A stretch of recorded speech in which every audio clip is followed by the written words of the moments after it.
Hi friends, welcome back. You know that feeling when you finish a great novel and just wish someone could read the next part to you? That's exactly why we're here. We already have over 100 novels ready as audiobooks, and if you want your favorite fanfic, or even the next part of a story we've uploaded, I can make it for you. All you need to do is join my Patreon membership. The link is waiting for you in the description. Chapter 1: Wake Up and Become a Rich Heir. At midnight. In the empty hospital corridor, two men in white coats pushed a medical gurney towards the morgue. The flickering lights reflected on the white cloth covering the corpse, making it appear even paler. The corridor was exceptionally quiet at midnight. The only sounds echoing through the air were the footsteps of the two men and the squeaking of the hospital bed's wheels. The atmosphere seemed rather depressing. "What? Are you scared?" The older-looking man among the two asked the nervous young man beside him with a teasing expression. The young man had just started working a few days ago, and this was his first time helping to deliver a body to the morgue. Combined with it being just after midnight, he felt somewhat frightened. "A little," the young man whispered. "You're a grown man, why are you so timid?" the older man laughed. "Weren't you afraid the first time you delivered a body?" the young man asked. The older man scoffed. "Afraid? What's there to be afraid of? I'm not even afraid of ghosts, so why would I be afraid of shit?" As he was speaking, the corpse covered with the white cloth suddenly sat up.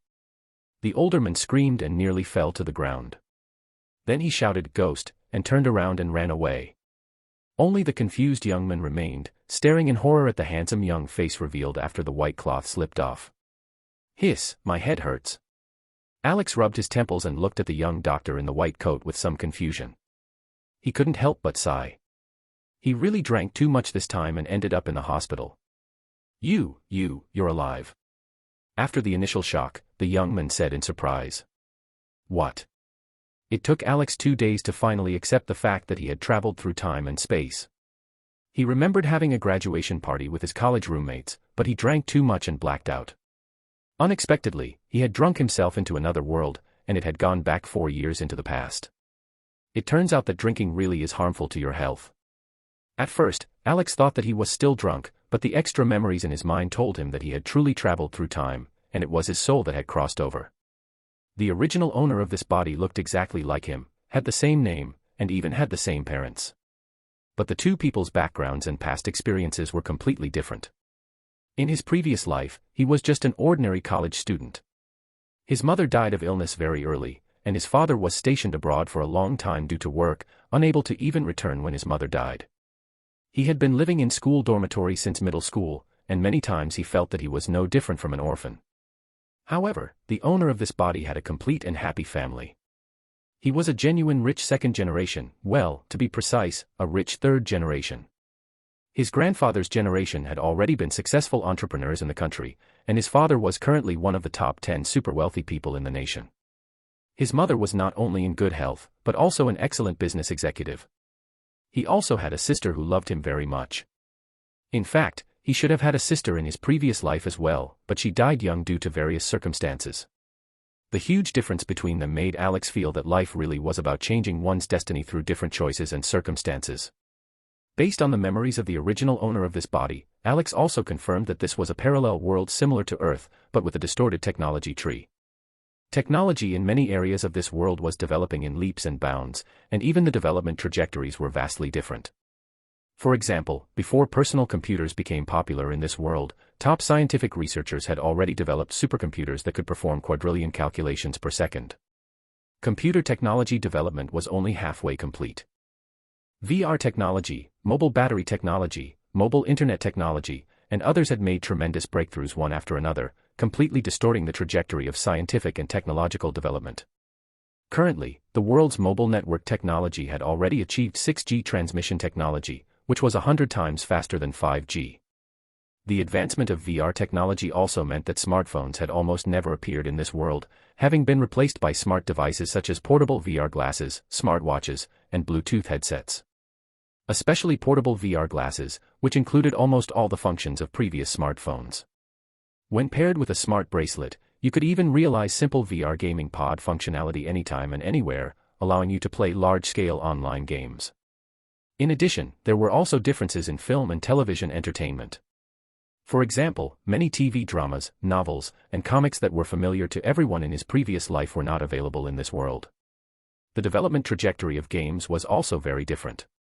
Due to the leapfrog development of technology, PC games had not yet developed properly, but had directly entered the VR gaming era.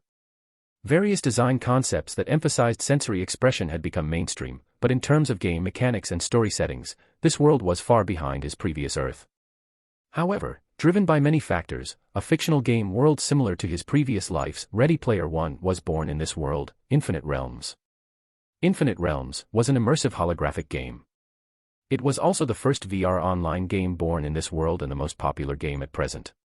Its servers were spread all over the world, and it occupied approximately 80% of the global online gaming market. According to official statistics, the total number of game users worldwide was as high as 2 billion. This was a height that no game on Earth in his previous life could have reached. The reason why this game was so popular was that the company possessed multiple monopolistic leading technologies in VR technology. The main reason was the bold vision of its founder, to open a powerful editor and allow everyone to participate in the creation of the game. According to the game's founder, Ernst Klein, if a game wanted to survive longer, it must be open to everyone and allow everyone to contribute. What he wanted to create was an open gaming platform, a world with strong inclusiveness, and a great work that could integrate all games. Based on this concept, all players and all game companies could apply to join and participate in the design of the game, especially the design of dungeon worlds in the multiverse. With the joint efforts of countless players, studios, and game companies, many rich dungeon worlds, various interesting game characters and items had been created for Infinite Realms, making this game world live up to its name with infinite realms, infinite possibilities, and strong vitality and appeal. Of course, everyone who contributed to this game received their due rewards. Some people made fortunes by developing dungeons, jumping from unknown small studios to world-famous game companies, and even giving birth to the world's youngest billionaires. Alex was very familiar with this game, as the original owner of this body had been an Infinite Realms player, and a massive spender at that. Over the years, he had spent tens of millions of dollars on the game, throwing money around recklessly. In a single night, he had spent millions of dollars on the game during a battle with their rival guild, the Shadow Lords. In order to play games, he had almost abandoned his studies and spent all his money. He overdrew tens of millions from his credit cards and mortgaged a house worth more than $20 million that his father had given him as a coming-of-age gift. He even deceived relatives in his father's name and raised another $30 to $40 million. All of this was eventually exposed. Seeing that Alex was addicted to games and couldn't break free, and had even resorted to fraud for money, his father Marcus was furious. In a fit of rage, he cut off all funding sources and forbade him from touching anything related to games. To prevent future troubles, he forcibly sold his game account at a low price, completely crushing his gaming dreams. But what no one expected was that the account would end up in the hands of his mortal enemy in the game, the boss of the rival guild, Shadow Lords. That person used his account to commit all kinds of evil deeds, making their guild notorious and nearly causing it to disband. He even left his game character hanging in the arena, letting everyone come and kill him without ever fighting back. You should know that his game character had won first place multiple times in PvP competitions of the same class, and his winning rate in the arena had always been ranked in the top 3 of the server. But now his game character had become a humanoid monster in the arena, dedicated to giving everyone experience points and honor. Later, the character was forced offline after being mass-reported by his former guild brothers. This series of events caused Alex in this world to suffer tremendous humiliation and an unprecedented mental blow. Finally, he suffered sudden cardiac death during an argument with his father and died despite emergency medical efforts. And Alex from another world had traveled through time and space into his body, replacing him. Alright, so I'm starting with the prodigal son character template. This transmigration setup is really damn standard. Alex complained. Obviously, although he had become a rich second generation, his situation was far from ideal. To be honest, because of this incident, he now had very little money to spend, and even owed substantial debts to banks and relatives. In the eyes of his family, he had lost all credibility and was a wastrel that everyone avoided. Alex didn't like this kind of reputation. Although he wasn't a rich second generation in his previous life, he was a very proud person at heart. He hated being gossiped about and looked down upon the most. He absolutely had to get rid of this wastrel label. Moreover, because he had nearly died, his parents were also very frightened, so their care for him was somewhat excessive. His mother stayed at home with him almost all day long, watching over him and fearing that something might happen to him again. This made him nearly lose his freedom. Even the sweetest burden of excessive care was still a burden. I must do something, Alex said to himself. Fortunately, the many differences between the two worlds also brought numerous business opportunities. Alex believed that although he didn't have much business acumen, as long as he worked hard, he would definitely be able to make a name for himself and build a career. After all, no matter which world you're in, only when you achieve financial independence and become a capitalist can you gain more freedom, earn others' respect, and do what you want to do. Just as Alex was lost in thought, an emotionless voice rang out. Host detected, initiating host binding. Successfully bound to host Alex. Game binding in progress. Successfully bound to the game, Infinite Realms. System startup. System initialization complete. 300. Chapter 2, New World Dungeon Competition. The system may be late, but it will never be absent. Alex, who had read countless web novels in his previous life, was no stranger to systems. Since even time travel had happened to him, the appearance of a system didn't seem particularly surprising. Alex had learned to accept all the incredible things happening to him, but the function of this system was truly something he had never encountered before. Since it had started up, the system's electronic voice had never sounded again. The only thing that could prove the system still existed was the system interface that could be called up at any time but remained invisible to others. And the entire interface looked as rough as pirated software. Alex spent more than 2 hours and finally figured out the system. This was a system called Big Player. Its general function was to automatically generate resource packages needed for game development from the movies and TV series that Alex had watched in his previous life, including various art resources, music, sound effects, and other materials. However, these resource packs weren't free to download and needed to be redeemed with system points. The only way to obtain these points was to exchange them at a ratio of 1 to 10 using money earned in the game, Infinite Realms, that was bound to the system. In other words, if Alex wanted to obtain the game resource packages provided by the system, he needed to make money in the Infinite Realms game. For example, if he earned $100, he could use this $100 to exchange for 1,000 points, and then use the points to make purchases. His current score was 0, but fortunately the system had initially given him an avatar resource package and design documents, which was very thoughtful. Alex also carefully examined the resource package, which excited him for quite a while. The quality of the art resources in the resource pack was not only higher than that of the original movies, but even higher than that of VR masterpieces in this world. Moreover, the resource pack included almost all the art resources required for VR games, such as characters, UI, scenes, props, animations, special effects, etc. Even some scenes and details that had never appeared in the movie were included in the resource pack. It could be said that the system provided him with a map that was larger than the movie and richer scenes. In terms of music, there were all kinds of heart-stirring BGM and musical pieces that appeared in the movie. From this perspective, Alex really saw the power of the system. Although the system interface was very crude, the functions were absolutely impeccable. There were many resource packages on the system shelves, including the science fiction masterpiece Interstellar, the fantasy series Game of Thrones, as well as Hollywood's Pacific Rim series, Fast and Furious, Transformers series, Star Wars series, Iron Man, Avengers, Guardians of the Galaxy, and other Marvel series movies. In Alex's opinion, most of these movies, if made into games in this world, would become super IPs that could definitely crush all current game companies and beat all current dungeon suppliers of Infinite Realms.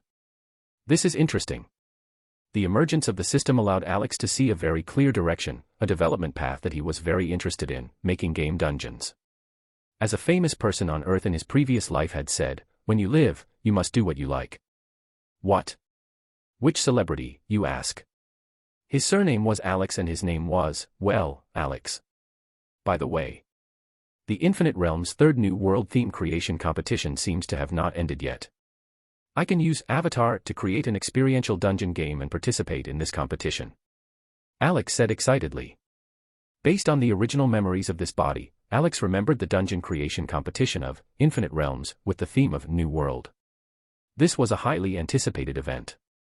The previous edition had produced a hit dungeon, which made its developer famous overnight. The character skins, pet skins, and props derived from the dungeon had been on the best-selling list for a long time. They had made a fortune. This year's competition had attracted even more attention, and the officials had also increased the prize money. The first place prize was as high as $5 million, and the winner could obtain many promotional resources, as well as various privileges and rewards in the setting and sales of game props. It could be said that if they could win the championship in this competition, it would be like launching from a slingshot. Alex felt excited just thinking about it. Based on his understanding of this game, the worldview constructed by Avatar was absolutely unprecedented. It was everyone's ideal Garden of Eden. He believed that this fantasy world that had won many honors in his previous life would definitely impress the game players in this world. The game worldview of Infinite Realms, just as its name suggested, was a world with multiple time and space, and the background of the main world was set in the future. But at first, this game was not called Infinite Realms, but Blue World. The background story was relatively simple. The Zerg had invaded the blue planet and humans rose up to resist. However, after the game updated the new expansion pack, Dark Tide, a popular dungeon developed by a Dutch studio at the time was born, Spacetime Rift. Taking this opportunity, the concept of multiverse was introduced in the third version update and the game was officially renamed Infinite Realms. The new worldview was set as humans using Zerg technology to study wormhole technology. An experiment had exploded, causing a spacetime rift to appear, accidentally connecting this world with many parallel dimensions. These parallel worlds were actually dungeons. Some of them were parallel worlds similar to the main world, some were primitive planets, some were medieval worlds, some were apocalyptic worlds, or they were bizarre and magical realms. Each world had its own characteristics, stories, and characters, allowing players to experience different worlds and stories in one dungeon after another. Moreover, all characters, roles, buildings, props, etc. in the dungeons could also appear in the main world or other dungeon worlds, giving this game endless appeal and unlimited possibilities. This was the charm of Infinite Realms, and the key to its true rise. In this peculiar world background, Infinite Realms had also developed a huge career system. For example, combat professions were divided into 5 major systems: martial arts, genetics, magic, necromancy, and mechanics. Each system would also derive multiple combat professions based on different choices in the talent trees. However, the reason why Infinite Realms was so popular and had so many players around the world was not just because of the combat professions. In fact, non-combat professional players in Infinite Realms accounted for nearly half of the total number of people, and the total number of non-combat dungeons also accounted for nearly 70%. For example, the once most popular racing-themed dungeon was targeted at racing enthusiasts, and had even spawned many famous competitions. Therefore, the truly huge career system in Infinite Realms was actually the non-combat career system. Players could play various roles in this world and engage in various non-combat types of careers, and each player could have up to 5 non-combat careers simultaneously. For example, painters, dancers, pianists, adventurers, engineers, doctors, hackers, detectives, singers, entrepreneurs, travelers, racing drivers, etc. Each non-combat profession also had a corresponding growth talent tree and corresponding skills, and even some non-combat professions could serve as auxiliaries to combat professions. For example, the currently popular ones were doctor, racing driver, pilot, artist, and traveler. Among them, racing drivers could participate in various racing competitions to earn in-game currency and enjoy a different life in the game. Doctors could help other players heal injuries and make healing potions, so many combat class players were also doctors to increase their healing abilities. Hackers had the skills to attack and crack some electronic devices and communication equipment set up in the game, and could also assist some combat professions to complete special dungeon tasks. Artistic professions could increase the character's charm value, easily attract the favor of female NPCs, and gain many additional blessings, even trigger some Easter eggs and side quests, obtain certain special props, and even marry NPCs and have children. Of course, in the game, Infinite Realms, there were many types of dungeons. The general direction was divided according to combat and non-combat professions. If further subdivided, there would be many small categories based on positioning types. However, for the dungeon developers, that is, the dungeon suppliers, the Infinite Realms dungeons were actually divided into the following 2 types. The first type was the experiential dungeon, which was also the only type of dungeon that primary dungeon suppliers could currently make. It could be simply understood as a standalone game from his previous life, except that players could bring their characters from Infinite Realms into the game to increase their sense of role immersion. In addition, some of the more interesting equipment, skins, and other game props in the game might also have the opportunity to be sold in the game store and then appear in the main world. Generally speaking, an experiential dungeon was a testing ground and also an IP incubator. If the experiential dungeon became popular, the official Infinite Realms would actively invite you to make a formal dungeon adaptation and sell various props. So this second type was the official dungeon, which provided players with a place to kill monsters and level up, gain gold coins, honor, equipment, props, complete main quests, etc. These dungeons were divided into levels and had some special requirements, which were similar to the online game dungeons in his previous life. Moreover, each dungeon could be set to free entry or paid entry. In terms of charging and microtransaction systems, Infinite Realms would provide all dungeon providers with a complete set of standards and systems. It was even said that if the officials believed that the dungeon had commercial value, they would even help suppliers tailor a perfect microtransaction system. After all, the dungeon supplier and Infinite Realms itself had a mutually beneficial cooperative relationship. Oh, my father confiscated all my smart devices. Now it's a problem for me to even go online. Alex had a headache. If he wanted to participate in the competition, he had to first register a dungeon supplier account for Infinite Realms and sign up for the competition as soon as possible. Although the system provided the resource package of Avatar, turning it into a dungeon game was also a considerable project. At least he needed to find someone who was proficient in the Infinite Realms editor to assist him in completing it. To make games, he needed equipment and an office. He couldn't do it at home, because his father would find out sooner or later. But where would the startup capital come from? It seems that I can only borrow money from those two guys. Alex said to himself. Chapter 3, Look at these legs, aren't they attractive? 5 August, going somewhere today, sweetheart. Sarah's face lit up as she watched Alex adjust his hair in the hallway mirror. He'd actually gotten dressed properly, styled hair, fresh clothes, standing tall with energy she hadn't seen in weeks. After watching him nearly waste away following that disastrous fight with his father, seeing him take care of himself again felt like a small miracle. The past few days had been hell. Sarah had barely left his side, terrified he might slip back into the dark place that had nearly killed him. But today he looked like her son again, the bright, confident young man she remembered before gaming consumed his life. Yeah, Mom. Meeting up with Danny and the crew. Alex's smile was genuine, and it made Sarah's heart ache with relief. Every time he called her Mom, in that casual, affectionate way, it hit differently than it used to. In his previous life, Alex could barely remember his mother's voice, she'd died when he was so young. Now, hearing Sarah's warm concern and feeling her love was like a gift he'd never expected to receive. Don't stay out too late, okay? And whatever you want for dinner, I'll have Chef Martinez make it special. Sarah's relief was obvious. Her son was finally acting like himself again instead of the hollow, broken person who'd nearly died in this very house. The whole family had been walking on eggshells since Marcus banned Alex from gaming and sold his prized account. Alex had completely shut down, wouldn't leave his room, wouldn't see friends, wouldn't even go to school. His mental state had deteriorated so rapidly that the heart attack seemed almost inevitable in retrospect. But this was progress. Mind if I borrow your headset to call Danny? Want to make sure he's actually around before I head over. Sarah appreciated that he was being considerate, letting her hear him make plans instead of just disappearing. Of course. And Alex? Victoria's coming by tonight. She managed to find that limited edition mecha figure you've been wanting, had it shipped from Japan. She actually got it.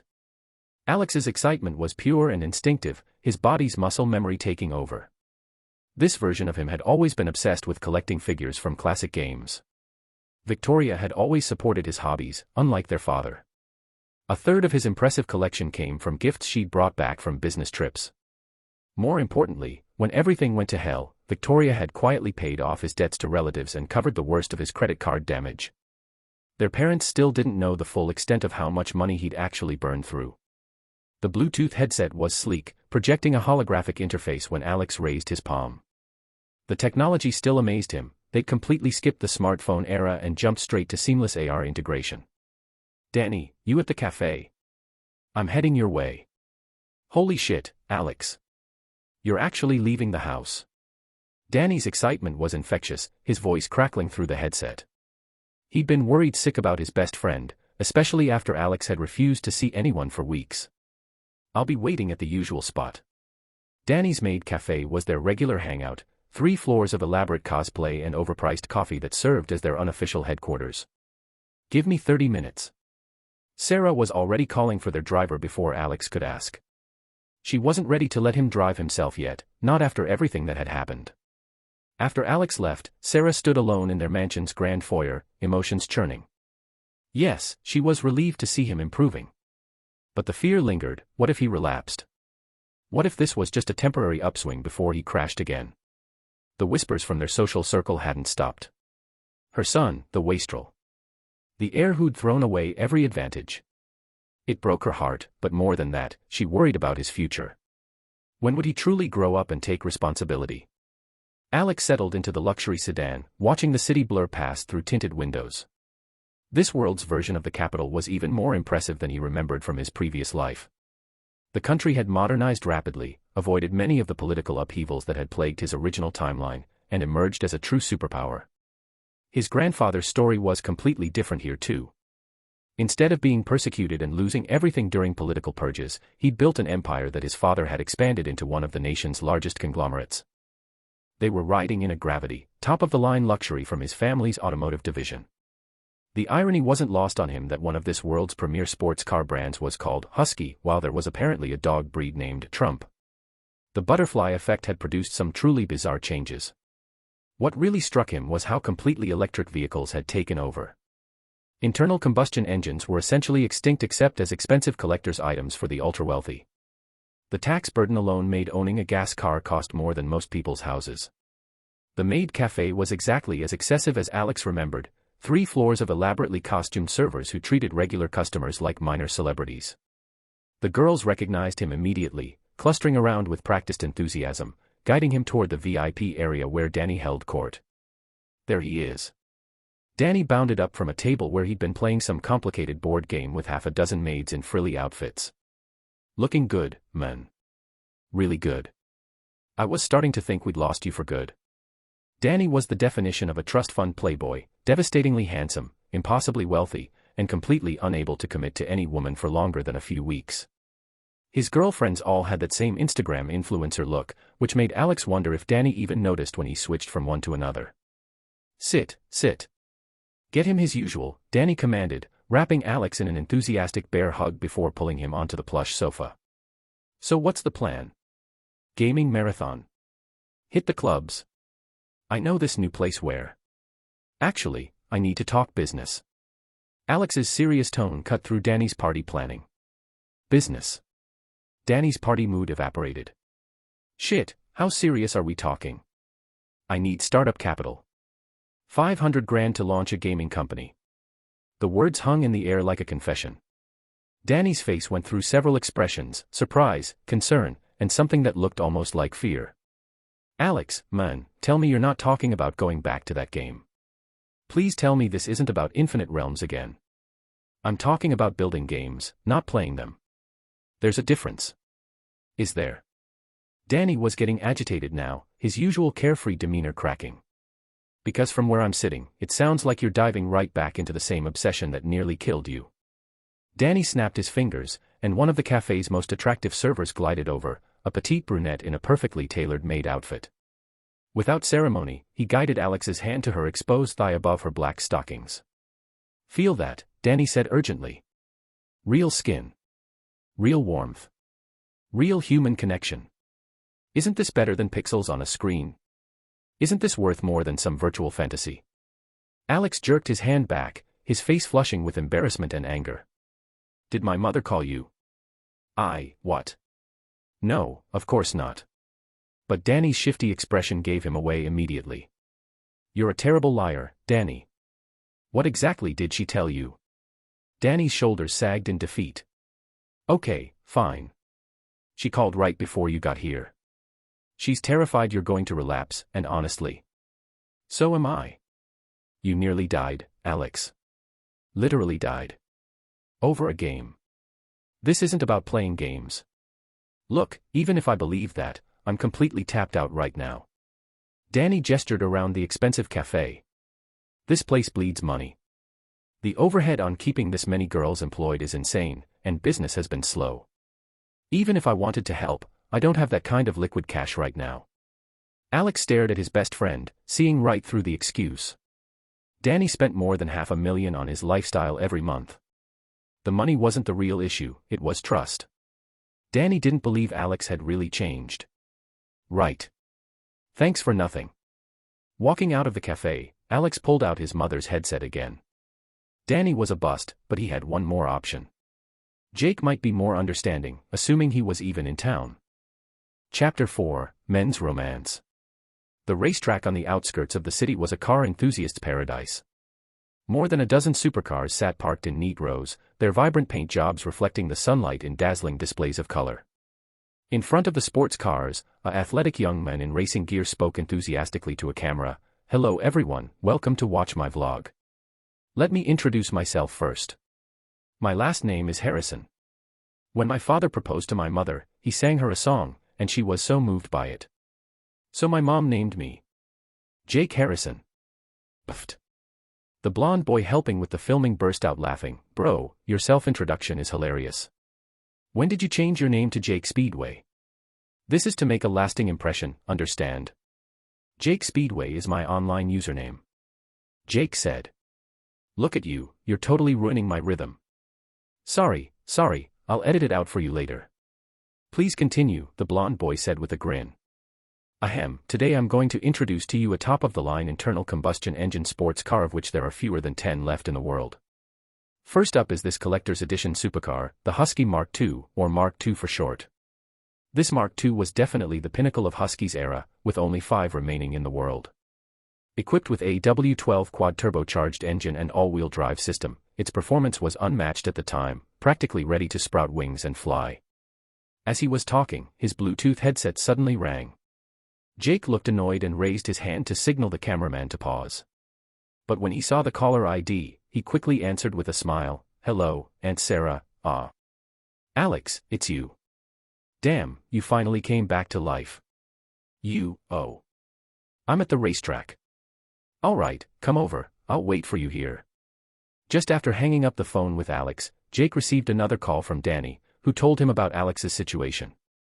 "He almost died suddenly, it's that serious. This kid is really something. This can't continue like this.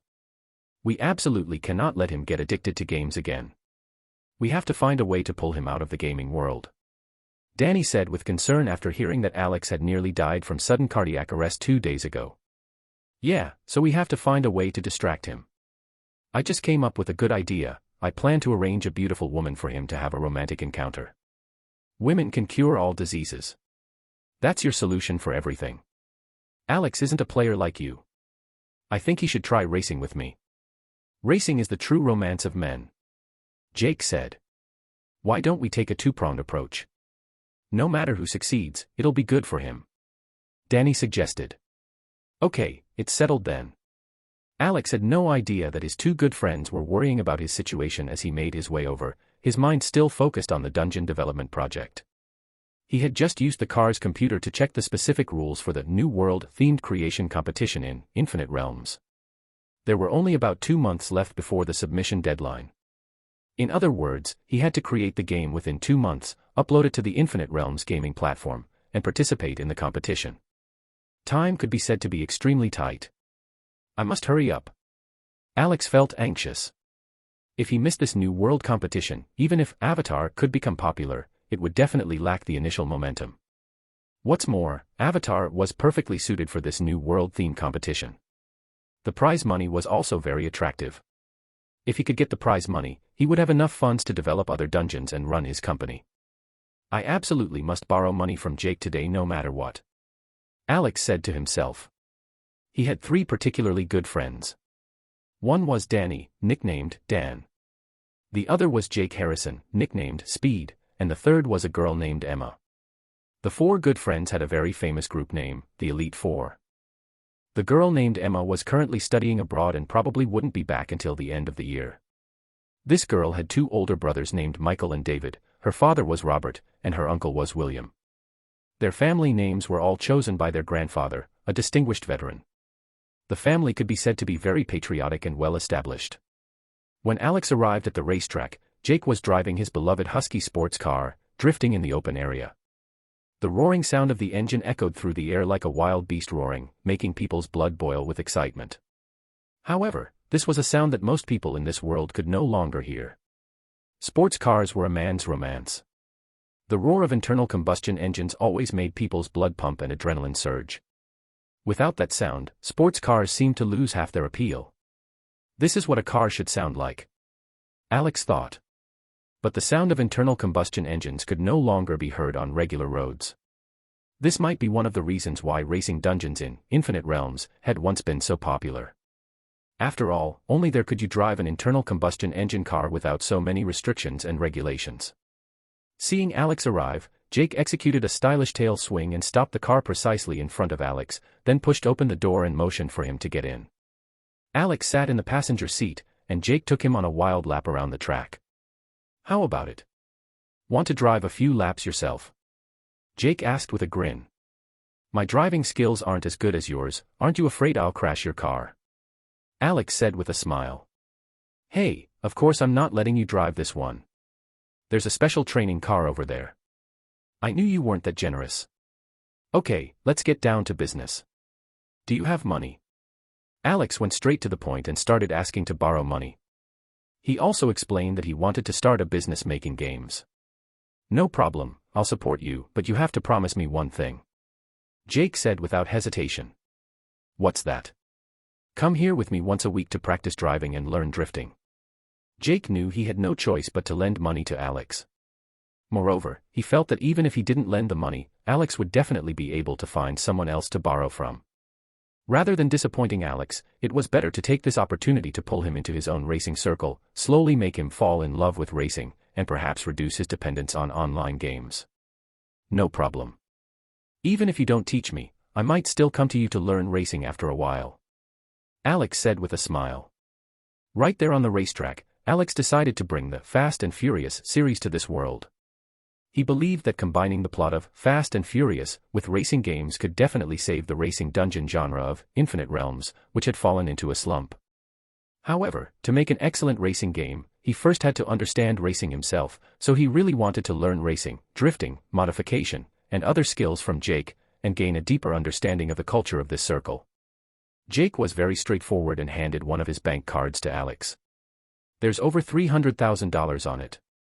I'll transfer the rest to you later. You're such a straight shooter. Alex happily took the bank card and immediately changed the subject. By the way, I remember there are several empty rooms upstairs in your car modification shop. Lend them to me as a temporary office. Damn, you're really planning to fleece me completely. Don't worry, I'll pay you back double when I make money. That's a pretty good return on investment. That confident? Jake suddenly felt that Alex was serious this time. He seemed to really plan to start a business making games. And looking at his determined eyes and confident expression, he seemed to be certain of success. Absolutely. Alex said firmly. Okay, here's the key. You can choose whichever room you want. Wait a minute, I'm going to ask you to help me all the way. Here's the list of office supplies I need. Please help me purchase them as well. It would be best if everything's ready before dark tonight. Alex showed an innocent expression. Jake raised his middle finger without hesitation. Chapter 5, Studio Establishment. Alex asked the driver to head back home, then rode with Jake to the car modification shop. This modification shop usually had few customers. Its real value lay in serving Jake and the circle of young racing enthusiasts he ran with. Basically, a few orders each month were enough to keep the operation running smoothly. The shop had 2 floors with a total area of nearly 10,000 square feet. The first floor housed the workshop and parts showroom, while the second floor contained offices and a lounge area, all very nicely decorated. There was even a professional VR gaming pod in the lounge, convenient for customers to play games during their downtime, and various office equipment and supplies were readily available. Let's take this one. Alex chose a larger empty room on the second floor. All right, I'll have someone clean it up for you later. Jake said. By the way, Jake, there's one more thing.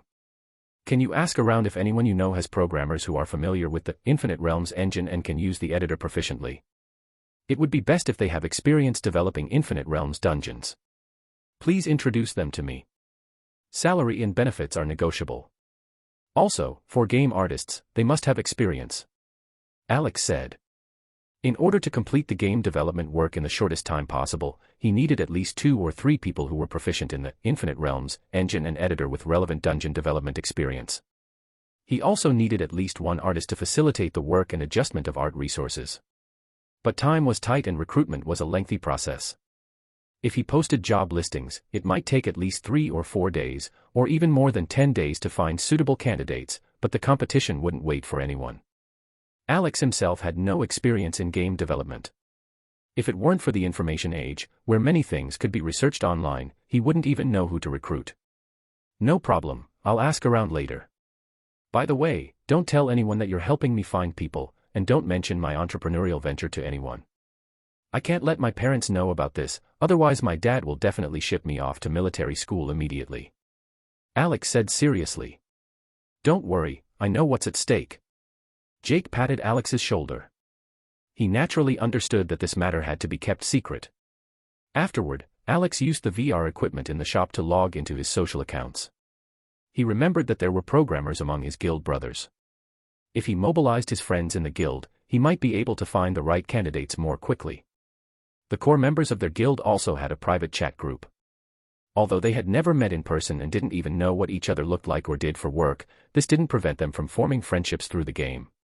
At least in the virtual world, everyone was a very familiar good friend.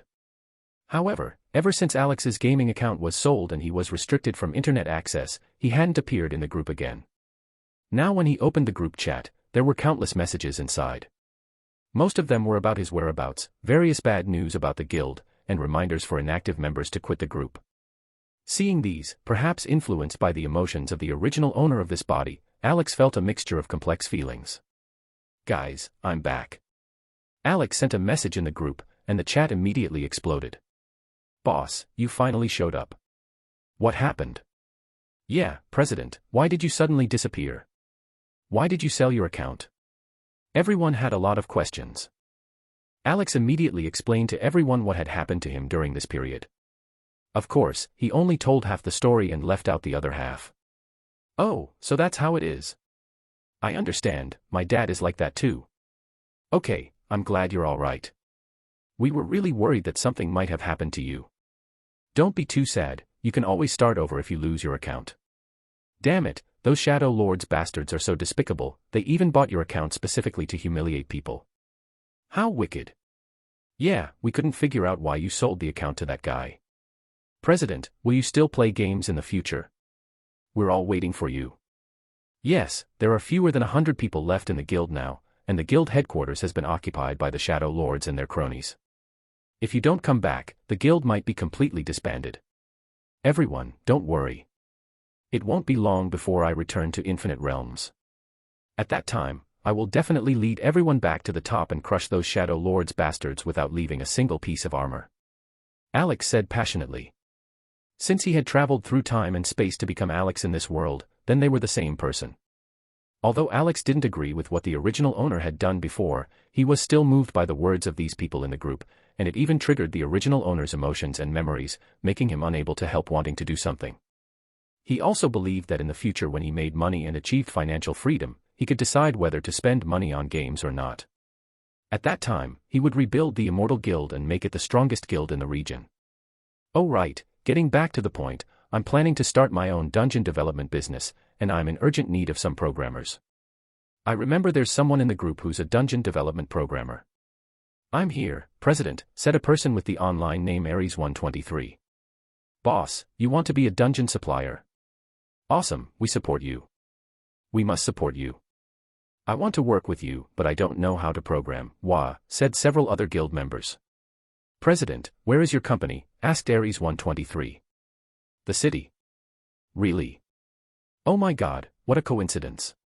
I'm unemployed and I was planning to come to the city to look for a job. Perfect, then come work for me. I won't let you down in terms of salary and benefits. Boss, I'd support you even if you didn't pay me. I'll buy a plane ticket and come see you tomorrow. Excellent. Alex didn't expect to find the first programmer so easily. It turned out that connections really were resources. Is Kagura here? Alex mentioned the girl named Kagura in the group again. This girl was an excellent 3D modeler, especially in character model design. Alex's game character image had been custom tailored by her. In the game, Infinite Realms, in addition to using the game's powerful character creation system to design the player's character image, players could also change their appearance by purchasing skins in the mall. Additionally, some really wealthy players could also choose private customization services to create unique character images, but the prices were also very expensive. Besides the official ones, many dungeon suppliers also provided private customization services. However, customized skins could only be completed through transactions, and the official platform would charge a fixed transaction tax. This money was real currency, not gold coins that could be obtained by killing monsters in the game. In order to create a unique look for her character, Kagura had registered as a dungeon supplier. But she didn't open her business to the public. Currently, she had only created character models for her very close friends in the guild. Moreover, each price was set according to the official tax rate, which meant that after the official tax was deducted, she didn't make a single penny. From this perspective, this girl named Kagura was probably someone with plenty of money and was also a very loyal person, although she remained silent most of the time. She never actively spoke in the group and lurked for long periods, but Alex knew she was always there because every time he had mentioned her, she would appear immediately. Here. This time was no exception. "Are you interested in working on a game dungeon with me?" Alex asked. He had a tentative attitude about it. After all, it would be great if Kagura could join. She was a very thoughtful and creative person, and her technical skills were absolutely excellent. "I'm far away from you and can't get there, but if you have any questions or need help, feel free to contact me and I can help you solve things remotely," Kagura replied. Alex wasn't surprised by her answer. "Okay, I feel relieved knowing you've got my back." Over the next 2 days, Alex went to Jake's shop every day under the pretext of learning car modification from Jake. Seeing that Alex seemed to have found new interests and that he was in very good spirits and mood every day, his mother Sarah felt relieved and stopped watching him so closely. Alex drove out by himself every day and had all 3 meals at Jake's place. Ares 123 arrived in the city as promised and met Alex in person. This was the first time they had seen each other face to face. Although they were a little awkward when they first met, they had known each other in the game for a long time after all, so they quickly became familiar with each other. Ares 123's real name was David. He was a chubby, short guy wearing black-framed glasses. He was about 5 years older than Alex and had worked at a domestic game company for more than 2 years. Moreover, he had actually tried to make dungeons in Infinite Realms by himself when he was in college, so he had quite good experience in this area. Jake also helped find a programmer and an artist. The programmer was Tom and the artist was Sophie. They were about the same age as David, but they were both dedicated players of Infinite Realms and had solid work experience in Infinite Realms dungeon development. At this point, the small team had been initially established. "From today on, our studio is officially established," Alex said enthusiastically in the office. David, Tom, and Sophie all applauded. They had no idea that the world's top gaming company of the future was stepping onto the stage of history at this very moment. Chapter 6, A Dungeon That Will Make You Say, Wow. Alex had registered a company a long time ago, so this time he directly used the previously registered company to set up the studio, named Stormwind Studios. At the same time, he also registered a dungeon supplier account on Infinite Realms, and his current level was primary. The dungeon suppliers of Infinite Realms were divided into tiers. Generally, newly registered ones were primary, followed by intermediate, advanced, elite, and the highest partner level. The permissions and rights of each tier also increased step by step. For example, in the latest supplier system, primary suppliers could only develop experiential dungeons, and when making game props, they could only design and produce cosmetic and skin-type items without attributes or combat power enhancements. In terms of revenue sharing ratio, they could only enjoy 50-50 splits with the platform. But if you reached the elite level, you could get an 80% share. There were no restrictions on dungeon design. You could design the highest level official dungeons and corresponding props and equipment. You could even participate in the design of new professions, the design of the main storyline, etc. In addition, partner-level suppliers, as the name suggested, had many privileges, which wouldn't be detailed here. I've sent the dungeon design document to our work group. Everyone, take a look first. Alex immediately sent the pre-prepared design document to their team chat group. Our dungeon is participating in this year's new world theme competition. Time is very tight, so everyone's work intensity will be very high in the coming period. I hope everyone can persevere with me. I also believe that our dungeon is definitely qualified to win the championship. Alex continued, his eyes firm and full of confidence. David nodded excitedly, but Tom and Sophie looked hesitant. Tom raised his hand and said, "Boss, I'm afraid it will be difficult for us to make a good game in just 2 months." Sophie beside him also nodded vigorously. "Sorry, I forgot to tell you that I've already had a third-party company prepare all the art resources and music and sound effects a long time ago. You just need to present the game in the Infinite Realms editor according to the design documents. So as long as we work hard, we should be able to complete it before the deadline," Alex said with a smile. "Oh, that makes it much easier. I thought we had to start from scratch, so 2 months should be enough." Tom smiled and immediately felt the pressure reduced by half. With design documents and art resources, it was just like putting together a puzzle according to the numbers. It wasn't difficult at all. You just needed to follow the steps. "Okay, let's take a look at the design document first, and we'll discuss it afterward. If you have any good ideas, you can also bring them up, and we can brainstorm together," Alex said with a smile. The three of them opened the design documents one after another, and David was also very curious about what kind of world Alex had conceived. Avatar. The title is Avatar. David wasn't unfamiliar with the word avatar. In English, it meant incarnation, and also referred to the role of the game player in the game. This word didn't seem to have much connection with the New World theme. The New World competition had been going on for a long time now, and there were countless dungeons participating in it. Most of the entries listed on the rankings were named XX World, XX Planet, XX Continent, etc. For example, there were 2 games that were currently hovering in the top 2 spots and fighting each other fiercely. One was a dungeon produced by Titan Games, the largest game company in the region, called Primordial World. The other was the cyberpunk-style dungeon world, Planet Crawl, produced by the American company ET Studios. So David always felt that the name, Avatar, was a bit puzzling to him. However, after David read the game introduction, his eyes lit up. It turned out that Avatar referred to an avatar bred by humans in the game using their own genes and the genes of the Na-6 on the planet Pandora. Moreover, humans could use consciousness-connecting instruments to link with this clone and then control this body. This was a very interesting setting. David even suddenly felt that this name was very sophisticated, much better than those XX World and XX Planet titles. Of course, the most interesting thing was the worldview created by the game, the planet called Pandora, and the strange creatures on the planet. "Boss, can you show us the finished CG animation or scene renders?" David suddenly said. After taking a rough look at the setting of the game's worldview, David became more curious about the artistic presentation. Of course, Tom and Sophie were equally curious. "No problem, the promotional video is ready.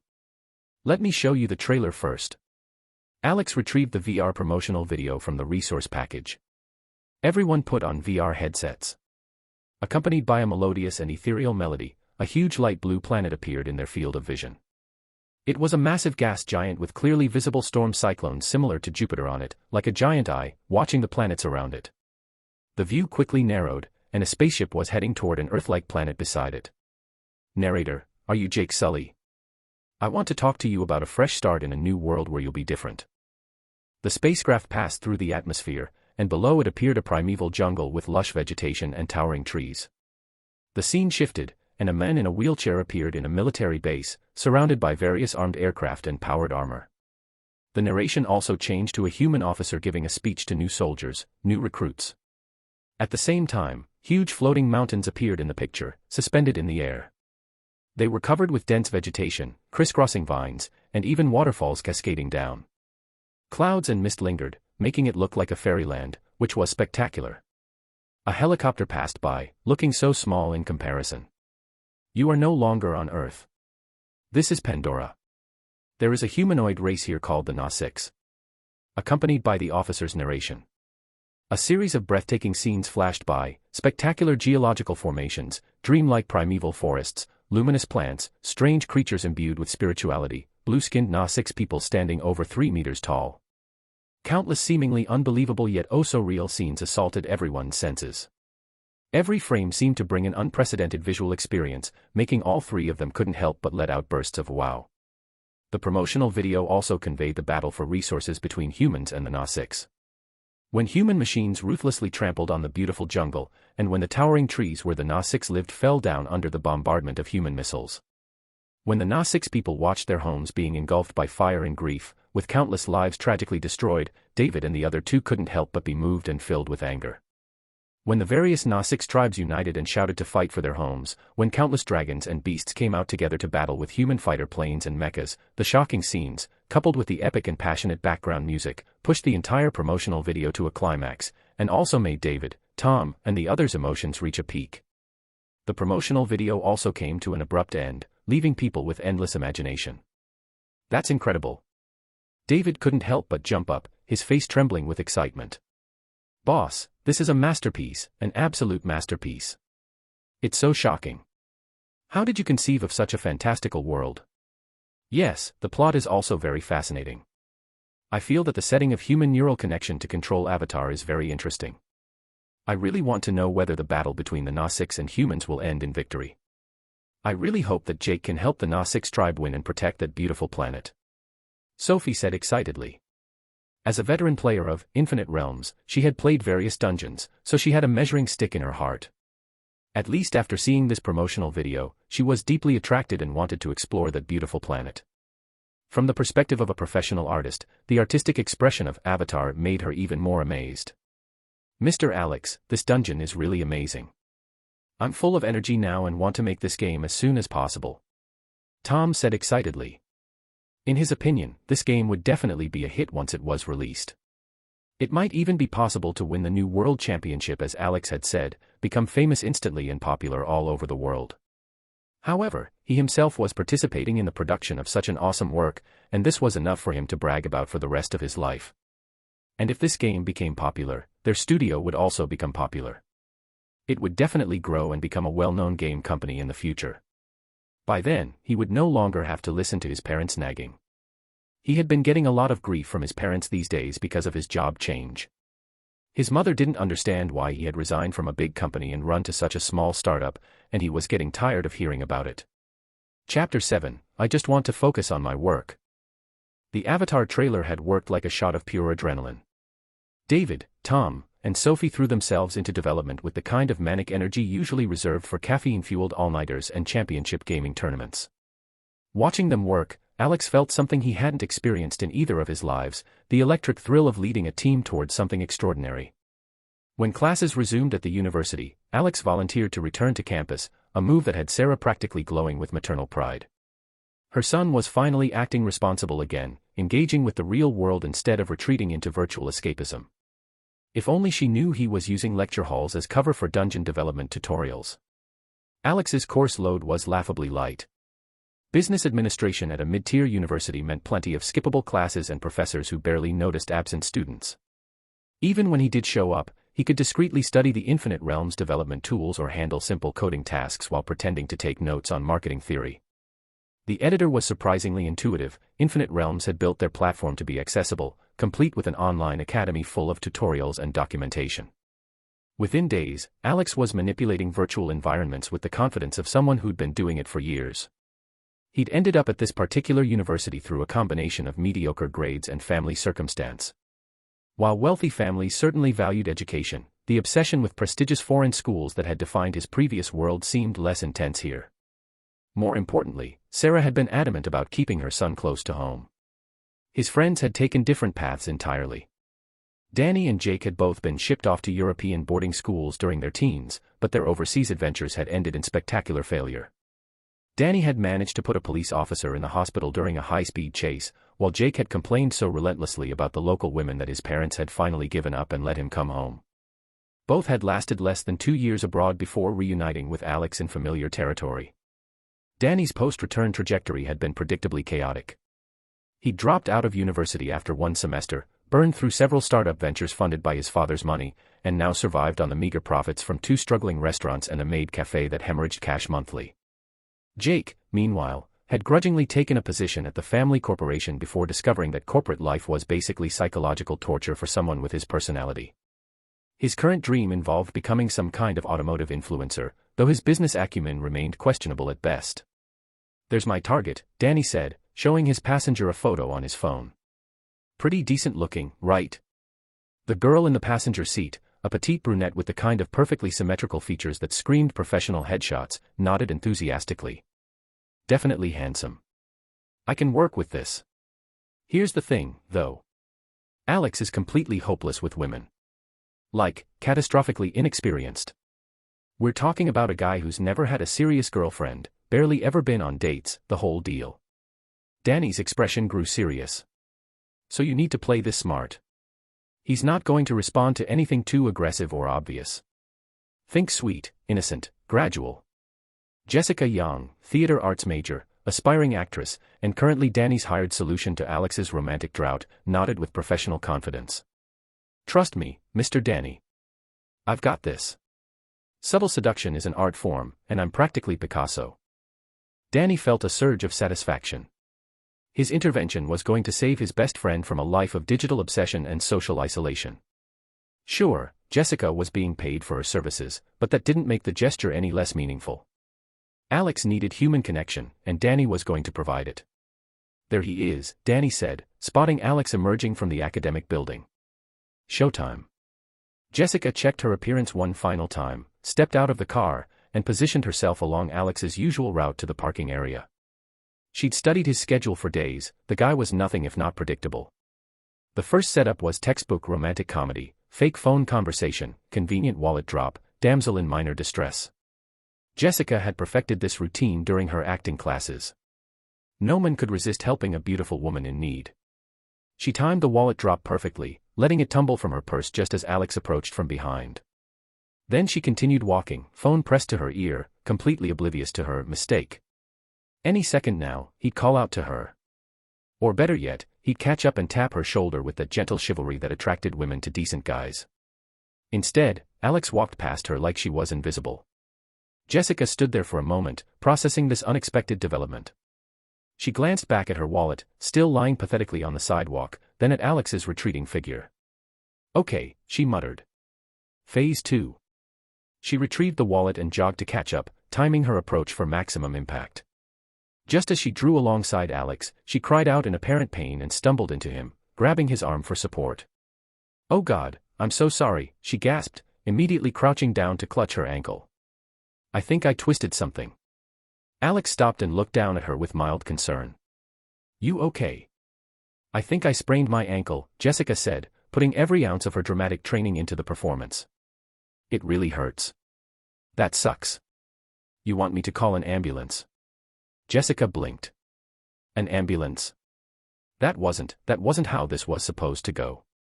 Oh, no, I think I just need to, maybe if someone could help me up. Cool. Hope it feels better. And with that, Alex continued walking toward the parking lot, leaving Jessica crouched on the sidewalk in disbelief. Are you kidding me? She hissed under her breath. But Jessica Young hadn't landed leading roles in 3 student productions by giving up easily. If subtle wasn't working, she'd try direct action. By the time Alex reached his car, Jessica had repositioned herself behind the wheel of Danny's backup vehicle. She followed at a discreet distance until Alex stopped at a traffic light, then made her move. The collision was perfectly calculated, just enough impact to definitely be noticed, not enough to cause real damage. Jessica immediately activated her hazard lights and stepped out of the car, putting on her best expression of mortified embarrassment. This was foolproof. Fender benders required interaction. Insurance information had to be exchanged. Conversations would happen. Alex's car drove away. Just drove away. Like nothing had happened. Jessica stood in the middle of the street, watching his taillights disappear into traffic, wondering if she'd somehow slipped into an alternate dimension where the basic rules of human social interaction no longer applied. What the hell is wrong with this guy? She said aloud. Then she realized she was standing in traffic and limped back to the car, her ankle actually throbbing now from her earlier performance. Alex burst through the studio doors with the kind of focused energy that made everyone else instinctively step aside. He'd been mentally cataloging voice actor requirements during the entire drive over, and the interruptions throughout the day had left him feeling scattered and behind schedule. David looked up from his workstation, where lines of code scrolled across multiple monitors. Hey boss. We made good progress on the environmental physics today. The floating mountain sequences are looking incredible. Excellent. Alex dropped into his desk chair and immediately pulled up the voice actor files Jake had compiled. I want to start recording sessions next week. We need to nail the character performances if this is going to compete with the big studios. The scope of the voice work was daunting. Avatar required not just the main character dialogue from the film, but extensive additional conversations, quest interactions, and ambient chatter to flesh out the game world. They decided on English language recording with subtitle support for other markets, the most cost-effective approach that still maintained production quality. Alex was determined to capture the emotional resonance of the original performances. Every major character needed to feel authentic, lived in, real. That meant finding voice actors who could deliver nuanced performances across hours of dialogue. His phone rang just as he was about to schedule the first round of auditions. "Hello, is this the owner of license plate AB6655?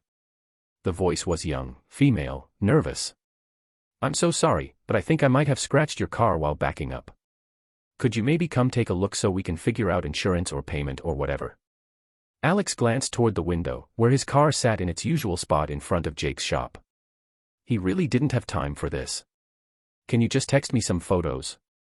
Add me on social media or whatever." "Oh. Yes, of course." Within minutes, Alex's phone buzzed with friend requests and photo attachments. The first couple of images showed minor paint scratches on his rear bumper, barely visible unless you were looking for them. The third image was a selfie of an attractive young woman with Instagram-perfect features. "Oops, sorry. Wrong photo," came the immediate follow-up message. Alex studied the damaged photos with detached interest. The scratches were cosmetic at best, the kind of thing that would cost more to repair than they were worth worrying about. "Don't worry about it," he typed back. "It's nothing serious. I can handle it myself." "What?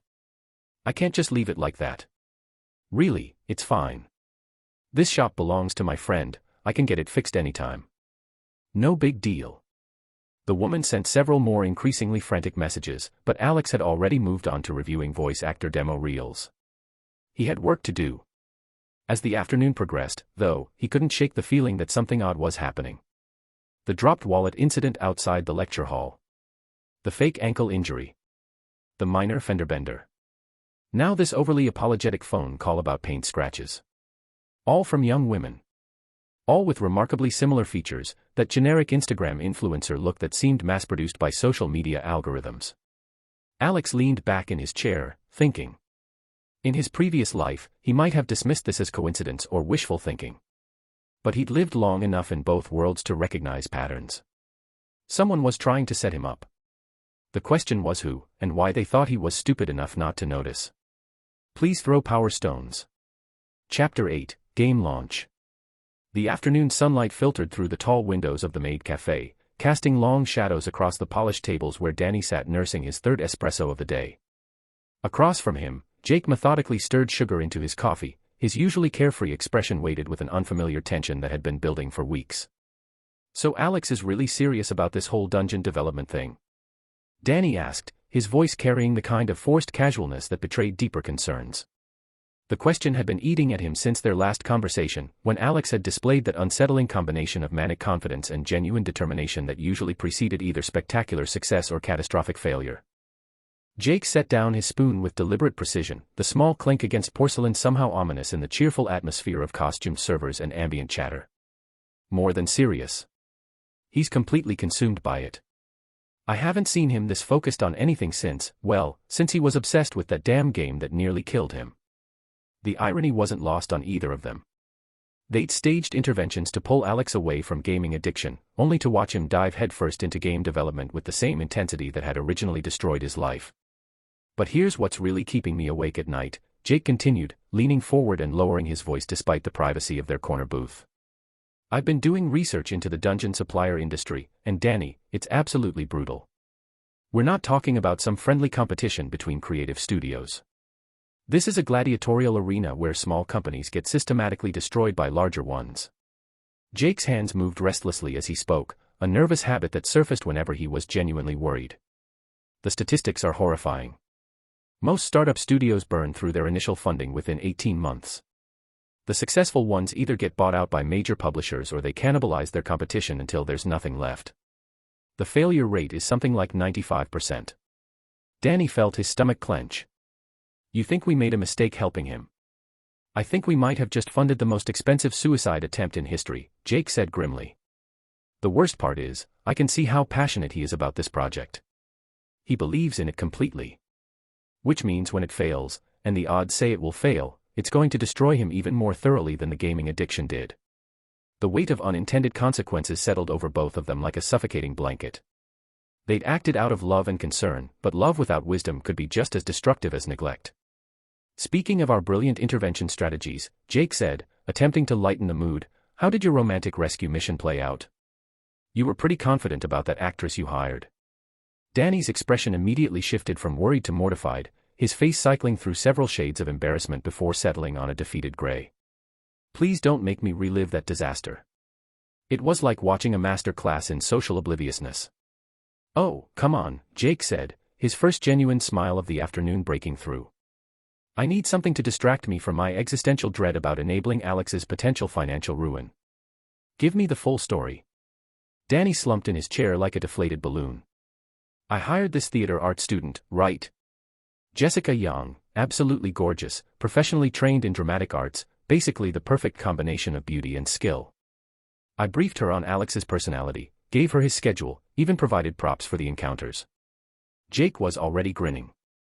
This is going to be good. I designed 3 separate scenarios, Danny continued, his voice taking on the tone of a general recounting a military disaster. Classic romantic comedy setups that should have been foolproof.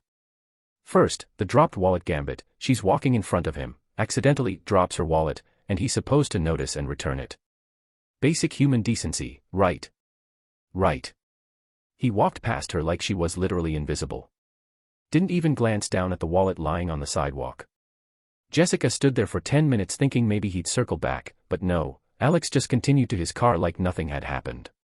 Jake was trying to suppress his laughter, but his shoulders were already shaking. Please tell me it gets worse. Oh, it gets so much worse. Phase 2 was the fake injury approach. Jessica jogged up beside him, cried out in pain, and twisted her ankle right into him. Perfect damsel in distress scenario. Any normal human being would at least ask if she needed help. And Alex asked if she wanted him to call an ambulance, Danny said flatly. Just stood there like a customer service representative following a script. When she said no, just something about maybe needing help standing up, he said, cool, hope it feels better, and walked away. Jake lost the battle against his laughter, nearly spitting coffee across the table. You're kidding. I wish I were. But wait, there's more. Phase 3 was the guaranteed interaction scenario. Jessica deliberately rear-ended his car at a traffic light. Nothing serious, just a little bump. Insurance information has to be exchanged, right? Human social contract demands interaction. Please tell me. He drove away, Danny said in the voice of a man whose faith in the universe had been fundamentally shaken. Didn't even get out of the car. Just glanced in his rearview mirror and continued driving like nothing had happened. Jake was laughing so hard he was struggling to breathe. I told you. I told you Alex isn't wired like normal people when it comes to women. You can't engineer a romantic connection with someone who doesn't process social cues the way the rest of us do. Danny stared morosely into his coffee. I've been thinking about it obsessively for days, trying to figure out where I went wrong. Maybe my approach was too crude, too obvious. Maybe Alex has developed such refined taste that random encounters with strangers don't even register on his radar. He straightened up suddenly, struck by a new possibility. What about my sister? Jake's laughter died abruptly. You're what now? Think about it, Danny said, his enthusiasm building as the idea took shape. Isabella isn't some hired actress pretending to be interested. She's genuinely beautiful, not Instagram filter beautiful, but naturally stunning in that way that makes people stop and stare. And Alex has always had a thing for her. You've seen how he looks at her during family gatherings. Jake was staring at him with a mixture of fascination and horror. You're talking about using your own sister as romantic bait. I'm talking about strategic matchmaking between two people who would genuinely be good for each other, Danny corrected, warming to his theme. Isabella is brilliant, she's kind, she plays Infinite Realms so they'd have common interests. And Alex is exactly the kind of guy she should be dating, stable, loyal, from a good family. The more Danny thought about it, the more perfect the plan seemed. Isabella had always been the family's shining star, the one who effortlessly excelled at everything while Danny struggled to meet basic expectations. If anyone could break through Alex's emotional barriers, it would be her. Plus, Danny added with a grin, if it works out, I'd have my best friend as a brother-in-law. It's a win-win scenario. Jake shook his head in amazement. You're either a genius or completely insane. I honestly can't tell which. Sometimes those are the same thing, Danny said confidently. I'm going to talk to her tonight.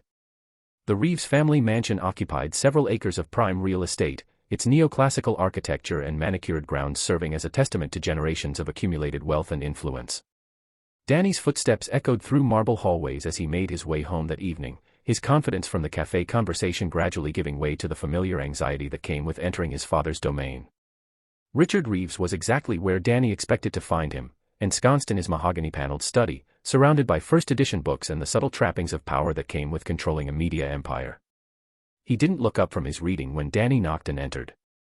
"Evening, Dad," Danny said, attempting a casual tone that fooled neither of them. "Daniel," his father replied without raising his eyes from the financial reports spread across his desk. "I trust you haven't done anything today that will require me to make uncomfortable phone calls to clean up your messes." It was the same greeting Danny had received for the past 5 years, a daily reminder of his status as the family disappointment. "No sir, just missed being home." Richard's grunt of acknowledgement carried just enough skepticism to make Danny's skin crawl. He retreated quickly, escaping down the hallway toward the sound of quiet music coming from the family's private gym. Isabella was in the middle of her evening yoga routine, moving through a complex series of poses with the fluid grace that had made her a local celebrity during her high school years. Her natural beauty had once caused such a social media sensation that their father had been forced to use his considerable influence to suppress the attention and protect her privacy. Now 21 and studying international business at an elite university, Isabella had managed to maintain her stunning looks while developing into exactly the kind of brilliant, accomplished young woman that made Danny feel like a genetic afterthought. "Hey Bella," Danny said, putting on his most charming smile as he leaned against the doorframe. "Looking good as always. Mind if I interrupt for a minute?" Isabella transitioned smoothly into a new pose without breaking her rhythm or looking in his direction. "What do you want, Danny? And please tell me it's not another one of your ridiculous schemes that's going to end with Dad threatening to disown you." "It's not ridiculous," Danny protested, stepping into the room with the enthusiasm of someone who genuinely believed he'd stumbled onto the perfect plan. "It's actually really sweet and romantic. See, I have this friend, you remember Alex Morrison, right? He's been going through a tough time lately, and I thought maybe if you two spent some time together." "Dad." Isabella's voice cut through the mansion like a fire alarm. "Danny's bothering me again." Danny's eyes widened in panic as he realized his tactical error. He'd forgotten the cardinal rule of the Reeves household: Isabella was untouchable, protected by their father's devotion with the kind of fierce intensity usually reserved for nuclear weapons. "You miserable little shit." Richard's voice boomed from somewhere in the house, followed by the thunderous sound of his footsteps as he abandoned his study and began hunting for his son. "You're never home, and when you do show up, you harass your sister with your idiotic ideas." Danny could hear his father collecting implements from the trophy room, golf clubs, by the sound of it. "Dad, wait. This is a complete misunderstanding. I was just suggesting that Alex and Isabella might enjoy each other's company. I don't want to hear another word." What followed was a one-sided conversation conducted primarily through impact sounds, shouting, and Danny's increasingly desperate attempts to explain his innocent intentions. The entire household staff had learned over the years to make themselves scarce during these father-son bonding sessions. 20 minutes later, Danny limped out of the mansion looking like he'd gone 10 rounds with a professional boxer, his dreams of romantic matchmaking thoroughly beaten out of him along with most of his dignity. The next morning, Jake took one look at Danny's swollen, multicolored face and immediately burst into the kind of uncontrolled laughter that bordered on medical concern. "Jesus Christ, your dad really went to town on you this time," Jake gasped between fits of laughter. "What did he use, a 9-iron?" Danny gingerly touched his left eye, which had swollen completely shut during the night. "Driver," he mumbled through lips that were twice their normal size. "And a pitching wedge for the finishing touches." Jake tried to compose himself but failed spectacularly. "I'm sorry, I shouldn't laugh, but you have to admit there's a certain poetic justice here. You've spent years complaining about how other families have gender bias that favors sons, and in your house, you literally rank below the household pets." "Well," Jake added thoughtfully, "to be fair, if that Persian cat wasn't Isabella's absolute favorite, you'd probably outrank it." Danny glared at him with his one functional eye, a look that would have been intimidating if not for the fact that he looked like he'd been used as a punching bag by a particularly vindictive prizefighter. Time had a peculiar quality when you were racing against an immovable deadline. Days blurred together in a haze of debugging sessions, asset optimization, and the kind of focused intensity that left everyone feeling simultaneously exhausted and more alive than they'd ever been. Alex had established a routine that would have killed a normal person, up at 6 a.m. for a quick review of overnight progress, in the studio by 7, working straight through until midnight with brief breaks for meals that were usually consumed at workstations. David, Tom, and Sophie had matched his pace without complaint, driven by a shared understanding that they were creating something special. The Avatar project had evolved far beyond Alex's initial vision. What had started as a straightforward adaptation of Cameron's film had grown into a fully realized virtual world with its own internal logic, expanded mythology, and interactive elements that pushed the boundaries of what was possible within the Infinite Realms engine. They'd created not just a game, but a living ecosystem. The bioluminescent forests responded to player movement with realistic flora behavior. The Na-6 characters possessed complex AI personalities that generated unique dialogue based on player choices. The flying sequences through Pandora's floating mountains included realistic physics that made each flight feel genuinely different. Most importantly, they'd captured the emotional core of the original story. Players didn't just control Jake Sully's avatar, they experienced his journey of transformation, his growing connection to the Na-6 people, and his ultimate choice between two worlds. A month and a half passed in what felt like both an eternity and an instant. On April 7, 2016, Alex sat at his primary workstation with his entire team gathered behind him, staring at the final upload screen that would officially enter Avatar into the New World competition. "This is it," he said quietly, his finger hovering over the submit button. The weight of months of work, hundreds of thousands of dollars in investment, and his entire future as a game developer all compressed into this single moment. "Once I hit this button, we're officially competing against studios with $100 million budgets and teams of hundreds." David placed a hand on Alex's shoulder. "We've built something incredible. Whatever happens next, we can be proud of what we've accomplished." Alex nodded, took a deep breath, and clicked submit. The progress bar began its slow crawl toward completion, uploading gigabytes of carefully crafted content to Infinite Realms review servers. "Dinner's on me tonight," Alex announced as the upload completed. "We've earned it. But first, we wait." The celebration would have to be tempered by reality. Avatar now had to survive the review process, compete against established studios, and somehow capture the attention of judges who had already seen hundreds of submissions. But for this moment, watching his team's exhausted but satisfied faces, Alex allowed himself to feel something he hadn't experienced in either of his lives, the quiet satisfaction of knowing he'd given everything to something that mattered. Marcus had been reviewing content submissions for Infinite Realms' North American division for over 5 years, long enough to develop the kind of professional cynicism that came with processing thousands of amateur game development attempts. His cramped office on the 15th floor of a downtown corporate building had become a graveyard of digital dreams, where hopeful creators' visions came to die under the weight of technical incompetence and creative bankruptcy. The job had once held the promise of discovering hidden gems, of being the gatekeeper who recognized brilliant talent before the rest of the world caught on. In reality, Marcus spent most of his time writing polite rejection letters for submissions that ranged from barely functional to actively offensive. His role in the preliminary review process was straightforward but crucial: evaluate submissions for basic technical competence, narrative coherence, and market viability, then pass the promising candidates up to senior reviewers who made the final decisions about what reached the public marketplace. This year, his review team had been assigned to the New World competition, which should have been the highlight of his career but had mostly just meant longer hours processing an endless stream of increasingly desperate submissions from developers who had run out of time and decided to submit incomplete projects rather than miss their chance entirely. With less than 2 weeks remaining before the competition deadline, Marcus was expecting nothing but bottom-tier garbage from studios that had bitten off more than they could chew. His coffee had gone cold hours ago, his eyes burned from staring at monitors, and his patience had been thoroughly exhausted by a parade of amateur submissions that wouldn't have been acceptable as student projects. When the system notification chimed with a new entry, Marcus barely looked up from his screen, where he was composing yet another diplomatic rejection letter. Avatar, he read without enthusiasm, noting the English title with immediate suspicion. Foreign titles usually indicated either pretentious art projects that prioritized style over substance, or cheap attempts by amateur developers to seem more sophisticated than their actual skill level warranted. A glance at the developer profile confirmed his worst expectations: Stormwind Studios, primary tier account, registered less than 2 months ago. Obviously another amateur outfit that had probably spent their entire budget on a flashy marketing campaign while neglecting the actual game development. Marcus sighed deeply and opened the submission file.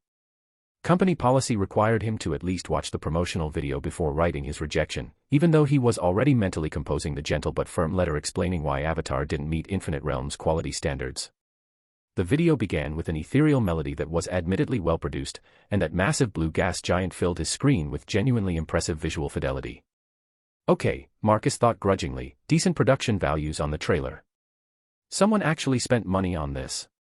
He'd seen this approach before, developers who allocated their entire budget to creating stunning marketing materials while leaving the actual game as an afterthought. The result was usually promotional videos that looked like they belonged to AAA productions, followed by gameplay that felt like it had been. Chapter 9, Breathtaking. Marcus settled back in his ergonomic office chair, the familiar weight of professional skepticism pressing down on his shoulders as he prepared to dive into what he expected would be another disappointing submission. The Avatar promotional video had been genuinely impressive, but 5 years of reviewing amateur game development had taught him that flashy trailers often masked fundamentally broken experiences. His coffee had gone cold hours ago, abandoned beside a stack of rejection letters that represented the dreams of dozens of hopeful developers. The fluorescent lights overhead cast a harsh glare across his multiple monitors, and the steady hum of the building's ventilation system provided a monotonous soundtrack to what he anticipated would be yet another exercise in diplomatic disappointment. But as the game's opening sequence began to load, something immediately felt different. The initial cinematic opened with a sweeping shot of a massive interstellar vessel cutting through the infinite darkness of space, its hull gleaming against a backdrop of distant stars that seemed to pulse with their own inner light. The ship moved with ponderous grace, its massive engines leaving trails of blue-white energy that dissipated into the cosmic void. In the distance, exactly as promised by the promotional trailer, loomed that enormous pale blue gas giant, its surface marked by swirling storm systems that resembled a massive, unblinking eye. Beside it hung a smaller, Earth-like world that seemed to glow with an inner vitality that made Marcus lean forward unconsciously. The camera perspective suddenly shifted, diving toward the Earth-like planet with breathtaking speed. Marcus felt his stomach drop as if he were actually plummeting through space, watching the planet's surface rush up to meet him. Clouds parted like curtains, revealing glimpses of vast oceans and continental landmasses covered in what appeared to be endless green forests. As the perspective broke through the final layer of atmosphere, Marcus found himself soaring over a primeval jungle that seemed to pulse with life. Ancient trees stretched toward alien skies, their canopies forming a living ceiling that filtered golden sunlight into dancing patterns of light and shadow. Rivers wound through the landscape like silver ribbons, feeding waterfalls that cascaded from floating mountains suspended impossibly in midair. The narrator's voice emerged over this visual symphony, rich with emotion and perfectly timed to the imagery. When I was lying in that bed at the Veterans Administration Hospital, I often dreamed that I was flying through the air, free and unbound. But every time I woke up, I had to face the cruel reality. The scene shifted with jarring abruptness. The vibrant jungle vanished, replaced by the sterile interior of a military medical facility. A pair of eyes opened, tired, haunted eyes that belonged to a face marked by pain and resignation. Marcus watched as the camera pulled back to reveal Jake Sully, the game's protagonist, confined to a wheelchair in what was clearly a veterans' hospital. The contrast was devastating, where moments before there had been infinite freedom and natural beauty, there was now only institutional gray walls, flickering fluorescent lights, and the quiet desperation of a man whose dreams of flight had been replaced by the grinding reality of disability. The opening animation continued for less than 3 minutes, but in that brief span, it managed to accomplish more character development than Marcus had seen in most full-length submissions. Through carefully edited scenes and Jake's internal monologue, the story emerged: a Marine who had loved adventure and physical challenges, cut down in his prime by injuries sustained in combat. The medical technology existed to restore his mobility, but the cost was beyond his reach. Jake's insurance wouldn't cover experimental treatments, and his military disability pension barely covered rent in a rundown apartment where he spent his days wondering why he bothered staying alive. Marcus watched, transfixed, as Jake confronted a group of men harassing a waitress in a dive bar. Even confined to his wheelchair, even knowing he was hopelessly outmatched, Jake couldn't stand by and watch someone vulnerable being hurt. The beating that followed was savage and brief, leaving Jake bloodied on the pavement outside the bar. But as Jake lay there in the rain, staring up at the city's neon-stained sky, he was laughing. For the first time in months, he felt alive. The pain was real, the danger had been genuine, and for those few moments, he had acted like the man he used to be rather than the broken shell he had become. "This," Jake said to the uncaring sky, "this is what living feels like." The cinematic faded to black, and Marcus realized he had been holding his breath. In 3 minutes, this unknown studio had created a more compelling character introduction than most professional productions managed in their entire runtime. The game proper began with Jake awakening from cryogenic sleep aboard the interstellar transport, his body stiff from months of artificial hibernation. Marcus took control of the character, guiding him through the ship's corridors as crew members provided exposition about their destination, Pandora, a moon orbiting a gas giant in the Alpha Centauri system. Marcus paused to examine the game's interface, expecting to find the usual collection of amateur design choices that marked inexperienced developers. Instead, he discovered a clean, intuitive system that made clever use of Infinite Realms' standard UI elements while adding subtle customizations that enhanced immersion without breaking established conventions. The taskbar was streamlined and contextual, inventory management felt natural, and character information was presented with the kind of attention to detail that suggested professional game design experience. Marcus noted with interest that players couldn't import their established Infinite Realms characters into this world, they had to experience Pandora through Jake's eyes exclusively. In most submissions, this would have been a significant negative mark.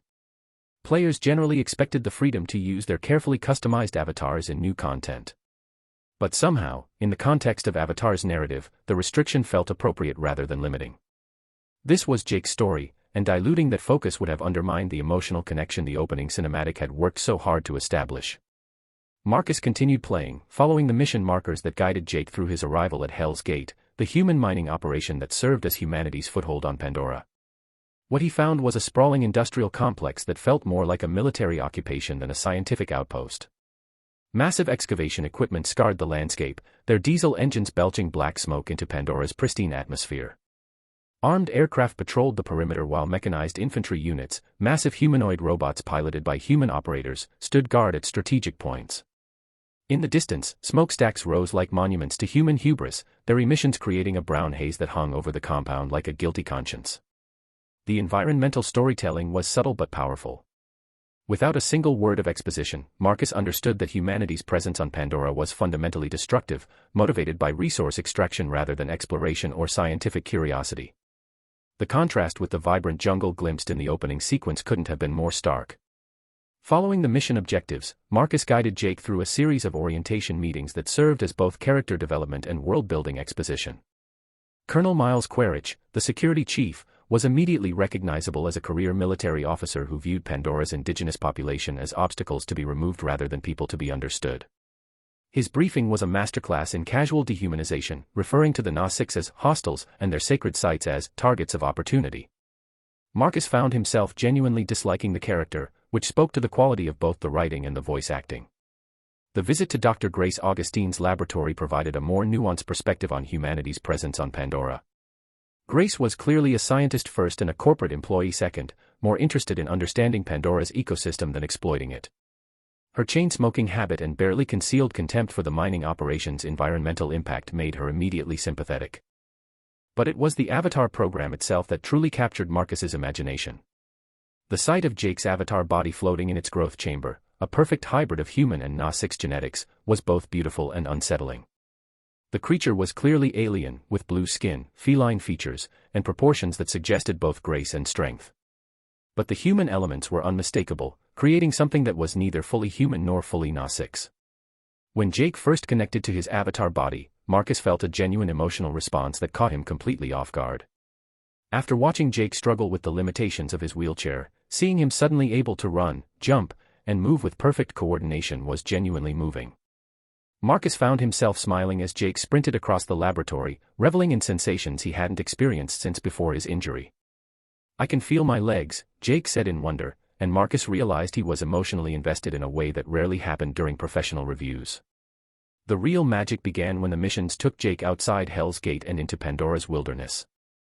Marcus had reviewed hundreds of open-world environments over the years, and most of them followed recognizable patterns: copy-and-paste terrain features, recycled asset libraries, and procedurally generated content that prioritized scope over detail.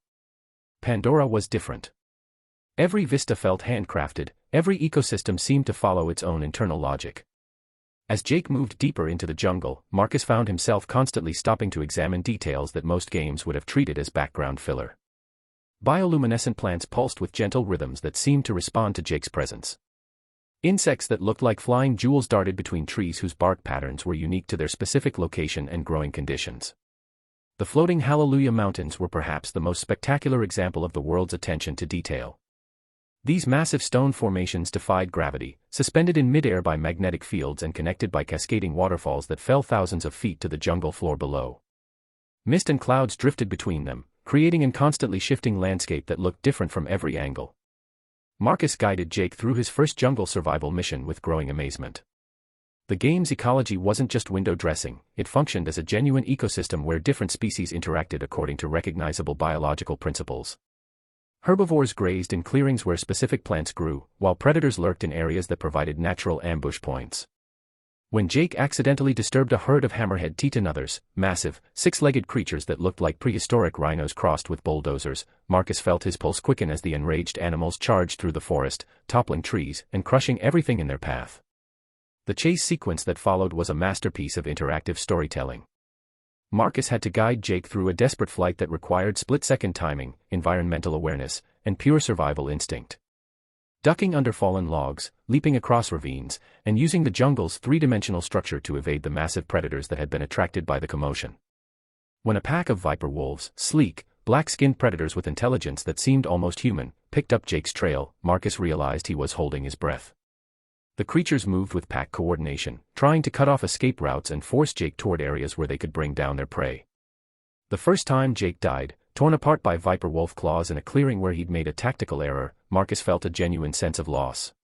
The death mechanics in Infinite Realms were designed to create meaningful consequences. Players couldn't immediately resurrect, death penalties increased with each subsequent failure, and daily death limits forced strategic thinking rather than mindless rushing. As a reviewer, Marcus had access to administrative cheats that would let him bypass these restrictions, making his character invincible and allowing him to evaluate content without gameplay interruptions. But something about Avatar made him want to experience it as intended, accepting the consequences of his mistakes and learning from each failure. The escape mechanics were perfectly calibrated, challenging enough to create genuine tension, but fair enough that success felt earned rather than lucky. When Marcus finally guided Jake to safety by diving off a cliff into a deep pool at the base of a waterfall, he felt a rush of accomplishment that reminded him why he'd gotten into game development in the first place. But it was during the survival sequences that Marcus truly lost himself in Pandora's world. As night fell and the jungle transformed into something even more dangerous and beautiful, Marcus found himself abandoning his reviewer's clinical detachment and simply exploring. The nocturnal ecosystem was a revelation. Plants that had seemed ordinary during daylight revealed intricate bioluminescent patterns that turned the jungle into a living constellation. Predators with their own unique adaptations emerged from hidden layers, while other creatures that had been active during the day sought shelter in hollow trees and underground burrows. Marcus spent nearly an hour just walking through the jungle, watching how different species interacted with their environment and with each other. He discovered that the soil composition affected which plants grew in specific areas, and that changes in elevation, water sources, and sunlight exposure created distinct microecosystems within the larger jungle environment. The variety of flora was staggering. Beyond the massive trees that formed the jungle's canopy, Marcus cataloged dozens of unique plant species, luminescent flowers that chimed like bells when touched, spiral vines that seemed to grow in mathematical patterns, mushrooms that released spores in response to vibrations, and moss that changed color based on the chemical composition of whatever it was growing on. The fauna was even more spectacular. Marcus encountered creatures that seemed to combine elements from Earth's evolutionary history with completely alien innovations. Flying creatures that looked like tiny pterodactyls but moved in coordinated swarms, primate-like animals with 4 arms and skin that shifted color like chameleons, and herbivores that resembled deer but sported fan-shaped, translucent antlers that caught and refracted light like living prisms. Each creature felt like it belonged in Pandora's ecosystem, with behaviors and adaptations that made biological sense within the world's established parameters. Predators hunted in patterns that reflected their physical capabilities, herbivores had developed defensive strategies appropriate to their environment, and the entire food web seemed to function according to principles that were alien but internally consistent. Marcus realized he'd been playing for over 4 hours when his computer chimed with a reminder about his other pending reviews. He'd become so absorbed in exploring Pandora that he'd completely forgotten his professional responsibilities, something that had never happened in 5 years of content evaluation. Even more telling, he died multiple times during his exploration, caught by predators while distracted by interesting plant life, fallen from cliff faces while trying to get better views of flying creatures, or simply made poor tactical decisions while trying to observe animal behavior, and each death had felt meaningful rather than frustrating. The survival mechanics weren't just obstacles to overcome, they were integral to the experience of being human in an alien world that operated according to rules that Jake, and by extension, the player, was still learning to understand. As Marcus reluctantly saved his progress and prepared to move on to his other assignments, he realized that Avatar had accomplished something he'd rarely seen in his years of professional reviewing. It had made him forget he was playing a game. For those 4 hours, he hadn't been Marcus, content reviewer for Infinite Realms' corporate office. He'd been Jake Sully, exploring an alien world that felt more real and more alive than most places he'd visited in actual reality. And Chapter 10, Rave Reviews. As Pandora's sun disappeared behind the massive floating mountains, the alien world's night sky revealed itself in all its otherworldly glory. The enormous blue gas giant that dominated the horizon cast everything in an ethereal azure glow, its storm-swept surface creating patterns of light and shadow that shifted like a living thing. Smaller moons traced delicate arcs across the starfield, their orbital dance creating celestial geometry that no human had ever witnessed from Earth. Marcus felt his breath catch as he took in the vista. Even knowing this was all digital artistry, the scope and beauty of Pandora's night sky was genuinely awe-inspiring. The artists at Stormwind Studios had created something that felt less like a game environment and more like a window into an actual alien world. But beauty on Pandora came with a price. As darkness settled over the jungle, the game's threat indicators began climbing into the red zone. The peaceful sounds of daytime wildlife gave way to more ominous calls echoing through the darkness, predatory howls, rustling vegetation, and the unmistakable sense of being watched by hungry eyes. Marcus quickly guided Jake through the survival mechanics he'd learned during his earlier exploration. Using the multi-tool in his inventory, he carved wooden stakes into makeshift spears and gathered resinous tree sap to fuel a torch. The flame cast dancing shadows through the jungle, creating pools of warm light that felt like the only safe spaces in an increasingly hostile world. That sense of security proved illusory. Within minutes, glowing eyes began appearing at the edge of the torch's illumination, pairs of cold, intelligent pupils that moved with pack coordination. The viper wolves emerged from the darkness like living shadows, their sleek black forms nearly invisible until they were close enough to strike. Marcus had encountered these creatures during his daytime exploration, but facing them at night with limited visibility and basic weapons was an entirely different challenge. The pack moved with predatory intelligence, trying to separate Jake from his light source while coordinating attacks from multiple angles. The first assault came from his blind spot, a viper wolf launching itself through the air with claws extended. Marcus was preparing for his character's inevitable death when an arrow materialized out of nowhere, taking the creature down in mid-leap. A blue figure burst from the jungle like an avenging angel, moving with inhuman grace and speed. The Nausicaa woman, for it was clearly female despite her alien features, fought with a combination of primitive weapons and preternatural skill that made Jake's clumsy spear work look pathetic by comparison. Within moments, the surviving viper wolves had melted back into the darkness, recognizing a superior predator when they encountered one. Marcus expected some kind of tutorial dialogue or exposition dump to explain who this character was and how she fit into the larger narrative. Instead, the Nausicaa woman did something that completely caught him off guard. She grabbed Jake's torch and hurled it into a nearby stream, plunging them into complete darkness. For a heartbeat, Marcus thought this was a bug or a scripting error. Then the jungle began to glow.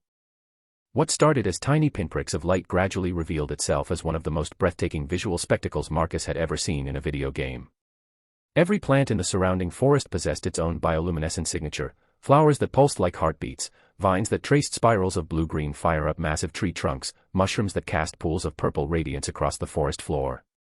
The effect was layered in 3 dimensions, creating a living constellation that stretched from the ground to the canopy overhead. Delicate fern-like plants traced patterns of electric blue through the undergrowth, while overhead, flowering vines created curtains of golden light that swayed in the night breeze. Even the moss growing on tree bark contributed its own subtle phosphorescence, turning every surface into art. Marcus found himself just sitting there, rotating the camera to take in the full 360-degree spectacle. This wasn't just impressive graphics, this was world-building on a level that transcended technical achievement and entered the realm of genuine artistry. "This is absolutely incredible," he murmured to his empty office. The Nausicaa woman knelt beside the body of the viper wolf she'd killed, speaking in what sounded like a genuine alien language while touching the creature with obvious reverence. The gesture was simple but profound, a reminder that even in this fantastical setting, death had meaning and consequences. "Excuse me, what game is that?" Marcus nearly jumped out of his chair. Linda Martinez, one of his fellow reviewers, was standing behind him with her coffee mug, staring at his monitor with obvious fascination. "New submission," Marcus said, trying to regain his professional composure. "Just doing a routine evaluation." "Routine?" Linda raised an eyebrow. "Marcus, you've been playing for over 4 hours. I could hear you talking to yourself from 3 cubicles away. Marcus glanced at his clock and felt his stomach drop. 4 hours? It felt like he'd only been playing for maybe 90 minutes. Where had the time gone? The graphics are stunning, Linda continued, settling into the chair beside his workstation. What studio developed this? Some startup called Stormwind Studios. Primary tier account, registered about 2 months ago. Seriously? This looks like something that came out of a major publisher. The production values are insane.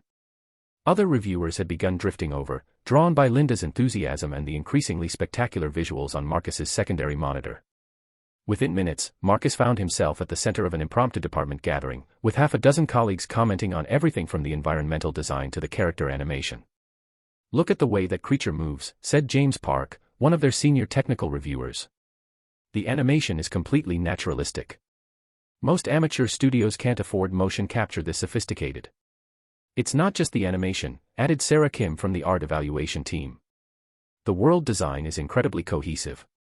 Everything feels like it belongs in the same ecosystem. That takes serious planning and artistic vision. Marcus felt a surge of pride, as if he'd personally contributed to Avatar's development rather than just stumbled across it during his regular review duties. You should see the opening cinematic, he said. The storytelling is film quality. Mind if I take a look at your evaluation notes? Asked a familiar voice from the back of the group. Marcus turned to see Michael Richardson, their department supervisor, pushing through the small crowd with the kind of expression that usually meant someone was about to get in trouble for not following proper procedures. Michael, Marcus said, quickly minimizing the game window and pulling up his official evaluation forms. I was just conducting a thorough technical review. The submission showed unusual promise, so I wanted to make sure I gave it proper attention. Michael's stern expression softened into something approaching amusement. Marcus, relax. I've been watching from my office for the past hour. When half my department abandons their workstations to crowd around one reviewer's desk, I pay attention. He gestured toward the monitor. Mind giving me the full presentation? I'd like to see what's got everyone so excited. Marcus spent the next 20 minutes walking through Avatar's key features, starting with the opening cinematic and progressing through the major gameplay systems. He'd activated admin privileges to skip past the sections he'd already completed, but even in fast-forward mode, the quality was undeniable. By the time he finished his impromptu presentation, Michael was nodding thoughtfully. The production values are exceptional for such a new studio. The world building is particularly impressive. It feels like they've created a genuine ecosystem rather than just a game environment. There are some minor interface issues, Marcus said, trying to maintain his professional objectivity. The inability to import custom characters will probably frustrate some players. And the survival mechanics during the night sequences might be too challenging for casual gamers. Those sound like design choices rather than technical problems, Linda replied. Sometimes creative limitations can actually enhance the player experience. He paused, clearly making some kind of internal calculation. What's your preliminary recommendation? Marcus took a deep breath. In 5 years of reviewing submissions, he'd never felt this confident about a project's commercial potential. I think this could be a serious contender for the New World competition. The artistic vision is exceptional, the technical execution is solid, and the gameplay feels genuinely innovative within the established framework. High praise from someone who usually finds fault with everything, Michael said with a slight smile. How about we give it C-level traffic allocation and see how the market responds? If the player metrics support your enthusiasm, we can consider escalating it for premium promotion. Marcus felt his heart skip. C-level traffic was the highest initial boost their department could authorize without executive approval. It meant Avatar would be featured prominently in the platform's discovery algorithms and recommended to players whose preferences matched the content profile. I'll set that up immediately, Marcus said, already pulling up the traffic allocation interface. Good. And Marcus. Michael paused at the edge of the cubicle cluster. Nice work on this evaluation. It's always satisfying to discover genuine talent among all the amateur submissions. As the group dispersed and Marcus began processing the paperwork for Avatar's traffic boost, he found himself wondering about the people behind Stormwind Studios. Whoever they were, they'd created something special, the kind of experience that reminded him why he'd gotten into game development in the first place. Across the city, Alex Morrison was examining the wine list at Hotpot Palace with the concentrated attention of someone trying to make $50 stretch to cover a celebration for 4 people. The restaurant was packed as always, its mismatched tables and boisterous atmosphere creating the kind of chaotic energy that made it impossible to have a quiet conversation. He'd just finished booking their table when his phone buzzed with a message from the Infinite Realms review system. Submission, Avatar, has been approved for publication. Initial traffic allocation, sea level. Congratulations on your successful submission. Alex stared at the message for a long moment, feeling a complex mixture of relief, excitement, and terror. Avatar was officially live, competing against hundreds of other submissions for players' attention and judges' consideration. Everything they'd worked for over the past 2 months would now be determined by factors largely beyond their control: word of mouth, social media buzz, and the mysterious algorithms that determined which games got prominent placement in the platform's discovery systems. Did you get the approval? David asked, appearing at Alex's shoulder with the eager expression of someone whose entire future was riding on the answer. We're live, Alex said simply. Sea-level traffic allocation. The table erupted in cheers that momentarily drowned out the surrounding restaurant noise. David, Tom, and Sophie looked like they'd just won the lottery, which in a sense, they had. Sea-level traffic meant Avatar would be prominently featured to potential players rather than buried in the vast catalog of submissions that most people never discovered. This calls for the premium meat selection, Sophie declared, flagging down their server with newfound confidence. We're celebrating tonight. The hot pot arrived in stages, first the bubbling broth with its layer of red oil and floating spices, then wave after wave of ingredients ranging from paper-thin beef slices to exotic mushrooms Alex couldn't identify. The ritual of cooking and sharing food created a natural rhythm for conversation, allowing everyone to process the magnitude of what they'd just accomplished. I still can't believe we actually finished it, Tom said, using his chopsticks to fish a perfectly cooked piece of beef from the roiling broth. 2 months ago, this was just an idea in Alex's head. Now there are people all over the world playing in the world we created. Speaking of which, David added, carefully monitoring a delicate piece of fish that would turn to rubber if overcooked, my heart is done, ready to eat. Damn, my meat has been in too long, Sophie groaned, retrieving what had once been a premium cut of lamb. It's completely overdone. Well, my brain is definitely cooked at this point, Tom said, gesturing vaguely at his head with his chopsticks. Alex suddenly burst into laughter, startling the other three mid-chew. What's so funny? David asked around a mouthful of vegetables. I just realized, Alex said, wiping tears from his eyes, you three might have accidentally saved Earth from alien invasion. The group exchanged puzzled glances. How exactly? Sophie asked. Think about it, Alex explained, his grin widening. Imagine if extraterrestrials had just landed and the first human conversation they overheard was you guys saying, my heart is cooked and ready to eat, my meat is overdone, and my brain is completely cooked. They'd probably run screaming back to their mothership shouting, command, abort the mission. These humans are cannibals. The mental image sent the entire table into hysterics. Other diners turned to stare at the four young people laughing so hard they were crying, but none of them cared. For the first time in months, they weren't thinking about deadlines, budgets, or technical problems, they were just enjoying the moment. No wonder you came up with something as creative as Avatar, Tom said once he'd recovered enough to speak. Your imagination is completely unhinged. That's the secret to good game design, Alex replied, raising his beer in a mock toast. Unhinged imagination and just enough technical skill to make it real. To unhinged imagination, David declared, and they clinked glasses with the solemnity of people making a genuine pact. The celebration continued for another 2 hours, but eventually, Alex made his excuses and headed home. His parents expected him to maintain some semblance of normal family life, and he'd learned that keeping them happy was essential to maintaining his freedom to work on the studio. But sleep proved elusive. Once he was alone in his childhood bedroom, the reality of Avatar's launch hit him with full force. Somewhere out there, real people were experiencing the world he'd envisioned, making choices that would determine not just their own entertainment but his entire future as a game developer. His phone buzzed with a message from David, Boss, we've got 6,000 concurrent players already. Alex's heart jumped. 6,000 people, in just the first few hours after launch, had chosen to spend their time exploring Pandora. That was more than many indie games achieved in their entire lifespan. 20 minutes later, we're up to 7,000. An hour after that, Boss, we just hit 10,000 total players. Alex gave up any pretense of sleeping and spent the night refreshing player statistics, reading the first wave of user reviews, and monitoring social media for any mention of Avatar. David was clearly doing the same thing, sending updates every few minutes as the numbers continued climbing. By 9 a.m. the next morning, Avatar had attracted over 120,000 players in the domestic market alone. The international servers were still in their overnight periods, but early projections suggested similar adoption rates once the global player base came online. More importantly, the user reviews were overwhelmingly positive.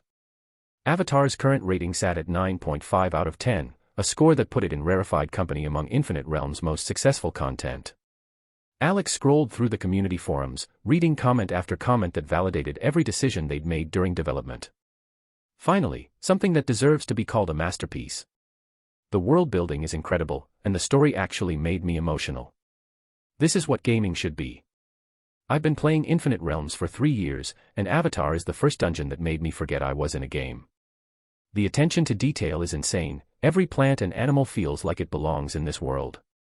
When that torch went out and the jungle started glowing, I literally got goosebumps. I've never seen anything that beautiful in a video game. The only negative is that you can't use custom characters, but honestly, Jake's story is so compelling that I didn't mind experiencing it through his perspective. I haven't finished the main quest yet, but I've already spent hours just exploring and documenting all the different creatures. This feels like a living ecosystem rather than just a game environment. Calling it now, this wins the new world competition or the judges are blind.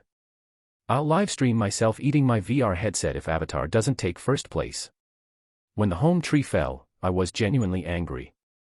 Not frustrated with the game, but emotionally invested in the Na6 people. That's masterful storytelling. Reading the community response, Alex felt a complex mixture of pride and responsibility. These players weren't just consuming entertainment, they were investing emotionally in a world he'd brought to life. That trust felt both exhilarating and terrifying. Avatar had passed its first test. Now came the real challenge, sustaining that initial excitement long enough to build the kind of lasting community that could carry them through the competition and beyond. But for now, watching those player numbers climb and reading reviews that validated every creative risk they'd taken, Alex allowed himself a moment of pure satisfaction. Chapter 11, Total Conversion. Alex couldn't contain his excitement as he scrolled through the game data and reviews. This was exactly the strong start he'd been hoping for. His prediction had been correct. Avatar hadn't just caused a viewing sensation in his previous life, but adapted as a dungeon, it could create a gaming phenomenon in this world too.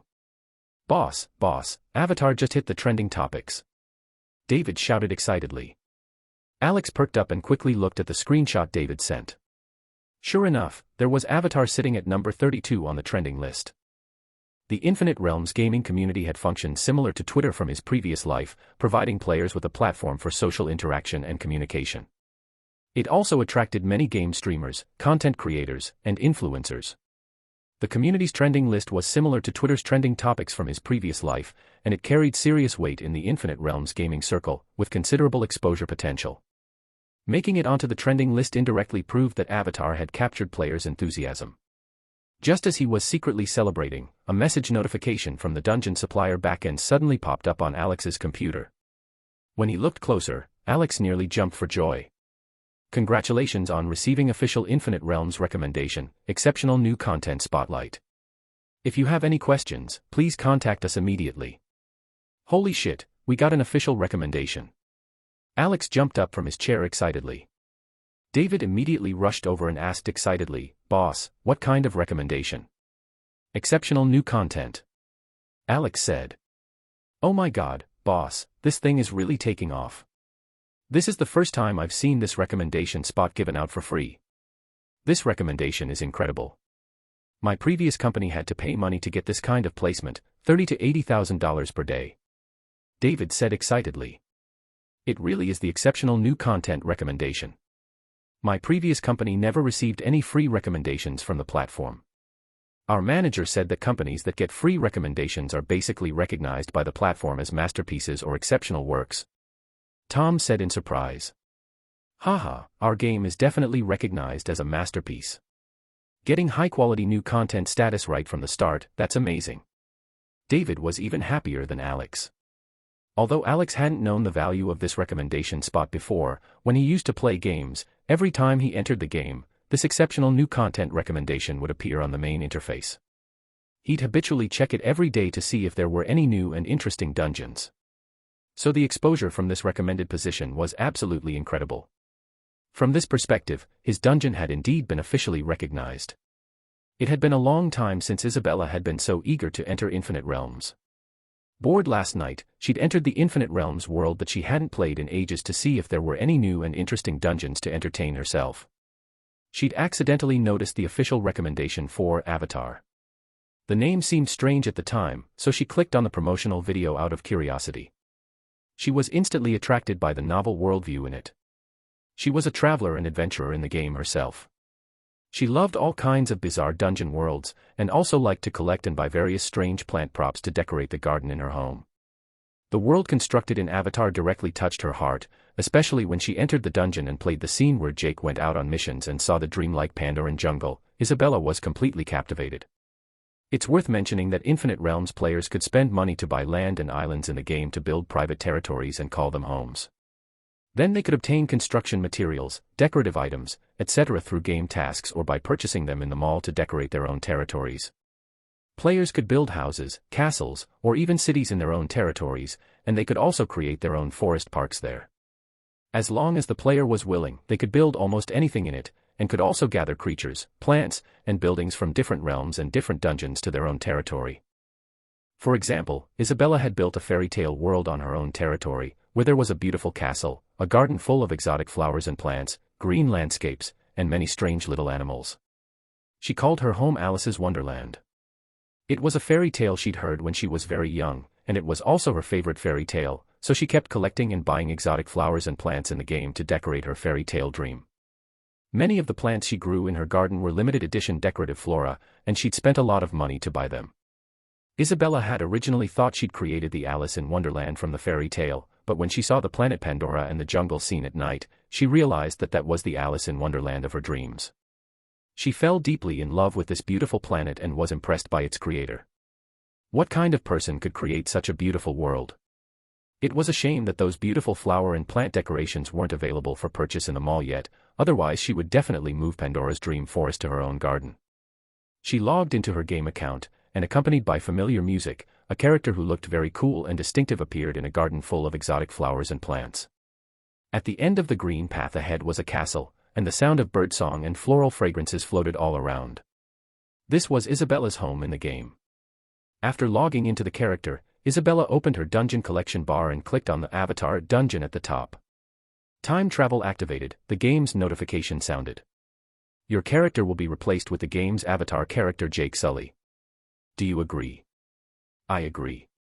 Isabella said. Time travel successful, welcome to Pandora.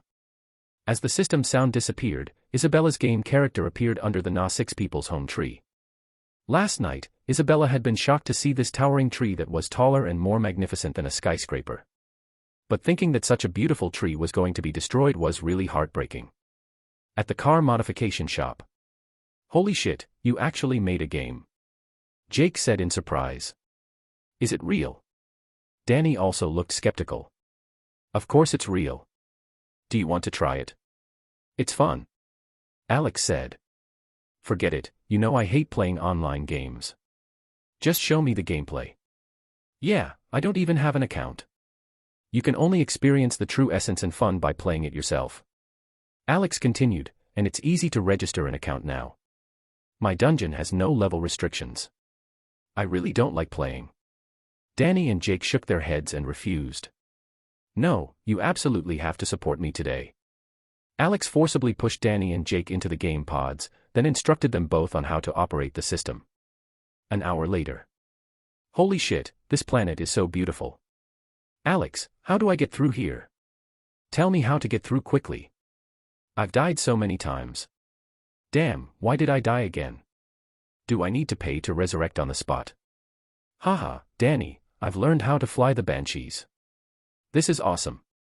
Oh my god, Jake, how did you do that? I've fallen to my death several times trying to reach the floating mountains. Looking at the two friends who had constantly tried to pull him away from online games and were now successfully pulled into the game themselves, Alex nodded with satisfaction. Chapter 12, Breaking Through. Inside the president's office at Titan Games headquarters. Brandon Sterling threw a report on his desk with a cold expression. How do you manage these campaigns? Why are we losing so much ground in the rankings? He was the founder and CEO of Titan Games. As the son of Robert Sterling, who ranked third on the national rich list, he'd started his own business and established Titan Games with family support 10 years ago, focusing on VR gaming equipment research, development, and sales. The company was currently the leading VR game equipment manufacturer in the region, occupying half of the domestic VR gaming market. In addition, their company also developed VR games. It was one of the largest game companies in the country and served as a special content supplier for Infinite Realms in their region, wielding extraordinary influence. Their Primordial World dungeon, which had ranked first in real-time standings for this year's Infinite Realms New World theme competition, had been developed by their company. But just last night, their entry had been overtaken again by the second-ranked Planet Crawl, produced by the American ET company, and they were falling far behind in the metrics. ET bought several premium official recommendation slots last night and also launched an event to increase the drop rate of dark steel, which is the most critical and rare material for synthesizing their company's best-selling equipment, the Shadow Mech. So yesterday, many European and American players returned to the dungeon to farm the bosses. Not only that, they maliciously flooded our Primordial World with bad reviews and negative coverage, the project manager said with a bitter expression. I don't want to hear excuses. I only care about results. I need to see our Primordial World ranked first. We must increase our operations budget. We have to win the championship this time. Marcus said coldly. Understood, Mr. Sterling. I'll arrange it immediately, the project manager replied. Meanwhile, the ET team back in the US was working overtime in an impromptu meeting. Our strategy this time has been very effective. We're already way ahead. Now we're about to enter the final selection phase, and we must maintain our top position for the final month. The next phase is when we'll show our real strength. We'll make those guys stare at our lead and get desperate. That's right, Infinite Realms has always been dominated by us. We'll be champions again this time. ET was a rising star in the United States. In just 3 years, their company had become a top-tier supplier in Infinite Realms. Currently, most of the popular high-level dungeons and best-selling equipment were designed by this company. They were at the peak of their success and were determined to win the championship of this new world theme competition. In fact, whether it was Titan Games or ET, these companies were veterans who understood the mechanics of Infinite Realms' ranking system perfectly. They used every method at their disposal, buying official recommendation slots for more traffic, using media hype for promotion, creating topics and buzz, guiding players, encouraging positive reviews, and hiring internet trolls. Additionally, the performance and reception of both companies' entries were indeed outstanding and nearly matched, so the battle between them was extremely fierce. So far, the two companies had spent nearly tens of millions of dollars in their battle for the top spot, using every means available. Of course, this amount of money was nothing to them, and they wouldn't hesitate to spend tens of millions more. For companies like these, competing for the championship wasn't about the prize money. What they valued was the reputation, influence, and authority that came with the victory. Once you won the championship, it was equivalent to creating a hit IP. In the future, you could do countless things around this IP, and making money would be easy. Even just selling skins and cosmetics in the game, or selling decorative items, could easily generate hundreds of millions in monthly revenue. This was why these two companies were fighting at all costs. After all, people only remember the champions. But they hadn't noticed that a dungeon called Avatar had suddenly appeared at 20th place on the rankings, and was rapidly climbing toward higher positions. Alex felt like he'd been riding a rocket all day. The skyrocketing data made him experience the thrill and excitement of adrenaline rushes over and over again. As Avatar launched on several other global servers one after another, and received official recommendations from Infinite Realms, the total number of Avatar players suddenly showed explosive growth. Within an hour of being featured in the recommended position, the number of new players worldwide surged by more than 6 million, and the total player count was approaching 10 million. Avatar's score had once reached an unprecedented 9.8 points, but with the surge in player numbers, pleasing everyone became increasingly difficult, so the score was pulled back down to 9.5 points. In terms of revenue, sales of resurrection items and death limit increase items alone had reached nearly $1 million.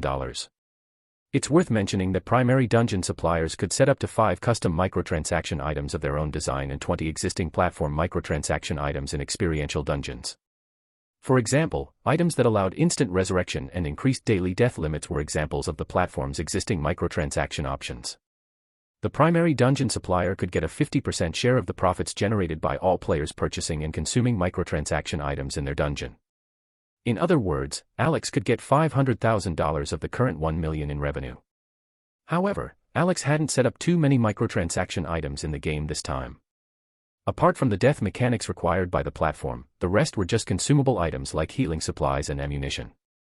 These items only reduced the game's difficulty and wouldn't truly ruin the gaming experience.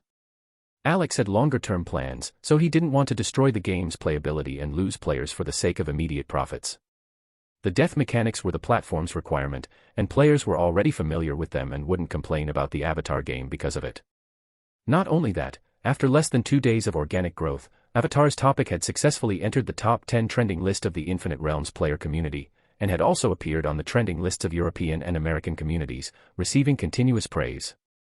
I accidentally discovered a treasure avatar, a groundbreaking masterpiece. A friend recommended it to me, and I wasn't disappointed. The completely new worldview is refreshing. This is what a real new world looks like. Such a realistic fantasy world is breathtaking. I've finally found the best work of this competition. This is an unprecedented excellent dungeon. Avatar has raised the bar for dungeon quality in Infinite Realms by several levels. I'm really looking forward to the official dungeon adaptation and the subsequent stories about Pandora and the Na-6. The final battle was so shocking. When the Taurik came looking for Jake, I got goosebumps. I really want to buy a Taurik as a mount. When will Avatar skins be released? I really want to buy them. Isn't anyone else bothered by how outdated the mech designs are? They're simply unbearable to watch. I agree. The plot is also very ordinary and uninteresting. Stop nitpicking. I bet someone from a rival company is maliciously attacking this. Trolls are everywhere. Is there any expert who can share some strategy guides? The guide is here, but it's only in one language. You can use smart translation, which makes it much easier. Is there any expert who can give me an illustrated guide to the new and interesting plants and animals in Avatar? Yeah, or does anyone know the official website or social media of Avatar's developers? I really want to see official information about the worldview. Same question. With the help of countless fans domestically and internationally, Avatar's popularity continued to soar, and it even spread from Infinite Realms' official social platform to other social media platforms. The game's promotional video, CG animations, and gameplay screenshots quickly went viral on major video websites worldwide. Is this a movie trailer? This planet Pandora is so beautiful. I'm completely captivated. It's gorgeous. What movie is this? Where can I watch it? It's not a movie, it's Avatar, the new experiential dungeon in Infinite Realms. Oh my god, this is actually a game. Huh. Why haven't I seen this dungeon before? Did it just come out? That's right, it's newly released, and it's currently ranked 5th in the New World Championship. Highly recommended, it's absolutely incredible. In this way, in just a few days, Avatar seemed poised to become a massive hit, and the direct manifestation of this popularity was that Avatar shot straight up the New World competition rankings, and on the 10th day after its launch, it successfully squeezed into the top 3. Chapter 13, Dark Horse. Can anyone tell me where this Avatar came from? In the conference room, Brandon Sterling slammed the table and roared. He never could have imagined that after fighting with ET Company until both sides were bleeding money, he'd discover that the real threat wasn't his established rival, but this dungeon called Avatar. A dungeon that had been online for just 10 days had suddenly jumped to 3rd place. This upward momentum was simply shocking, and it made Marcus feel an enormous threat. Mr. Sterling, according to our research, this game was developed by a newly established studio. Because of its excellent quality, it's received significant official exposure and recommendations. Currently, its ratings and reputation are very high, and its upward momentum is extremely strong. This was something we hadn't anticipated, his project manager reported. Deal with it immediately and suppress their ranking. Brandon said coldly. Boss, I think we should hold back for a moment. It might be best if we let them reach 2nd position so that ET can sense the threat and take countermeasures. We'll use this time to build up our strength and invest all our funds in expanding publicity and optimizing our dungeons. Once they've worn each other down for a while, we'll swiftly launch our attack and crush both of them, suggested a sharp-looking middle-aged strategist. Brandon frowned and pondered for a moment, then nodded. Well, that's a good strategy. Come up with a detailed plan. And make sure to prepare contingencies for both scenarios. Understood, Mr. Sterling. In ET Company's conference room.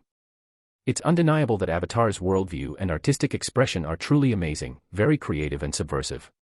This is something we should all learn from. I really didn't expect a startup to be able to create such an excellent dungeon. Objectively speaking, Avatar is qualified to win the championship, but we can't let this happen, otherwise all our investment in Planet Crawl will be worthless. We must take action. We can't let Avatar's popularity continue. But if we want to suppress Avatar, I'm afraid our budget will have to double again. Actually, I think the ones who are more anxious than us right now should be Titan Games. After all, they're currently ranked second. They definitely don't want to be squeezed out by Avatar. So I don't think we need to rush. Let Titan Games and Avatar fight it out for now, and we can sit back and watch the show. I agree with John. We should be patient and use our funds strategically. Well, this competition is really becoming more and more interesting. After being featured in the Exceptional New Content recommendation, Avatar received even better official recommendations, which further fueled its popularity. And Avatar's success also kept the gaming media incredibly busy. In recent days, mainstream industry media had been competing to cover the phenomenon to grab attention and traffic, and Alex had even received interview invitations from many industry publications. But he refused them all. First, he couldn't let his father know that he was developing game dungeons, at least not before he truly succeeded. Second, he didn't want too many people to know him personally, and didn't want too many outside voices interfering with his life. Otherwise, it was very likely that the higher he was praised, the harder he would fall. Additionally, major gaming content creators, streamers, and other media professionals had also competed to produce extensive video content about Avatar. After all, popularity meant traffic, and traffic meant money. How could they miss such a hot topic as Avatar? Therefore, Avatar-related videos had sprung up on major platforms like mushrooms after rain.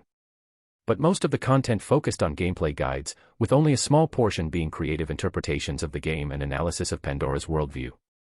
For example, there were two particularly popular analysis videos. The first was an analysis of Easter eggs in Avatar. There's a hidden Easter egg plot in the game. I don't know if you've noticed, but the heroine, Neytiri, once took the hero, Jake, to visit a place in their tribe that looked like an ancestral hall or altar. There's an ancient mural on the wall there, right here. Everyone look carefully. If the protagonist finds clues in the mural, walks closer to examine it, and clicks on the mural, it will trigger the Easter egg plot. The heroine will tell the hero the legend of the tree spirit on planet Pandora, which is the huge figure in this mural.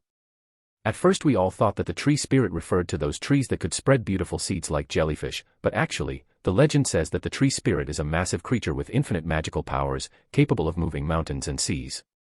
It's as tall as a mountain. Whenever the planet faces the threat of destruction, the tree spirit will appear to protect Pandora from disaster. But this is just a legend.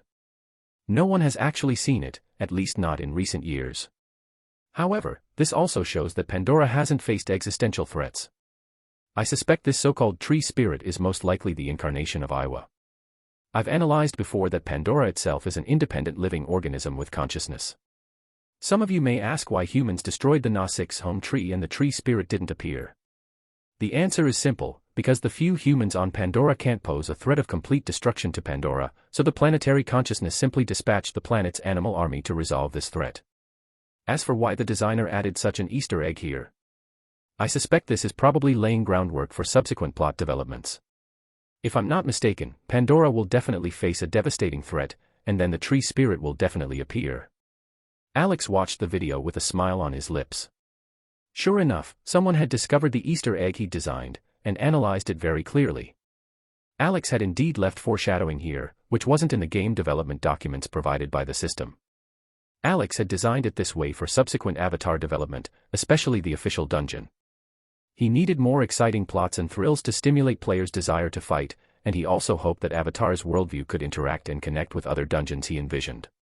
After watching this video, Alex clicked on another very popular science video, which was a comprehensive listing of the animals and plants on planet Pandora. Hello everyone, I'm your old friend, Game World Explorer. A masterpiece has finally appeared in the new World Dungeon competition these past few days, Avatar. I believe many people are playing this dungeon, and I'm also deeply attracted by the novel worldview and beautiful scenes. This is a dungeon with a very complete and rigorous worldview, with hundreds of new species of animals and plants created within it.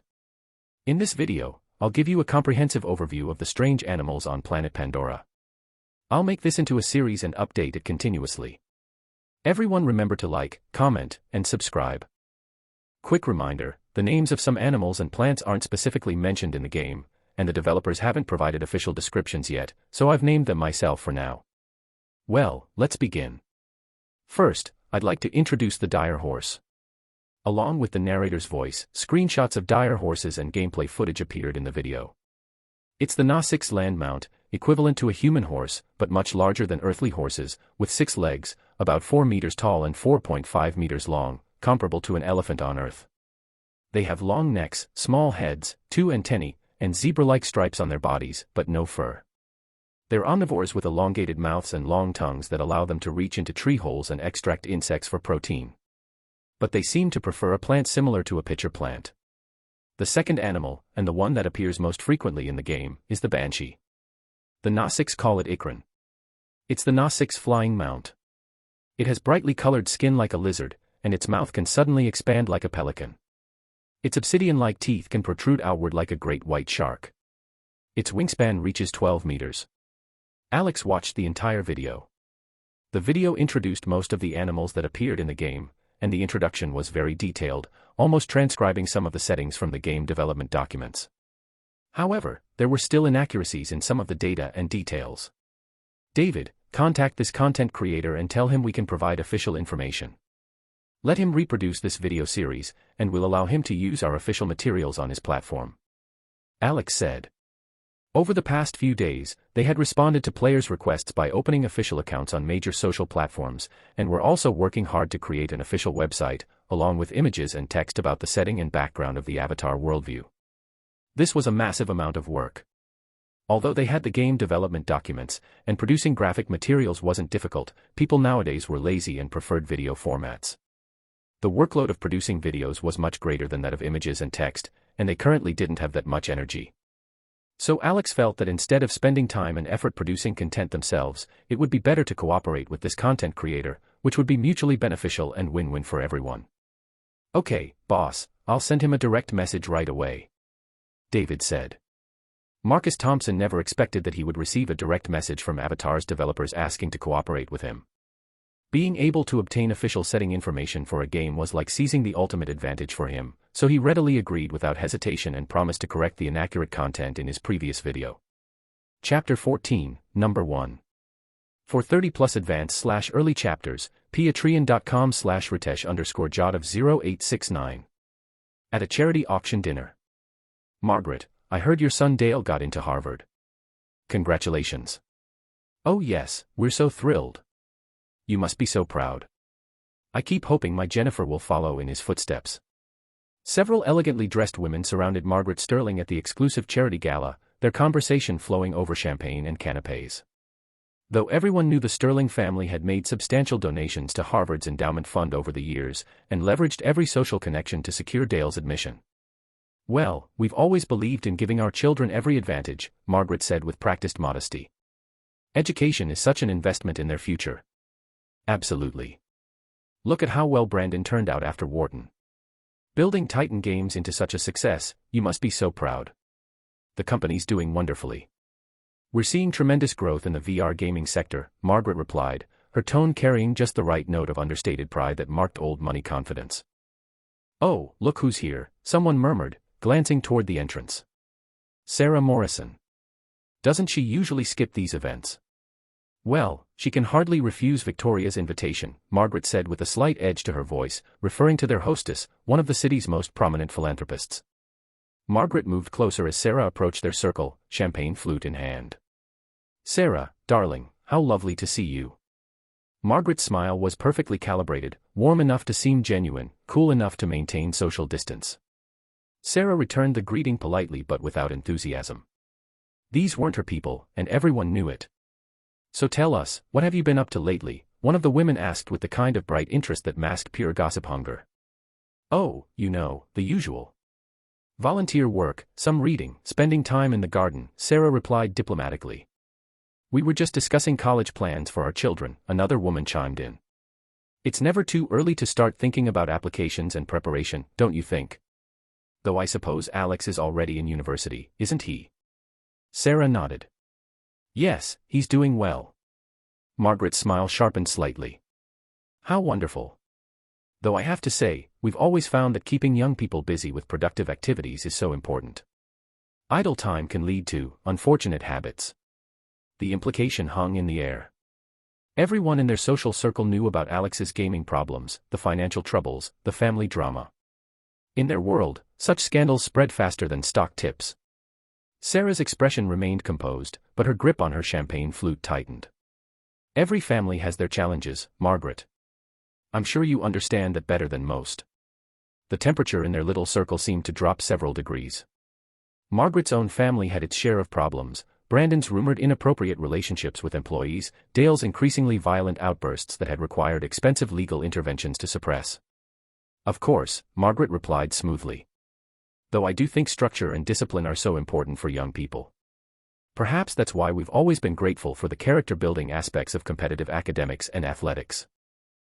Sarah murmured, then delivered her counterstrike with precision. Though sometimes I worry that too much pressure on young people can lead to acting out. Especially when they're far from family supervision. But I'm sure Dale is thriving at Harvard. Margaret's smile became glacial. Everyone present knew Dale's thriving involved regular visits from campus security and substantial donations to keep his more violent incidents from becoming public knowledge. Well, Sarah continued brightly, I should go find Victoria and thank her for the invitation. Enjoy your evening, ladies. She glided away, leaving Margaret fuming behind her social mask and the other women practically vibrating with the thrill of having witnessed a perfectly executed social warfare exchange. First place, boss, we're in first place. Alex, sitting through a particularly dull economics lecture, nearly jumped out of his seat when David's excited voice came through his earpiece.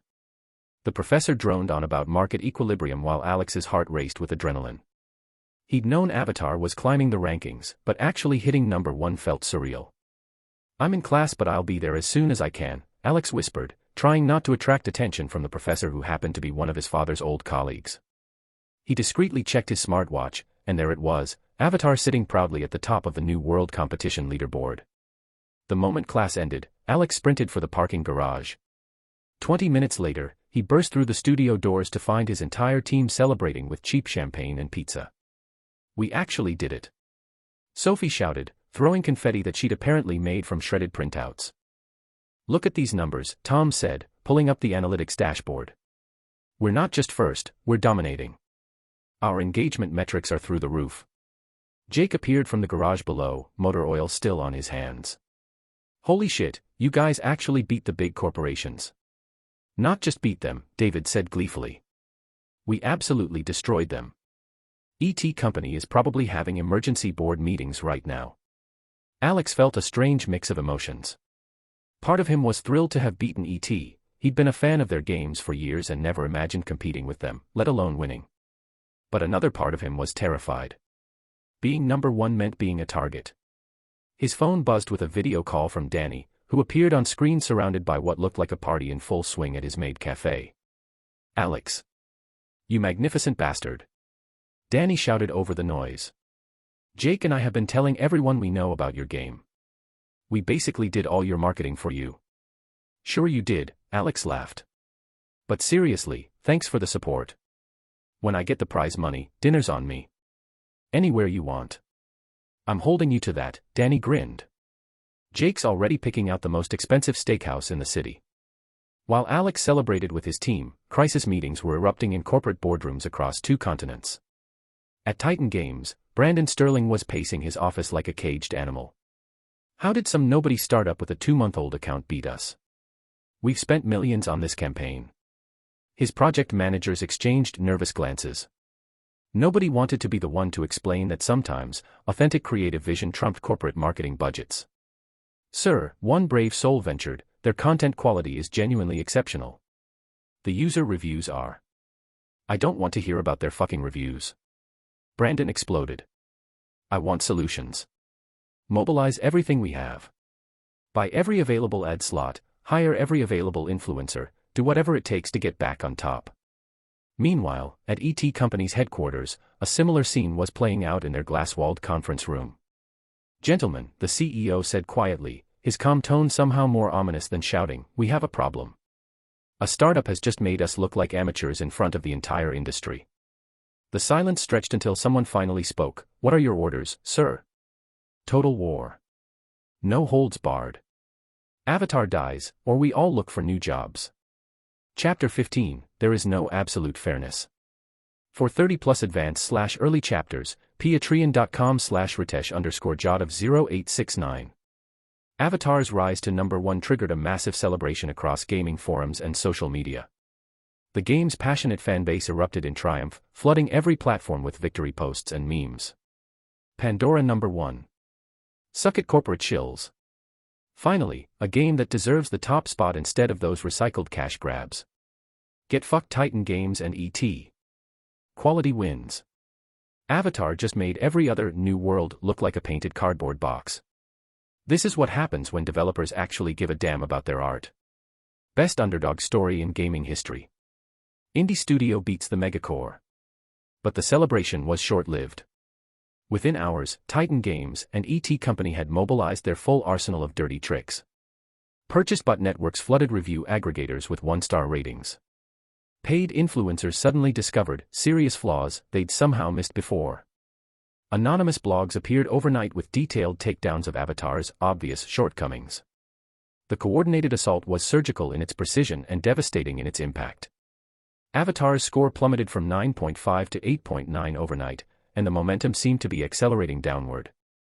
Gaming journalists who'd praised Avatar just days earlier now published think pieces questioning whether the game's success had been manufactured hype. Popular streamers began inserting casual criticisms into their content. Yeah, Avatar looks pretty, but once you get past the graphics, there's really not much there.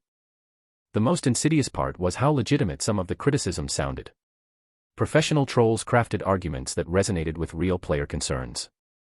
Avatar problem thread, let's be honest here, posted by Game Analyst 47, totally not a corporate shill account. Okay, can we talk about how Avatar is basically just Dances with Wolves in space? The plot is completely derivative. And don't get me started on the mech designs, they look like something out of a 1980s cartoon. Also, why are the Nausicaa basically just tall blue humans? If you're going to create aliens, at least make them alien. This is just lazy character design. The whole noble savage versus evil corporation thing is so played out. We get it, technology bad, nature good. Very deep, much wow. The thread exploded with responses from both genuine players and sock puppet accounts, creating a toxic storm that spread across Reddit, Twitter, and gaming forums. Soon, trending hashtags like #AvatarOverrated and #PandoraProblems were dominating gaming conversations. Real players found themselves caught in the crossfire. GameMaster_Mike, wait, what's happening? I loved Avatar yesterday and now everyone's saying it sucks. Veteran player 91, Mike, you're seeing a coordinated smear campaign.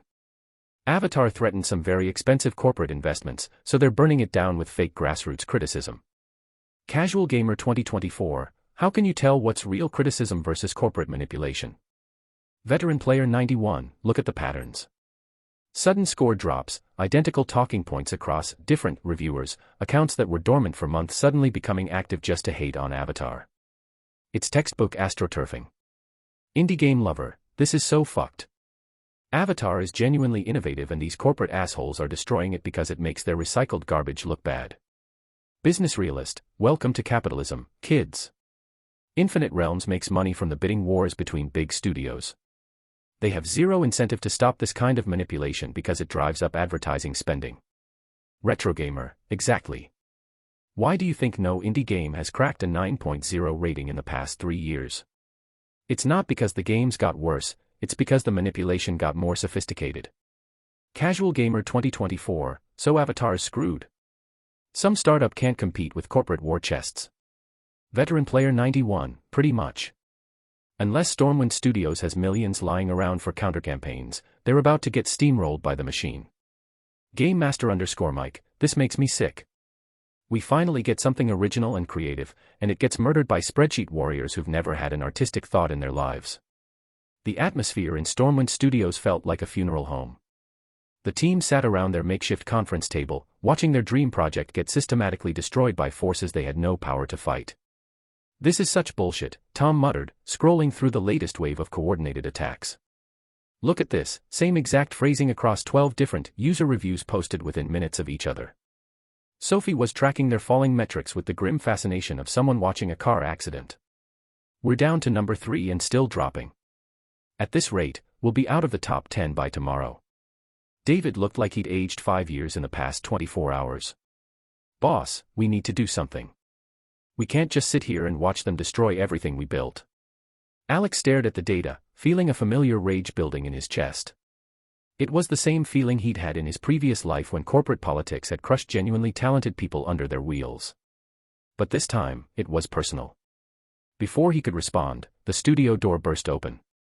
Jake strode in, his face flushed with anger, followed by Danny, who looked ready to start a fight. "All right, that's enough," Jake announced. "We're not letting these corporate dickheads bury you. Danny and I are liquidating some investments. How much do you need to fight back?" Danny nodded vigorously. "I've got contacts in influencer marketing. We can play their game right back at them." Alex felt a surge of gratitude, but also hesitation. This was exactly the kind of escalation that had destroyed the original Alex's life. Fighting corporate warfare with borrowed money was a dangerous game. "I appreciate it, guys, but I can't ask you to." "You're not asking," Jake interrupted. "We're offering. Consider it an investment in Stormwind Studios. We believe in what you built here."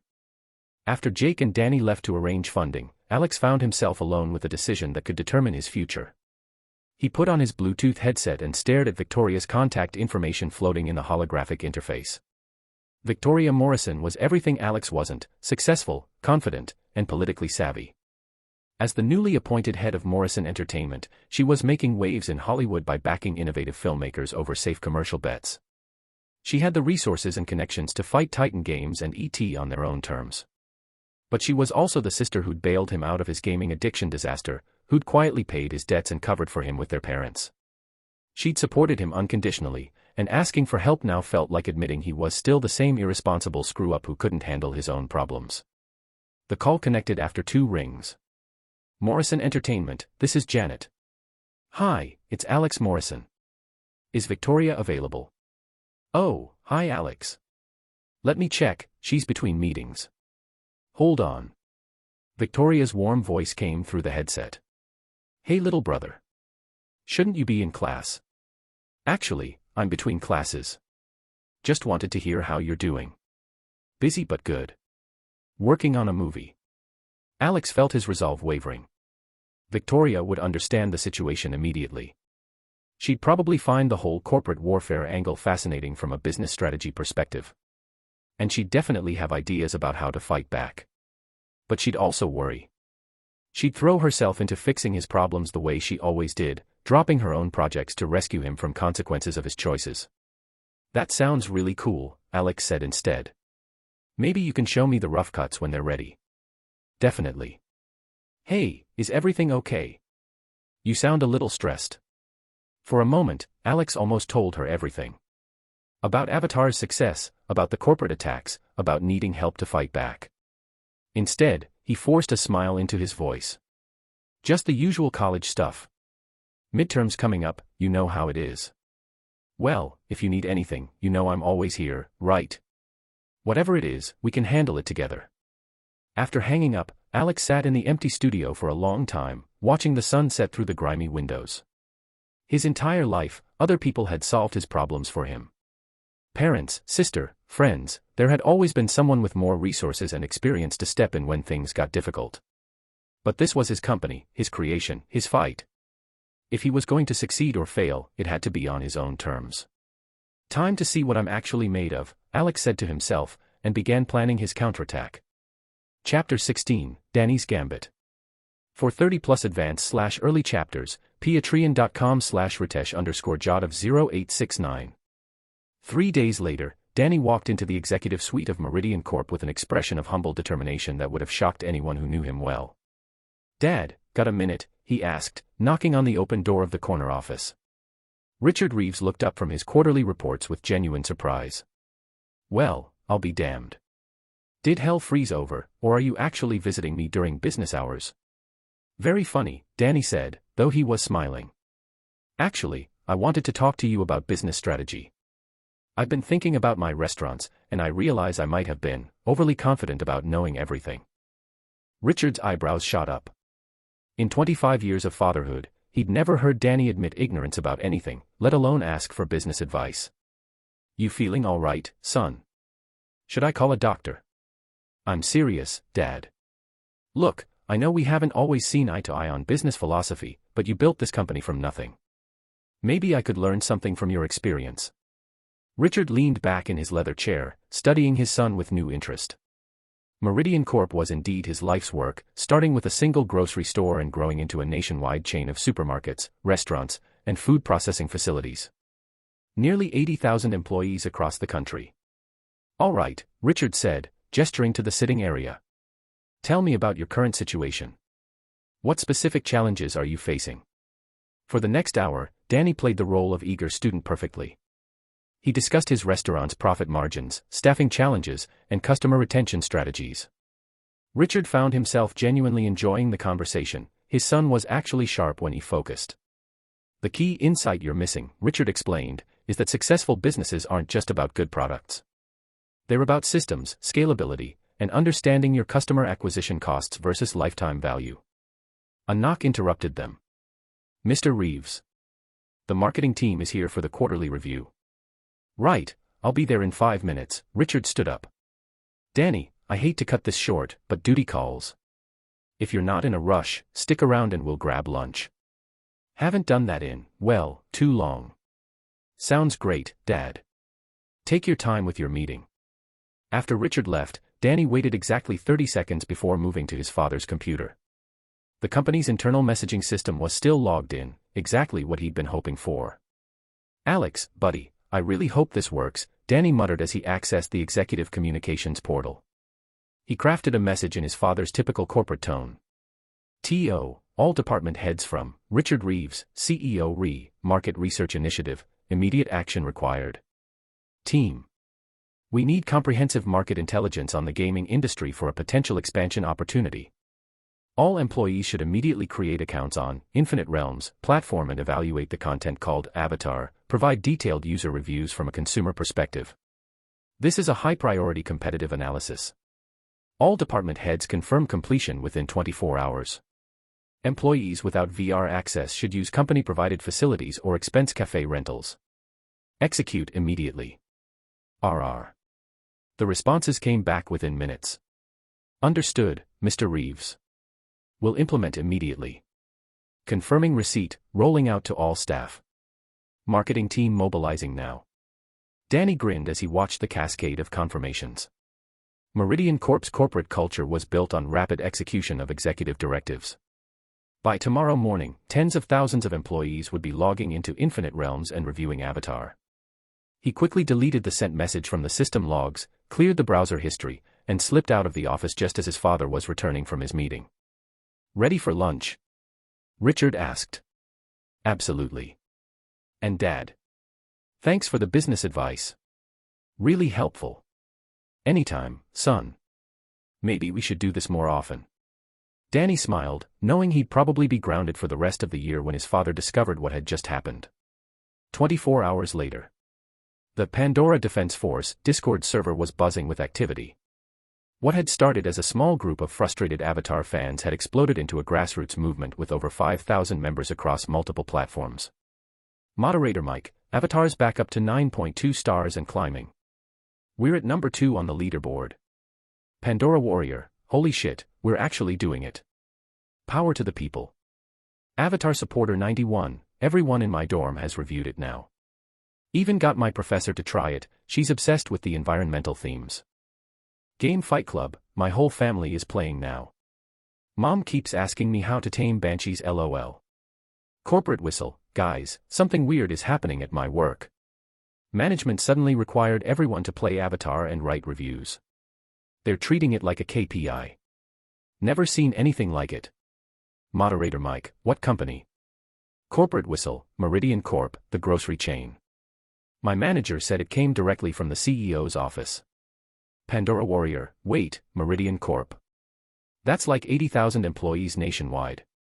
Avatar Supporter 91, dude, the CEO must be a hardcore Avatar fan. That's incredible. Game Fight Club, we're not fighting alone. The corporate world is waking up to what Avatar represents. Tech industry guy, This is becoming bigger than just a game review war. Avatar is turning into a symbol of creative independence versus corporate conformity. Corporate whistle, all I know is my whole department spent yesterday playing instead of working and nobody got fired. Best workday ever. Moderator Mike, keep pushing, everyone. We're proving that authentic passion beats manufactured hype. Back at Stormwind Studios, Alex was experiencing the strangest mix of emotions he'd ever felt. The spontaneous fan support was genuinely moving. Thousands of people he'd never met were fighting for his creation purely because they believed in it. But he was also facing harsh realities about the business side of success. Alex hadn't been idle during these past few days. He'd contacted multiple investment companies, hoping to secure funding to win this capital war. It was inconvenient for him to negotiate directly, so he'd asked David to handle the meetings on his behalf. But capital was always greedy, and David wasn't skilled at negotiation. With Avatar's current situation looking precarious, the investors sensed weakness. The terms they offered were nearly impossible to accept. According to their conditions, Alex would have to hand over most of his future earnings to these capitalists. Here's our position, the latest investor had explained with corporate coldness. Avatar shows promise, but you're in a war you can't win without serious backing. We're prepared to invest, but we'll need majority control and a 70% revenue share on all future projects.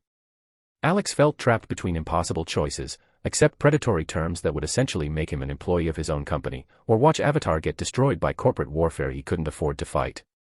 Chapter 17, with you, winning or losing doesn't matter. For 30+ advanced/early chapters, patreon.com/ritesh_jot of 0869. After several days of careful consideration, Alex came to a difficult but rational conclusion. Winning the championship wasn't everything. Even without the title and prize money, Avatar had built an incredible player base, over 200 million users worldwide. That kind of engagement could generate substantial revenue, more than enough to sustain the company's future development. With the system backing him, his studio would eventually compete with companies like Titan Games and ET on their own terms. But accepting predatory investor terms now would mean handing over most of his future earnings to capitalists for no good reason. He'd run the numbers. Fighting both Titan Games and ET simultaneously would cost far more than the championship prize money. Worse, the prolonged battle would subject Avatar to even more coordinated attacks and smear campaigns, potentially alienating real players who might get caught in the crossfire. If he withdrew from the capital war, Titan and ET would immediately redirect their hostility toward each other, giving Avatar breathing room to recover from the ratings damage and attract new players without interference. The math was brutal but clear: strategic retreat was the smart play. Give up? You're really sure about this? Jake asked. He'd spent the past week liquidating investments and calling in favors, managing to raise $10 million for Alex's war chest. Honestly, that money wouldn't last us one day in this kind of fight, Alex replied. Continuing this battle would just be burning cash for ego. It's not worth destroying our future for a symbolic victory. Jake was genuinely surprised. The old Alex would have spent millions on a virtual guild war without blinking. This version showed a maturity and strategic thinking that impressed him. You know what? I actually think you're making the right call, Jake said. It would be exciting as hell to outspend the corporate giants, but from a business perspective, it's suicide for a startup. Thanks for understanding. Alex felt relief wash over him. By the way, have you heard from Danny lately? I haven't been able to reach him since 2 days ago. His devices are all offline and he's not responding to messages. I went by his cafe yesterday, but the staff said they haven't seen him either, Jake said. Knowing Danny, he probably asked his dad for money and got himself grounded. Shit, I shouldn't have asked you guys to help with funding, Alex said, guilt creeping into his voice. I dragged you into my problems. Cut that out. Danny and I believe in Avatar because it's genuinely great work. We want to see it get the recognition it deserves, regardless of some corporate popularity contest. Alex clapped Jake on the shoulder. With friends like you, winning or losing really doesn't matter. Speaking of which, want to grab drinks tonight? Jake suggested. I'll swing by Danny's house later and see if I can spring him from whatever domestic prison he's locked himself into. After Jake left, Alex sat down to write what felt like the most important message of his career.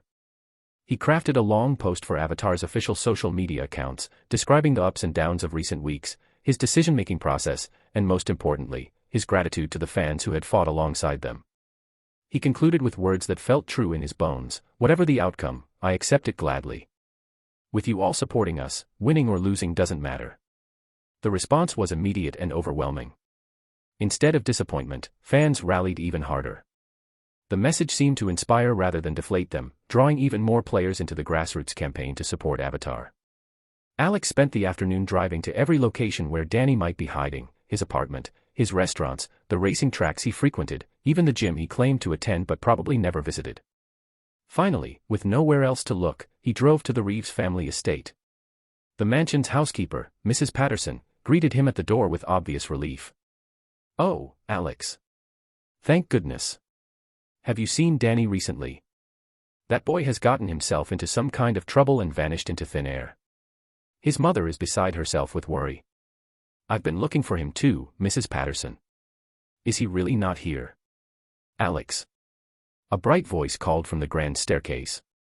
Isabella Reeves descended with the kind of effortless grace that came from expensive private school training. She wore an oversized Columbia University sweatshirt and designer jeans, her long blonde hair catching the light from the foyer's crystal chandelier. "Isabella, good to see you," Alex said, feeling that familiar flutter whenever Danny's sister was around. "I was hoping to find your brother." "Join the club," Isabella said, reaching the bottom of the stairs. "Can I ask you something privately?" She led him to the library, closing the heavy oak doors behind them. "Alex, do you know who developed Avatar?" Alex's heart skipped. "Avatar? The VR game? Why do you ask?" "Because my brother is in hiding over it," Isabella said with a conspiratorial whisper.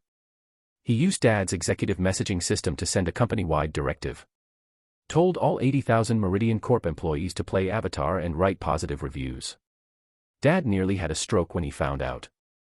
Alex stared at her in shock. Danny had risked everything: his relationship with his father, his trust fund, probably his inheritance, to help Avatar climb the rankings. It was the kind of reckless, loyalty-driven gesture that could only come from genuine friendship.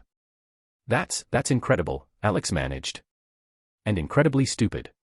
"Right. Danny never even plays games normally. The only reason he'd do something this insane is if he had a personal connection to Avatar's developers." Isabella studied Alex's face carefully. "Which is why I thought you might know something." Alex felt like he was being interrogated by a very attractive detective. "I'll have to ask around. Danny might have mentioned something about knowing the development team." Isabella said, clearly not buying his deflection. "Have you played Avatar yourself?" "I'm trying to stay away from games these days," Alex said quickly. "Listen, do you have any idea where Danny might be hiding? He sent me one text saying he was going off-grid for a while, and not to worry. That was 3 days ago." Isabella's expression softened with genuine concern. "If you hear from him, please let us know. Mom's been stress-eating designer chocolates, which is never a good sign." That evening, Alex met Jake at their usual dive bar, a place that served craft beer and artisanal burgers to young professionals who wanted to feel authentic while spending trust fund money. "So it was Danny who triggered the Meridian Corp review brigade," Alex explained after filling Jake in on his conversation with Isabella. "No wonder he's disappeared. His dad probably wants to kill him." Jake nearly choked on his beer laughing. "That magnificent bastard. Do you realize what kind of corporate chaos that must have caused? 80,000 employees suddenly abandoning their work to play VR games." "It's not funny," Alex said, though he was fighting back a smile. "Danny could be disowned over this. And it's my fault." "Bullshit. You know Danny, he's always been ride or die for his friends. Remember when he got suspended for punching that kid who was spreading rumors about you in high school?" Alex did remember. Danny had always been willing to sacrifice for the people he cared about, sometimes to his own detriment. "Here's to Danny," Jake raised his glass. "The most loyal idiot we know." A week later, the New World competition officially closed submissions. Despite the continued grassroots support that had pushed Avatar to second place multiple times, corporate spending ultimately determined the final rankings. Planet Crawl claimed first place, Primordial World managed second, and Avatar secured a respectable third place finish. Alex felt no disappointment as he watched the final leaderboard lock in. Third place in a competition dominated by studios with $100 million budgets was an incredible achievement for a 2-month-old startup. More importantly, Avatar had proven that authentic creativity could compete with manufactured corporate content. They'd built something that resonated with millions of players worldwide, and that success couldn't be taken away by any ranking system. The war was over, but Alex had won something more valuable than a trophy. He discovered what kind of company he wanted to build, and what kind of leader he could become. Chapter 18, Who is the Champion? For 30+ advanced/early chapters, patreon.com/ritesh_jot of 0869. Although Alex felt disappointed about the results, he wasn't devastated. Meanwhile, Avatar's passionate fan base erupted across social media, flooding forums and comment sections with accusations of corporate manipulation and rigged competitions. Avatar was robbed. Third place is BS when everyone knows Avatar was the best game. Planet Crawl winning proves these competitions are just corporate spending contests. This is exactly why the gaming industry is dying. Money beats creativity every time. Alex gave his small team a well-deserved break to decompress and recharge. Avatar might not have won the official competition, but it had already generated serious revenue through microtransactions. More importantly, they'd proven that a startup could compete with industry giants. There would be other battles ahead. The mood at Titan Games was considerably darker. Marcus Sterling was in full corporate meltdown mode, taking out his frustration on every employee within shouting distance. Over $200 million, he raged at his executive team. We spent over $200 million on this campaign and still finished second to some European studio that probably operates out of a garage. Including development costs, marketing, and the aggressive ranking manipulation campaign, Titan Games had invested nearly $1 billion in Primordial World. Without a championship to leverage into merchandising and sequel deals, recovering those costs would be nearly impossible. Sir, ventured Michael Torres, the company's VP of Business Development, we might want to consider acquiring Stormwind Studios. Our intelligence suggests they approached several investment firms recently but couldn't reach acceptable terms. Brandon's expression shifted from rage to predatory calculation. Explain. They're a new company that probably spent everything on development. The ranking war likely drained their reserves further. Avatar's performance shows clear signs of resource exhaustion toward the end. They couldn't sustain the spending necessary to compete. Brandon nodded slowly. Stormwind was exactly the kind of target he excelled at acquiring, talented but cash poor, with valuable IP they couldn't properly monetize. Avatar is genuinely superior content, Torres continued. Our analysis team has been studying it extensively. With our marketing resources and distribution network, we could turn it into a franchise worth hundreds of millions. And right now, they're probably desperate enough to accept a lowball offer, Brandon concluded with a cold smile. Set up a meeting. Strike while they're vulnerable. In a modest suburban apartment 30 minutes from downtown, Tom was enduring his mother's latest lecture about career choices. Why are you home on a Wednesday? Catherine asked suspiciously. Did that startup finally go under?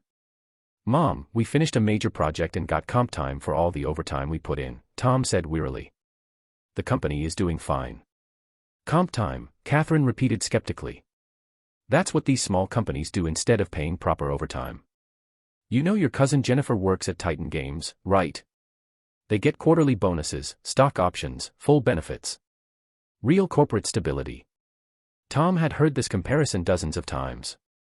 Jennifer's job at Titan Games had become his mother's golden standard for career success, despite the fact that Jennifer spent most of her time in middle management meetings that accomplished nothing. I'm not quitting, Mom. We're building something special at Stormwind. When Avatar takes off as a franchise, I'll be part of the core team that made it happen. Core team of what? Unemployed game designers. Catherine shook her head in exasperation. These startup owners fill young people's heads with dreams about equity and profit sharing. I've seen it before, they work you to death with promises of future wealth, then fold when they run out of investor money. Tom grabbed his jacket. I need some air. Walking through his neighborhood, Tom felt the familiar doubt creeping in. Avatar's third-place finish had been disappointing, especially after coming so close to the top spot. Maybe his mother was right about the stability of corporate jobs. Maybe he was deluding himself about Stormwind's future prospects. But then he thought about the creative freedom Alex provided, the genuine innovation they'd achieved with Avatar, and the passionate player community they'd built. Jennifer might have job security, but she'd never created anything that millions of people loved. That had to count for something. Alex had hoped for a quiet few days to process the competition results, but the business world had other plans. His Bluetooth headset chimed constantly with acquisition offers from major studios who smelled blood in the water. Titan Games wants to buy us out too. Jake asked over beers at their usual spot. Brandon Sterling probably thinks we're desperate, Alex replied. Classic predatory acquisition timing. Approach the wounded startup when they're most vulnerable to lowball offers. Are we desperate? Alex considered this seriously. Not really. Avatar generated almost $7 million in microtransaction revenue, and that's with minimal monetization. Once we launch cosmetic items, mounts, and decorative content, we should be looking at 8 figures annually. That covers operating costs. Should do. Alex paused, remembering that without the system's free art resources, they would have blown through their budget months ago. The system was essentially providing them with millions of dollars worth of professional content creation at no cost. Then tell Sterling to fuck off, Jake said simply. You built something special here. Don't let some corporate asshole turn it into another generic cash grab. Alex raised his glass in agreement, but before he could respond, his headset chimed with an incoming call from an unknown number. Alex. Jesus, finally got through to you. Danny's voice was slightly distorted, probably calling through a VPN from wherever he was hiding. Danny. Where the hell are you? Your family is worried sick. I'm fine, just laying low until Dad's blood pressure returns to non-fatal levels. But forget about me, what happened with Avatar? 3rd place. After everything we did. Alex could hear genuine disappointment in his friend's voice. Danny had risked his entire relationship with his father to help Avatar climb the rankings, and it must sting to see the effort fall short. We got outspent by companies with unlimited war chests, Alex explained. But honestly, 3rd place for a startup is incredible. We proved we can compete with the big boys. Still sucks though.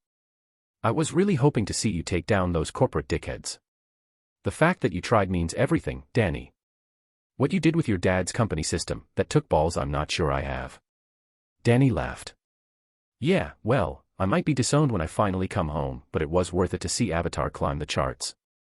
That game is genuinely special, Alex. Don't let anyone convince you otherwise.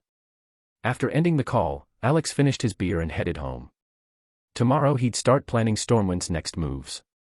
Alex was deep in REM sleep when his Bluetooth headset's emergency override kicked in, jolting him awake with David's voice practically screaming in his ear. Boss. Boss.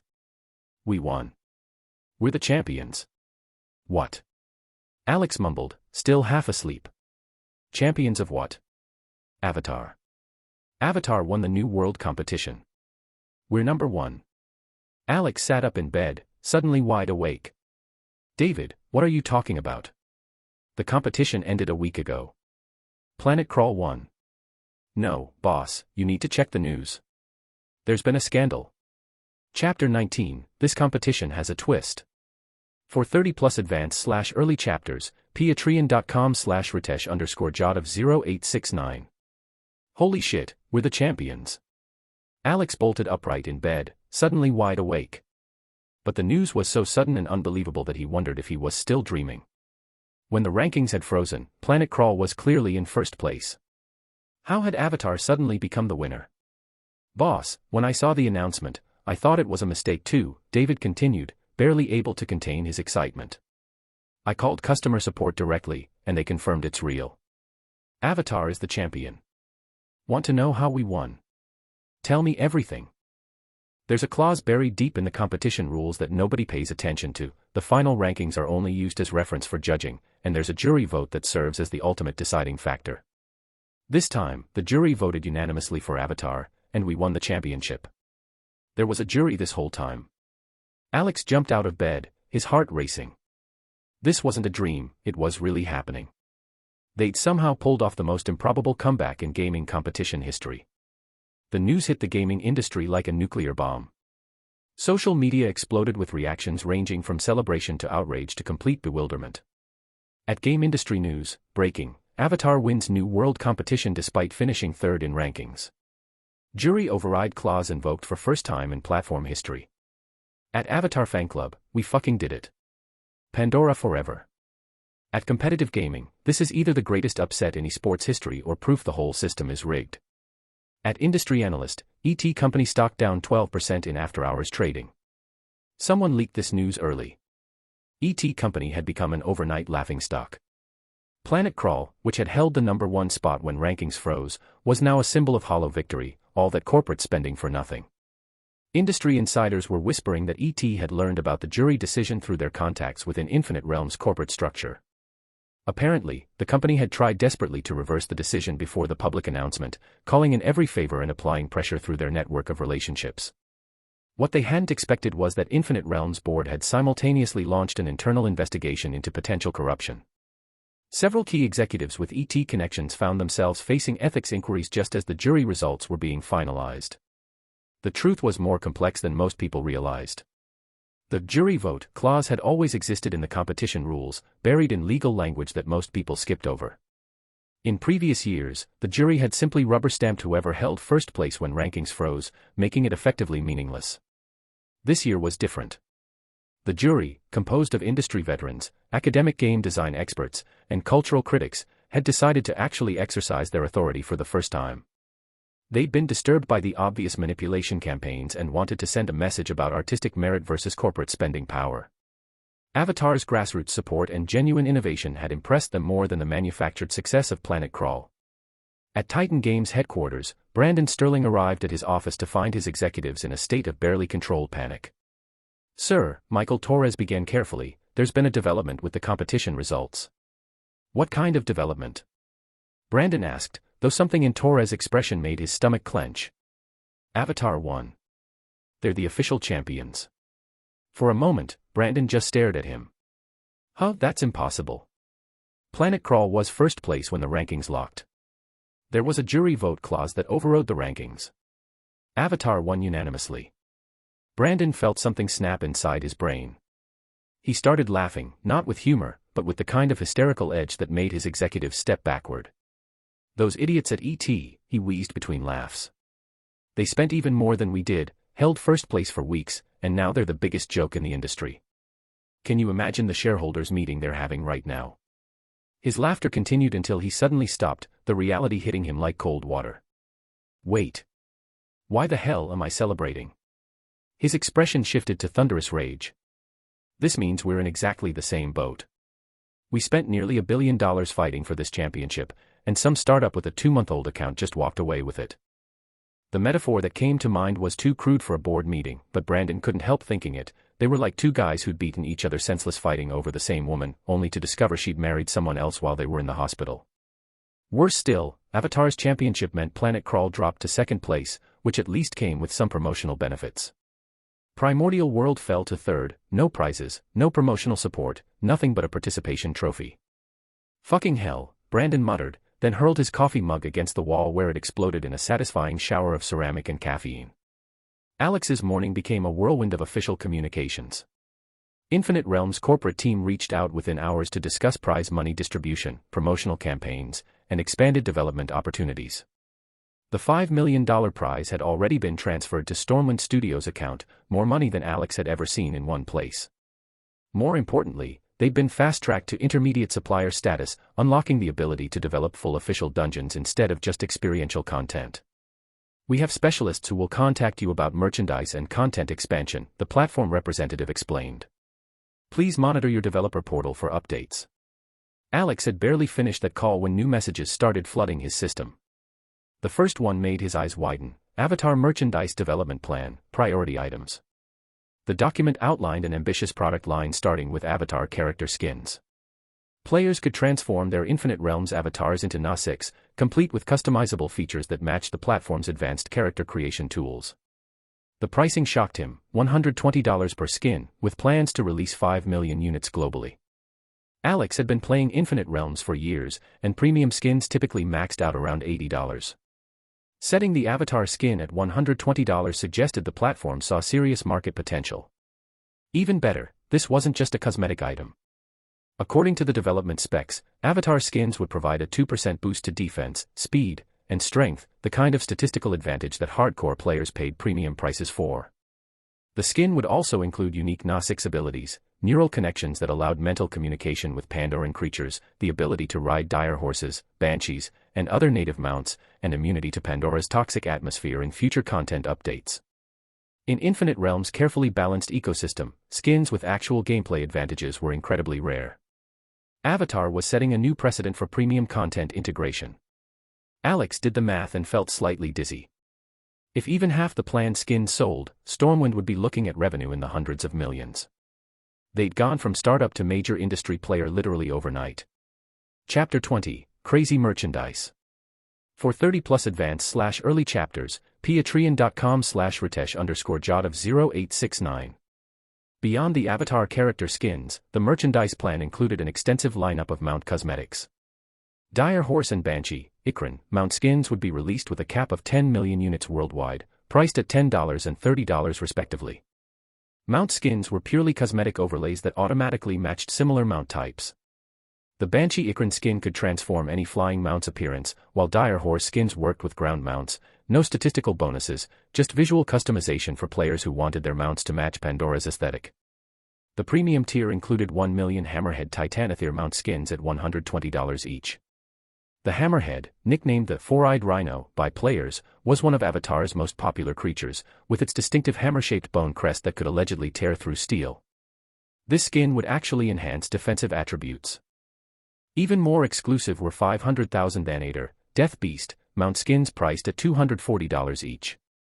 The Thanator, Pandora's apex predator resembling a massive black panther, had become a player favorite after its heroic sacrifice in Avatar's final battle. These skins would boost both agility and defensive stats. The crown jewel of the collection was the Torak, Great Leonopteryx, mount, limited to just 5 units per server and only obtainable through the premium loot box system. The Torak possessed stats comparable to the platform's most powerful mounts, plus unique abilities exclusive to Pandoran content, massive buff bonuses while in Avatar dungeons and the power to summon Na-6 tribal leaders, providing group benefits to all nearby players using Avatar skins. The merchandise plan also included hundreds of decorative items, atmospheric masks, bioluminescent plants from Pandora's forests, Prolmuris, Pandoran monkeys, Fent lizards, wood sprites, and other fauna for territory customization. Each item type was limited to between 1 to 50 million units, with prices ranging from $3 to $80. Alex ran conservative calculations and felt his head spin. Total merchandise value approached $40 to $50 billion. Even with the intermediate supplier's 40% revenue share, Stormwind Studios could potentially earn over $15 billion if everything sold. $15 billion. Even for someone from a family worth hundreds of billions, that was life-changing money, especially money he'd earned through his own work rather than inheritance. More importantly, this level of financial success would prove to his father once and for all that he'd found his calling. No more threats about military school or lectures about responsibility and direction. Beyond merchandise, Infinite Realms had also granted Avatar the right to develop level 70 official content, currently the platform's highest-tier dungeons, reserved for their most successful creators. After finishing the marathon of corporate calls, Alex gathered his team in their cramped office space. "All right, everyone, the prize money just hit our account," Alex announced with a grin. "You all put in incredible work during crunch time, so the company's giving everyone a $15,000 bonus. I hope you'll stick with us for what comes next." $15,000? David stared at Alex in disbelief. "Boss, did I hear that right?" "You heard correctly," Alex confirmed. "Holy shit, you're incredible." David practically launched himself out of his chair. Tom and Sophie looked equally stunned. "Are you serious? This is amazing." "Thank you, boss," they chorused. For young professionals just starting their careers, $15,000 was a substantial windfall. David was practically vibrating with excitement, while Tom and Sophie kept exchanging glances like they couldn't quite believe their luck. Alex outlined their expansion plans, new office space, additional hires, and splitting into 2 development teams, one focused on Avatar content expansion, the other on new IP development. Stormwind Studios was about to become a real company. That evening, Tom walked into his family's suburban home carrying a bank envelope and wearing the biggest grin his mother had seen in months. "Mom, I want to show you something," he announced, setting the envelope on the kitchen table. "This is a bonus from my company." $15,000. Catherine nearly dropped the dish she was washing. "How much?" $15,000. "Are you serious?" Tom pulled out the bank statement showing the direct deposit. "Dead serious. Got it this afternoon." His mother dried her hands and examined the paperwork carefully. She'd been expecting Tom to come home with news that his startup had folded, not carrying more money than she made in 4 months. "Honey, you didn't do anything illegal, did you? Or win some kind of lottery?" "Mom, come on. It's a legitimate performance bonus." Look, Tom showed her his banking app with the transaction clearly labeled as workplace compensation. I withdrew some cash at lunch so you could see it's real. Catherine stared at the money, trying to process this development. Is your boss having some kind of mental breakdown? What startup gives bonuses like this after 2 months? Actually, our first game just won the biggest competition in the VR gaming industry, Tom said proudly. Do you remember me mentioning Titan Games where cousin Jennifer works? And that big American company E.T. They both spent hundreds of millions trying to win this championship. And we beat them. David and I were part of the core team that created the winning entry. Gaming companies worldwide are calling it the biggest upset in industry history. Catherine looked skeptical. This is real. You could Google Avatar New World Competition if you want proof. Our little startup just became one of the most talked about companies in gaming. I'm about to be promoted to project manager, Mom. By the end of the year, I'll have my own development team. The transformation in his mother's expression was immediate and dramatic. Really? Oh honey, that's wonderful. What do you want for dinner? I'll make whatever you like. She carefully tucked the bank statement into her purse. I'm putting this toward your savings account. You'll need to start thinking about your future, maybe a house down payment fund. Mom, when did I get a house fund? You have one now, Catherine said firmly, already planning how to maximize this unexpected windfall. Tom could only shake his head and smile. Success had a funny way of changing everyone's perspective. Chapter 21, Amazing Sales. For 30+ advanced/early chapters, patreon.com/ritesh_jot0869. Over the next 2 days, Alex pushed his small team through intensive crunch sessions to finalize all Avatar merchandise designs and upload them to Infinite Realms' backend marketplace, preparing for the official launch. Media coverage of Avatar's unexpected championship had reached fever pitch. Combined with Infinite Realms' promotional campaign, Avatar's cultural footprint was expanding beyond gaming into mainstream entertainment news. The platform's official announcement built anticipation. All Avatar merchandise launches May 10th at 8 a.m. Pacific Daylight Time. Avatar's passionate fanbase erupted with excitement. Gaming forums filled with polls and speculation threads about which items would be most popular. Early surveys showed the Torek and Nanator leading mount preferences, with the Hammerhead Titanothere in third place. Alex, don't you think these prices might cause a backlash? Sophie asked during one of their late-night design sessions. Some players are going to be seriously pissed off about $100 skins. Sophie understood that cosmetic items were essentially fashion products for gamers, strike while the trend was hot, maximize revenue during peak popularity, then move on to the next big thing. In her mind, that meant pricing should be accessible to maximize volume, like fast fashion retailers. There'll probably be some complaints, Alex admitted, but I don't think it'll seriously damage the brand. Players understand that Infinite Realms sets merchandise pricing, not us. And ultimately, it's just cosmetic items, nobody's going to quit playing Avatar over expensive skins. But what if the high prices kill sales volume? Sophie pressed. David jumped in before Alex could respond. Sophie, Infinite Realms has entire departments dedicated to player behavior analysis and monetization optimization. They have access to spending data we can't even imagine, every player's purchase history, spending patterns, engagement metrics, loyalty indicators, the works. He pulled up some industry articles on his tablet. You think they just randomly decided to price Avatar skins at $120? This is the result of sophisticated data modeling. They've analyzed Avatar's player demographics and calculated the optimal price point for maximum revenue extraction.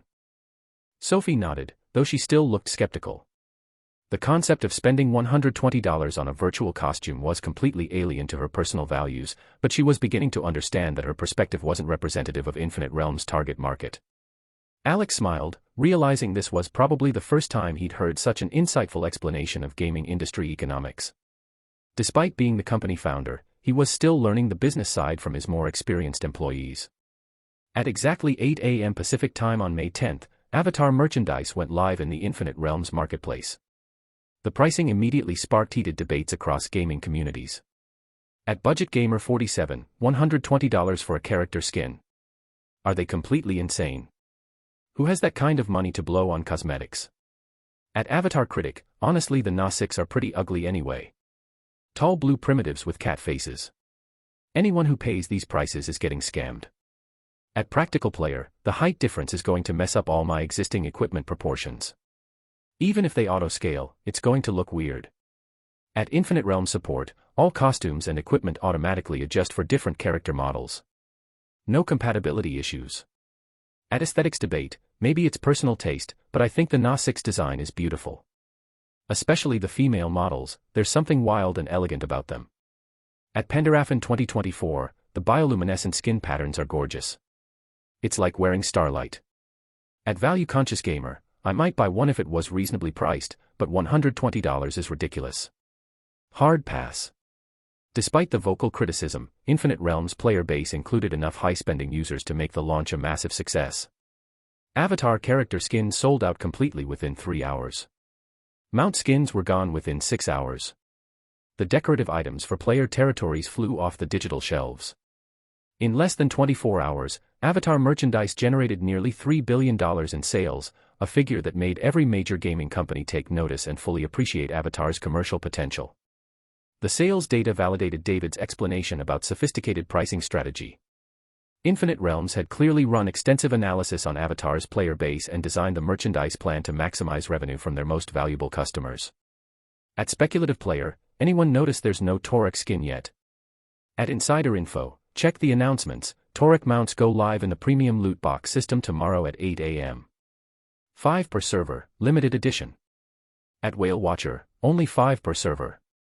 The big spenders are going to go absolutely insane trying to get these. At Box Opening Vet, based on Avatar pricing patterns and the Torek status as ultimate mount, I'm guessing even lucky players will spend $10,000 to $50,000 to get one. At Realist Check, if you're not wealthy, don't even try. This is going to be a 6-figure gambling session for most people. In her family's estate, Isabella had transformed her private Infinite Realms territory into a living recreation of Pandora's jungle. The timing matched real-world night hours, so every plant glowed with bioluminescent beauty. Wood sprites drifted through the air like living constellations while various Pandoran creatures moved through the underbrush. Isabella had blown her entire discretionary spending budget on Avatar decorative items, completely abandoning her usually careful approach to virtual purchases. She'd never spent thousands of dollars on cosmetic game items before, but Avatar's aesthetic was so perfectly aligned with her tastes that rational spending went out the window. Standing in her recreated Pandoran forest, watching bioluminescent flowers pulse with alien light, Isabella felt a deep satisfaction. This was the fairy tale world she'd been trying to create for years, finally realized with perfect fidelity. After 24 hours of sales, the final tally was staggering, $4.35 billion in total revenue, not including the upcoming Torek lottery system, which used more complex revenue-sharing algorithms that wouldn't be calculated immediately. Infinite Realms loot box events operated on rotating schedules, with different themed collections launching daily. The Torek mount was headlining a premium collection that included over 20 other items, weapons, skins, mounts, and accessories from various game worlds. While the Torek was the main attraction, all lottery revenue had to be shared among participating items according to predetermined ratios. This bundling strategy used popular items like the Torek to drive sales of less desirable merchandise, creating a complex ecosystem that benefited both the platform and multiple content creators simultaneously. At Game Industry Media's downtown office, junior editor Mike Chong handed his research to senior writer Sarah Martinez, who was preparing a feature article on Avatar's commercial success. Sarah, I have to ask, I've looked at all this sales data, and I just don't get it. Even if Avatar is a good game, the Na6 character design is questionable. They look like tall blue cavemen. How are people spending hundreds of dollars on these skins? Sarah glanced at the sales figures and nodded knowingly. Mike, you're thinking like a normal consumer instead of understanding luxury market psychology.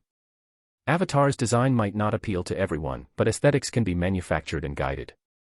She pulled up some fashion industry comparisons on her screen. Look at high-end fashion brands. They release products that seem ugly and overpriced to regular people, but create massive demand anyway. The buyers aren't necessarily purchasing based on personal need or aesthetic preference. So what drives the spending? 3 main customer categories in the premium gaming market, Sarah explained. First, the genuinely wealthy collectors who buy everything regardless of personal taste. They own every limited skin Infinite Realms has ever released, most of which they've never actually used. For them, Avatar skins are just another addition to their digital portfolios. Second, trend followers who base their purchases on social proof rather than personal judgment.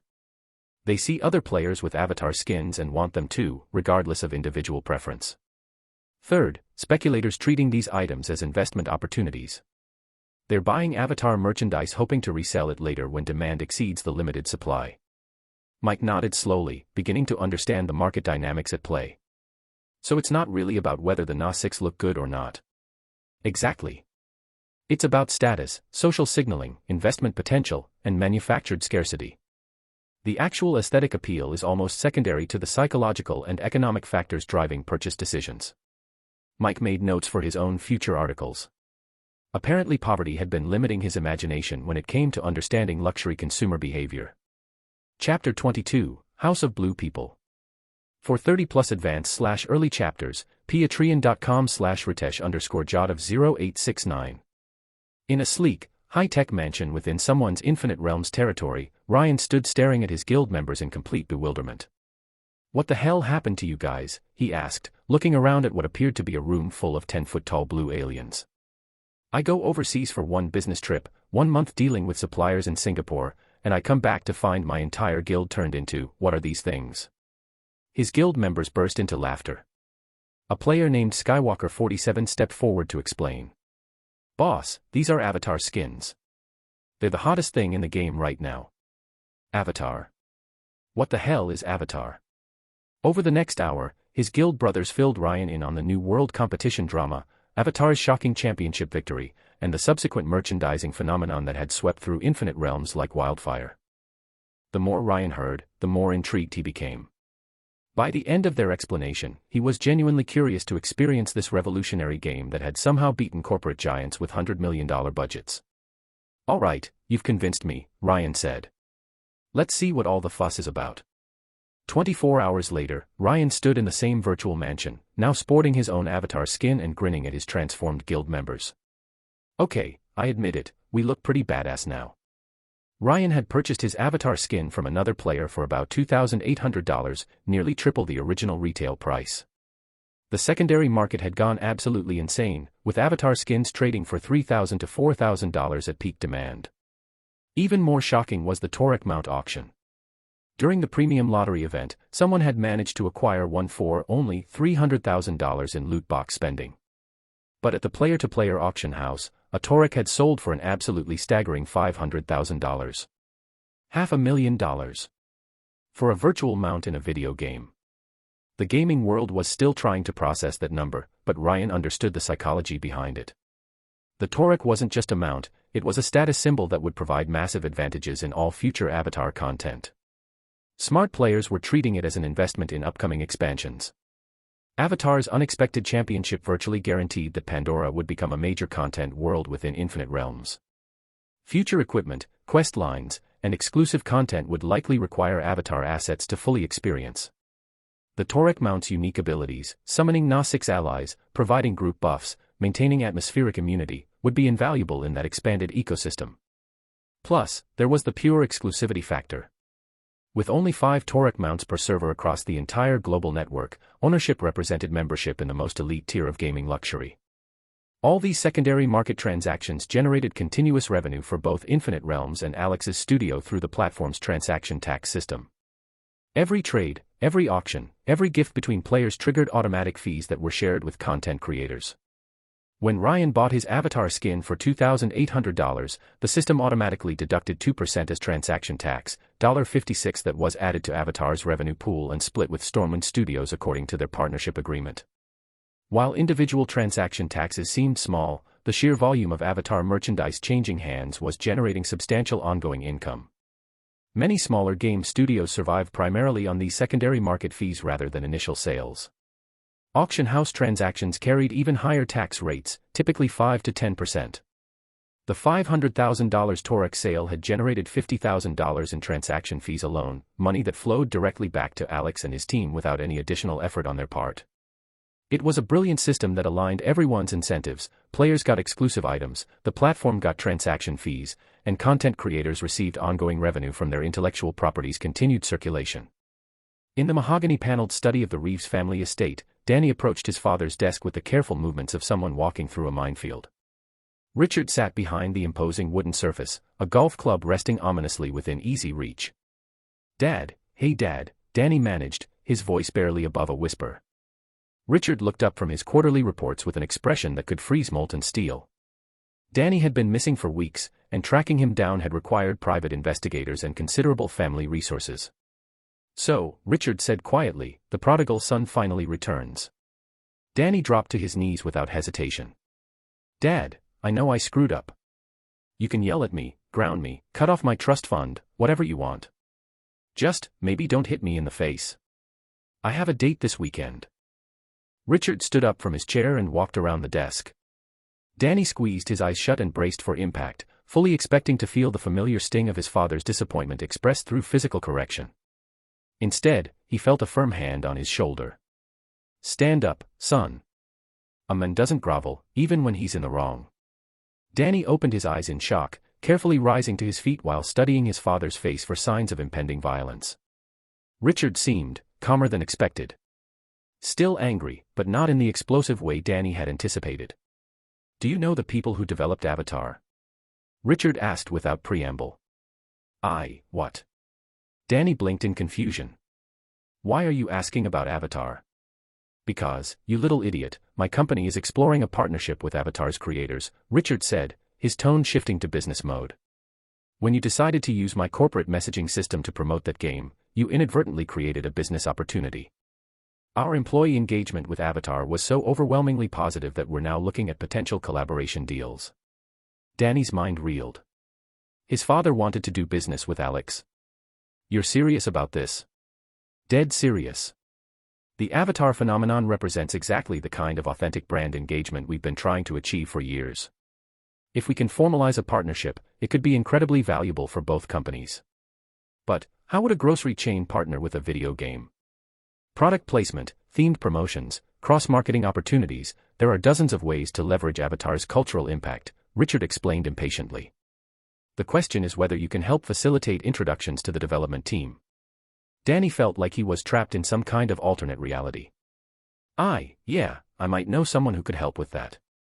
But you have to promise to keep it confidential." "I gave my word about maintaining privacy." "Fine. Who's your contact?" "Alex Morrison," Danny said, then immediately realized he'd revealed too much. Richard's eyebrows shot up. "Alex Morrison? Marcus Morrison's son?" The pieces clicked into place for Richard.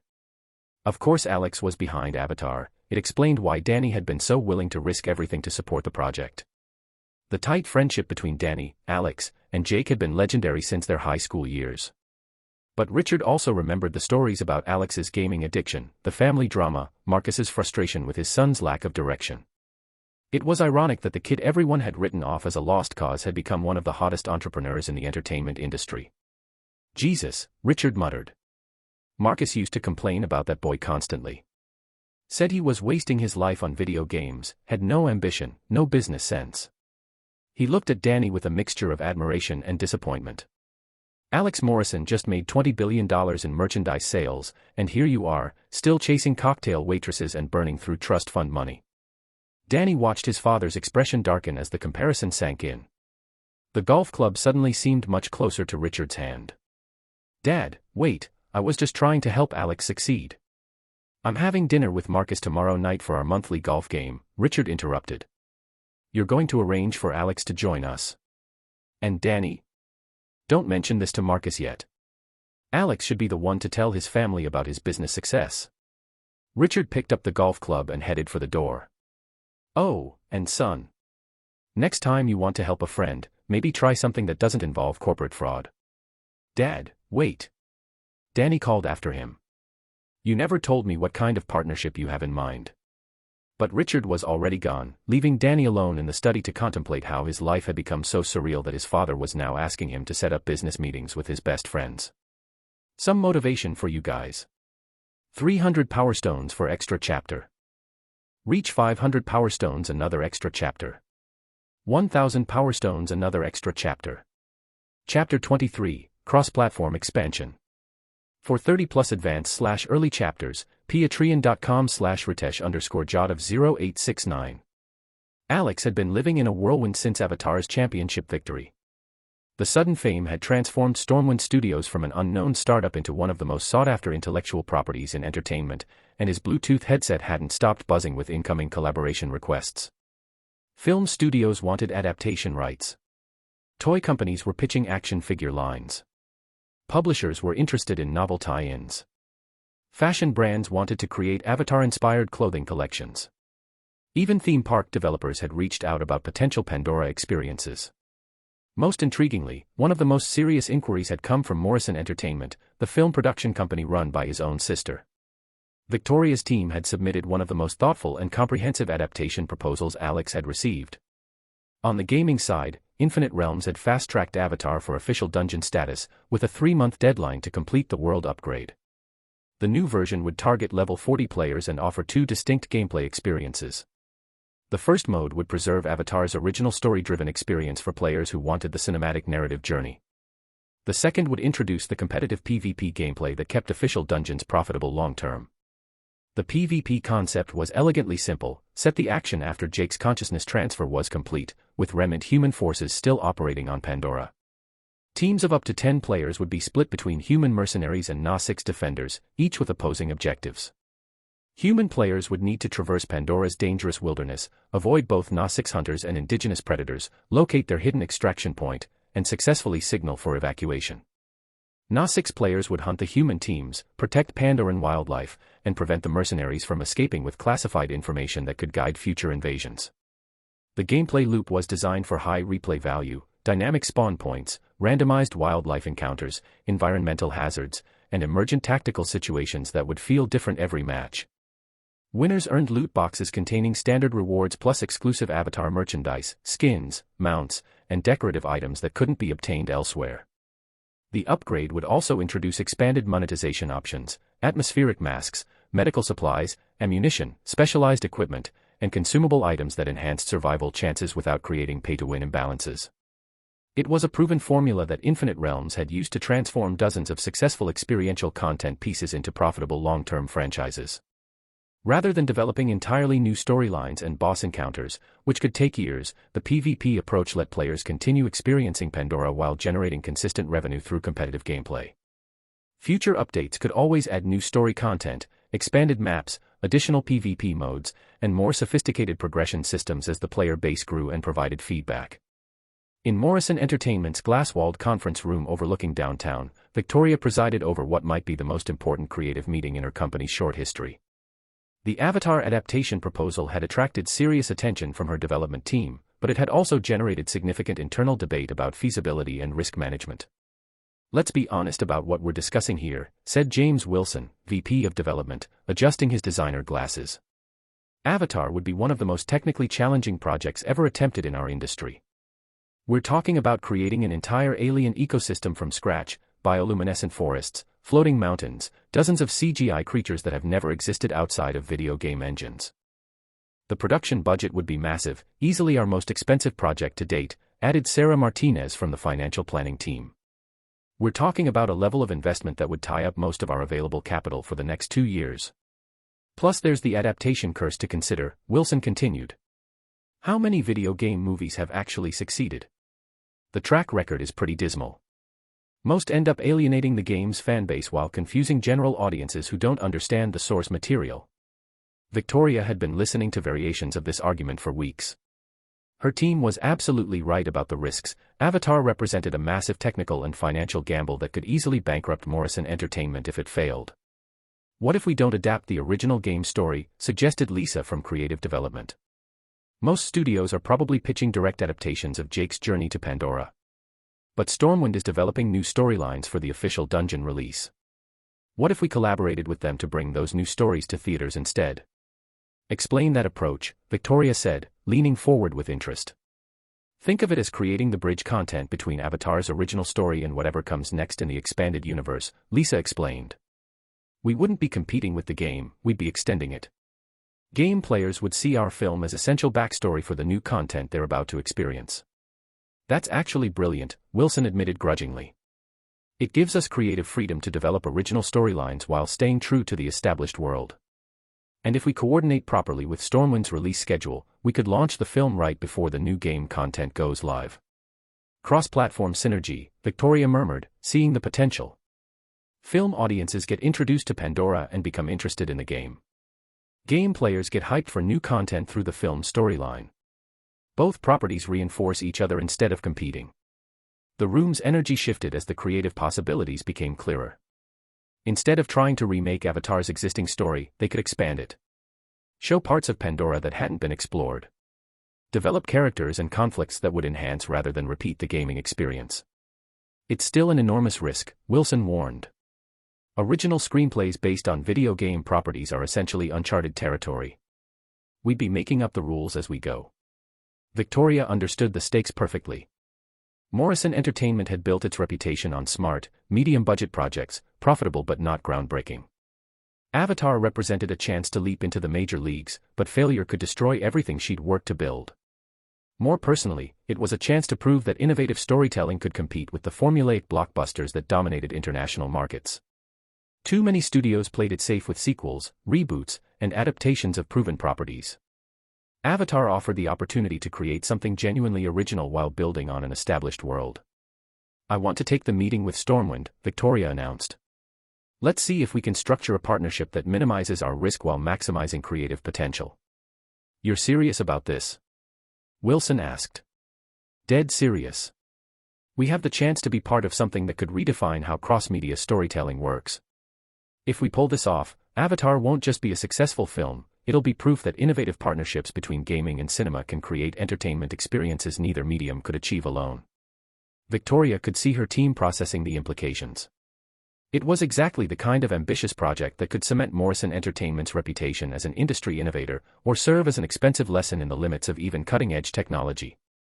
But that was why she'd gotten into film production in the first place, to take creative risks that mattered, not just manufacture predictable content for predictable audiences.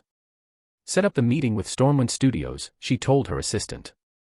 Let's see what kind of partnership might be possible. Chapter 24, I'm so awesome, how come I don't know it myself? Bonus chapter. For 30+ advanced/early chapters, patreon.com/Ritesh_Jadav0869. Bonus chapter. Danny. Jesus, you're finally back. Alex's relief was obvious when his Bluetooth headset chimed with Danny's familiar contact signature. I can talk to your dad if you want, explain the situation. I'm sure he'll understand you were just trying to help a friend. Actually, he already caught me, Danny said with surprising cheerfulness. But here's the weird part, he didn't kill me. Wait, what? I know, right? Completely unexpected. And apparently, it's all thanks to you. Alex was genuinely confused. How is any of this thanks to me? Are you free tonight? Dad wants you to come over for dinner. He said something about a business proposal. Your father wants to meet with me. Alex couldn't hide his bewilderment. Danny, what the hell happened while you were in hiding? He mentioned something about corporate collaboration, but wouldn't give me details. Just asked me to invite you over, Danny explained. Can you make it around 7? Alex agreed immediately. Whether for his friendship with Danny or simple curiosity about what Richard Reeves could possibly want from a gaming startup, this was a dinner he couldn't miss. The Reeves estate looked even more imposing at sunset, its neoclassical columns casting long shadows across the circular driveway. Alex was surprised to find both Danny and Isabella waiting for him at the front entrance. Usually, Danny would just text him to come around to the side door. Why the formal reception? Alex asked as he climbed out of his car. Isabella practically bounced on her toes with excitement. Because I'm meeting a celebrity. Though you're terrible at keeping secrets, Alex Morrison. Alex felt his stomach drop. Isabella, I don't know what you... Oh please, she interrupted with a knowing smile. You think I couldn't figure out that my brother's best friend was behind Avatar? Especially after Danny's corporate messaging stunt. Danny grinned sheepishly. Yeah, she's been putting the pieces together for weeks. Don't worry, she hasn't told anyone. I understand why you kept it quiet, Isabella added. But Uncle Marcus is going to be so proud when he finds out. This is incredible, Alex. Alex wasn't entirely sure how his father would react to learning his irresponsible son had become a successful entrepreneur, but Isabella's enthusiasm was infectious. Come on, Isabella said, grabbing Alex's arm. I have to show you something before dinner. She led him to the family's entertainment room, where a premium VR setup occupied one corner. Check out what I built in my Infinite Realms territory. Alex followed her into the virtual space and immediately understood why she'd spent so much money. Isabella had recreated Pandora's bioluminescent jungle with obsessive attention to detail, using what looked like every single decorative item from Avatar's merchandise catalog. Isabella, this must have cost you a fortune, Alex said, genuinely impressed. The virtual forest was stunning, wood sprites drifting through glowing vegetation, Pandoran creatures moving through the underbrush, bioluminescent flowers pulsing with alien light. Show. Isabella whispered conspiratorially. Don't let Dad hear you say that. I may have slightly exceeded my discretionary spending budget. Alex laughed. He hadn't expected one of his closest friend's sisters to become such a devoted fan of his creation. There's our guest of honor. Richard Reeves emerged from his study with the kind of genuine warmth Alex had rarely seen from him. Usually, Richard treated Alex with polite but distant courtesy, the way successful parents interact with their children's less accomplished friends. Tonight felt completely different. Mr. Reeves, thank you for inviting me, Alex said as they settled into the living room's leather furniture. Richard waved off the formality. Please, call me Richard. And frankly, I should be thanking you. This Avatar phenomenon has been fascinating to observe from a business perspective. Danny mentioned you were interested in some kind of collaboration. Exactly. Richard's expression shifted to serious business mode. Meridian Corp has been looking for innovative marketing partnerships, and Avatar presents a unique opportunity. Specifically, we're interested in licensing Avatar imagery and characters for our new energy drink line, Velocity. Alex had seen Velocity's advertising around the city. Meridian was positioning it as a premium sports drink targeted at gamers, athletes, and young professionals, exactly the demographic that was buying Avatar merchandise. We're launching a major marketing campaign next quarter, Richard continued, and we'd love to incorporate Avatar designs into our packaging. Nothing too commercial or cheap looking, we're thinking elegant character silhouettes, maybe some of those bioluminescent plant patterns. Alex was genuinely impressed by the proposal. Richard had clearly done his research and understood Avatar's aesthetic appeal beyond just slapping blue aliens on random products. That sounds great, Alex said. Given our friendship, I'd be happy to provide the licensing at a significant discount. Absolutely not, Richard interrupted firmly. Alex, I appreciate the gesture, but this needs to be a proper business transaction. If we're going to have a professional relationship, it has to be built on fair market terms. Alex recognized the wisdom in that approach. Taking family-friend discounts would make future collaborations awkward and potentially damage their personal relationships if anything went wrong.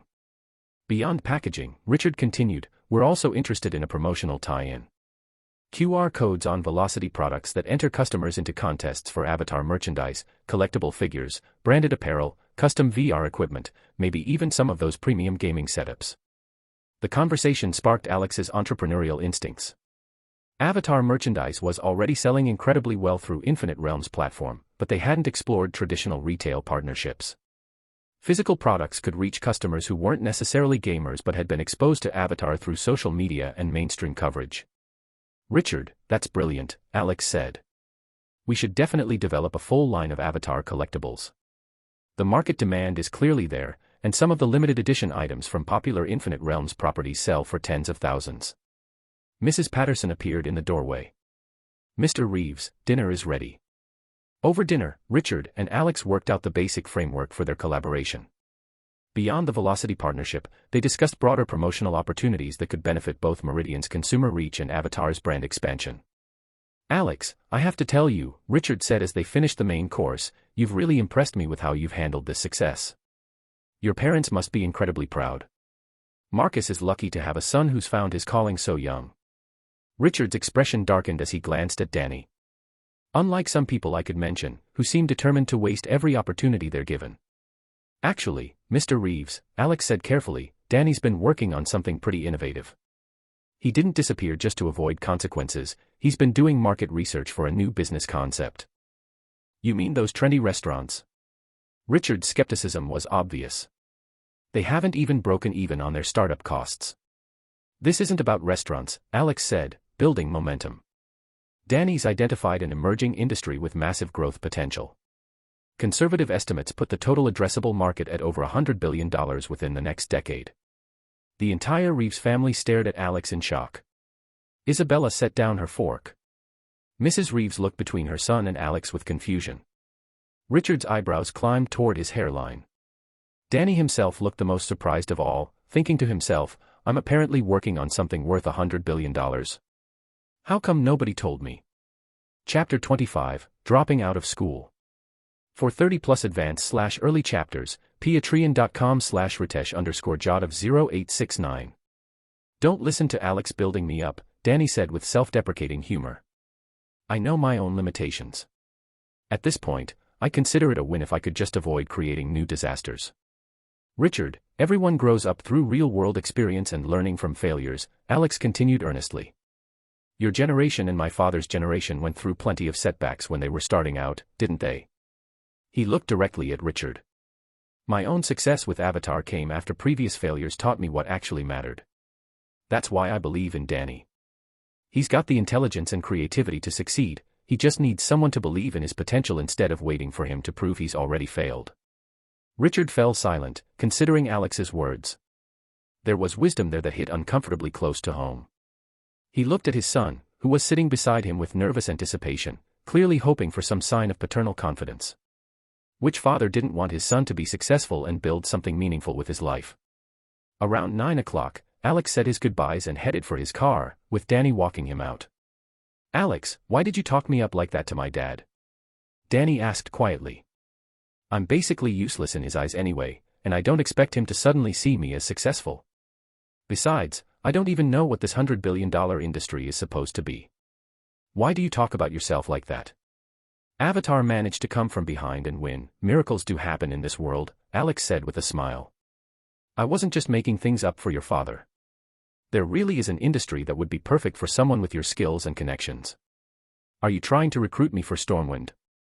Danny asked with a grin. Hell no, I'm not looking to split my profits with partners, Alex laughed. If you want to prove yourself, you need to build something that's completely your own, something totally different from what your parents have done. But I don't even know what I want to build. Honestly, I feel pretty useless except for my devastating good looks. Let's sit down and really talk this through sometime soon. I've got an idea that could work for you, but whether it succeeds depends entirely on your execution. Seriously? Okay, I knew you were full of brilliant schemes. When Alex arrived home at 9:30, he immediately sensed trouble. His father was sitting in the living room with a thunderous expression, while his mother paced nearby with obvious anxiety. Mom, I'm back. Dad, you're home early tonight, Alex said cautiously. Usually at this hour, Marcus was either still at the office or locked in his study with financial reports. Dean Patterson called me today, Marcus said coldly. He says you've been skipping classes regularly, and I've barely seen you around the house lately. What have you been doing? Are you back to wasting your life on video games? Alex could hear the disappointment and anger building in his father's voice. Marcus clearly believed his son had relapsed into gaming addiction and was avoiding family responsibility again. Dad, please don't get angry, Alex said calmly. The success of Avatar had given him genuine confidence for the first time in either of his lives. I should have told you sooner, but I've actually been planning to apply for withdrawal from university. Drop out. Marcus shot to his feet, his face darkening. Sarah's complexion went pale as she rushed to intervene. Alex, sweetheart, what's wrong? Why would you want to drop out? Please explain this to your father and me. Mom, Dad, I've started my own company, Alex said steadily. The reason I've been missing classes is because I've been running a business. Now that the company is in a rapid growth phase, I'm going to be even busier, so I can't continue with university. A business? Son, when did you start a company? Sarah's expression shifted from worry to surprise, while Marcus's frown relaxed slightly. I was afraid you'd be concerned, so I haven't told you that I founded a game development studio specializing in content for Infinite Realms. The game Avatar that my company developed just won the New World Competition Championship and generated over $15 billion in revenue. $15 billion?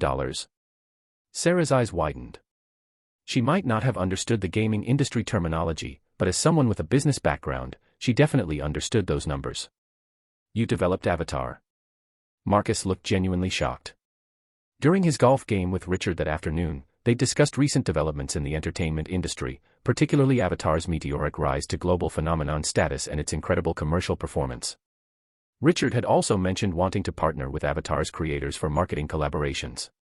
Just 2 days ago, Victoria had told Marcus about her interest in bringing Avatar to the big screen. But he'd never imagined that this breakthrough entertainment property had been created by his own son. The revelation was so sudden that Marcus could barely process it. His previously directionless, gaming-addicted son had somehow become the creator of Avatar and a successful entrepreneur. Sarah was even more emotional. Her initial worry, sadness, and disappointment transformed into excitement and joy, though she still felt a dreamlike sense of unreality. Her son had quietly built a career and earned $15 billion. It was beyond anything she could have imagined. Yes, Mom and Dad. I was afraid you'd think I was wasting time on frivolous projects, so I kept it secret. I wanted to wait until I'd really achieved something significant before telling you, hoping you'd understand and support what I was doing, Alex explained. Son, the money you spent before, that wasn't for playing games, but actual business investment? Sarah asked. Alex had borrowed money from family members previously, claiming it was for a startup venture. Could it be that he'd actually been telling the truth? The possibility made Sarah incredibly excited. She couldn't wait to see who would dare mock her for raising an irresponsible son now, especially Margaret Sterling. She wanted to see how that woman would try to condescend to her in the future. Yes, though some of it was spent on gaming research, Alex admitted. I needed to understand Infinite Realms thoroughly. It's precisely because I love games and understand the industry that I know what players actually want. Whether he could rehabilitate his family image depended entirely on this conversation. You really are secretive, Marcus said, and Alex could see pride beginning to replace anger in his father's expression. Even after creating such a sensation, you didn't tell us the truth. Your sister called me today saying she's decided to invest in an Avatar film adaptation. Then Alex said tonight I went to Uncle Richard's house because he wanted to discuss licensing arrangements. I've already agreed to collaborate with Uncle Richard. As for Victoria, I'll naturally give her the adaptation rights, and I'll work with her company to produce excellent film and television content. Alex continued with growing confidence. Also, Dad, I'm planning to develop Avatar merchandise and collectibles. I might need to partner with some of our manufacturing facilities. I'll pay standard market rates for any production work. Listening to Alex speak with such articulate confidence and strategic vision, Marcus felt like he was meeting his son for the first time. In what seemed like an instant, Alex had transformed from an unfocused young man into a mature, capable entrepreneur. Alex, why didn't you ever tell me about any of this? Marcus asked quietly. Because you never wanted to listen, Alex said, his voice carrying years of accumulated frustration. You were always busy, and even when you came home, you were still working. Later, I realized you wouldn't understand what I was trying to accomplish, so I stopped trying to explain. I didn't want to make promises I might not be able to keep. Alex looked directly at his father. When I founded Stormwind Studios, I simply hoped to turn my passion into a career and build something meaningful in my own way. Of course, I also had the probably unrealistic hope that someday you'd be proud of me. Marcus looked at his son with a complex mixture of emotions, feeling something tighten in his chest. He had indeed neglected Alex, or rather, he'd neglected his entire family. He'd never tried to truly understand his son or have genuine conversations with him as an equal. Even calm discussions like this one were extraordinarily rare. Maybe that old saying was right, there are no bad children, only bad parents. Alex, Marcus said after a long silence, stepping forward and placing his hand on his son's shoulder. This time, Dad is genuinely proud of you. There was a tenderness in Marcus's eyes that Alex had never seen before. In this moment, he seemed less like the intimidating business mogul and more like an ordinary father discovering his child's potential. Alex smiled. Marcus smiled back. And Sarah, her eyes filled with tears of joy, stepped forward to embrace both her husband and son. In that moment, she felt completely, overwhelmingly happy. Chapter 26, You're Hired. For 30+ advanced/early chapters, patreon.com/ritesh_jadav0869. To rapidly complete Avatar's official dungeon development and launch additional projects, Stormwind Studios began an aggressive hiring campaign. Avatar's industry recognition had transformed the small startup into one of gaming's most desirable employers. Their job postings attracted hundreds of qualified applicants within days. Alex's hiring criteria were straightforward: exceptional professional skills combined with personality compatibility. He wanted people who could not only execute at the highest level but also contribute to a collaborative, optimistic team culture. Daily work was challenging enough without adding interpersonal friction. The expansion went far beyond programmers and artists. Stormwind needed game designers, systems engineers, operations specialists, financial analysts, customer service representatives, administrative staff, and marketing professionals. Alex was building a company capable of competing with industry giants, which meant establishing every department necessary for sustained growth. Most importantly, he needed an experienced senior manager, someone who could help him navigate corporate complexities while maintaining Stormwind's innovative culture. Nathan Pierce sat in his car outside another office building, hands gripping the steering wheel as he watched people come and go through the glass lobby. Each face represented opportunities he no longer had access to, careers that continued while his had been destroyed.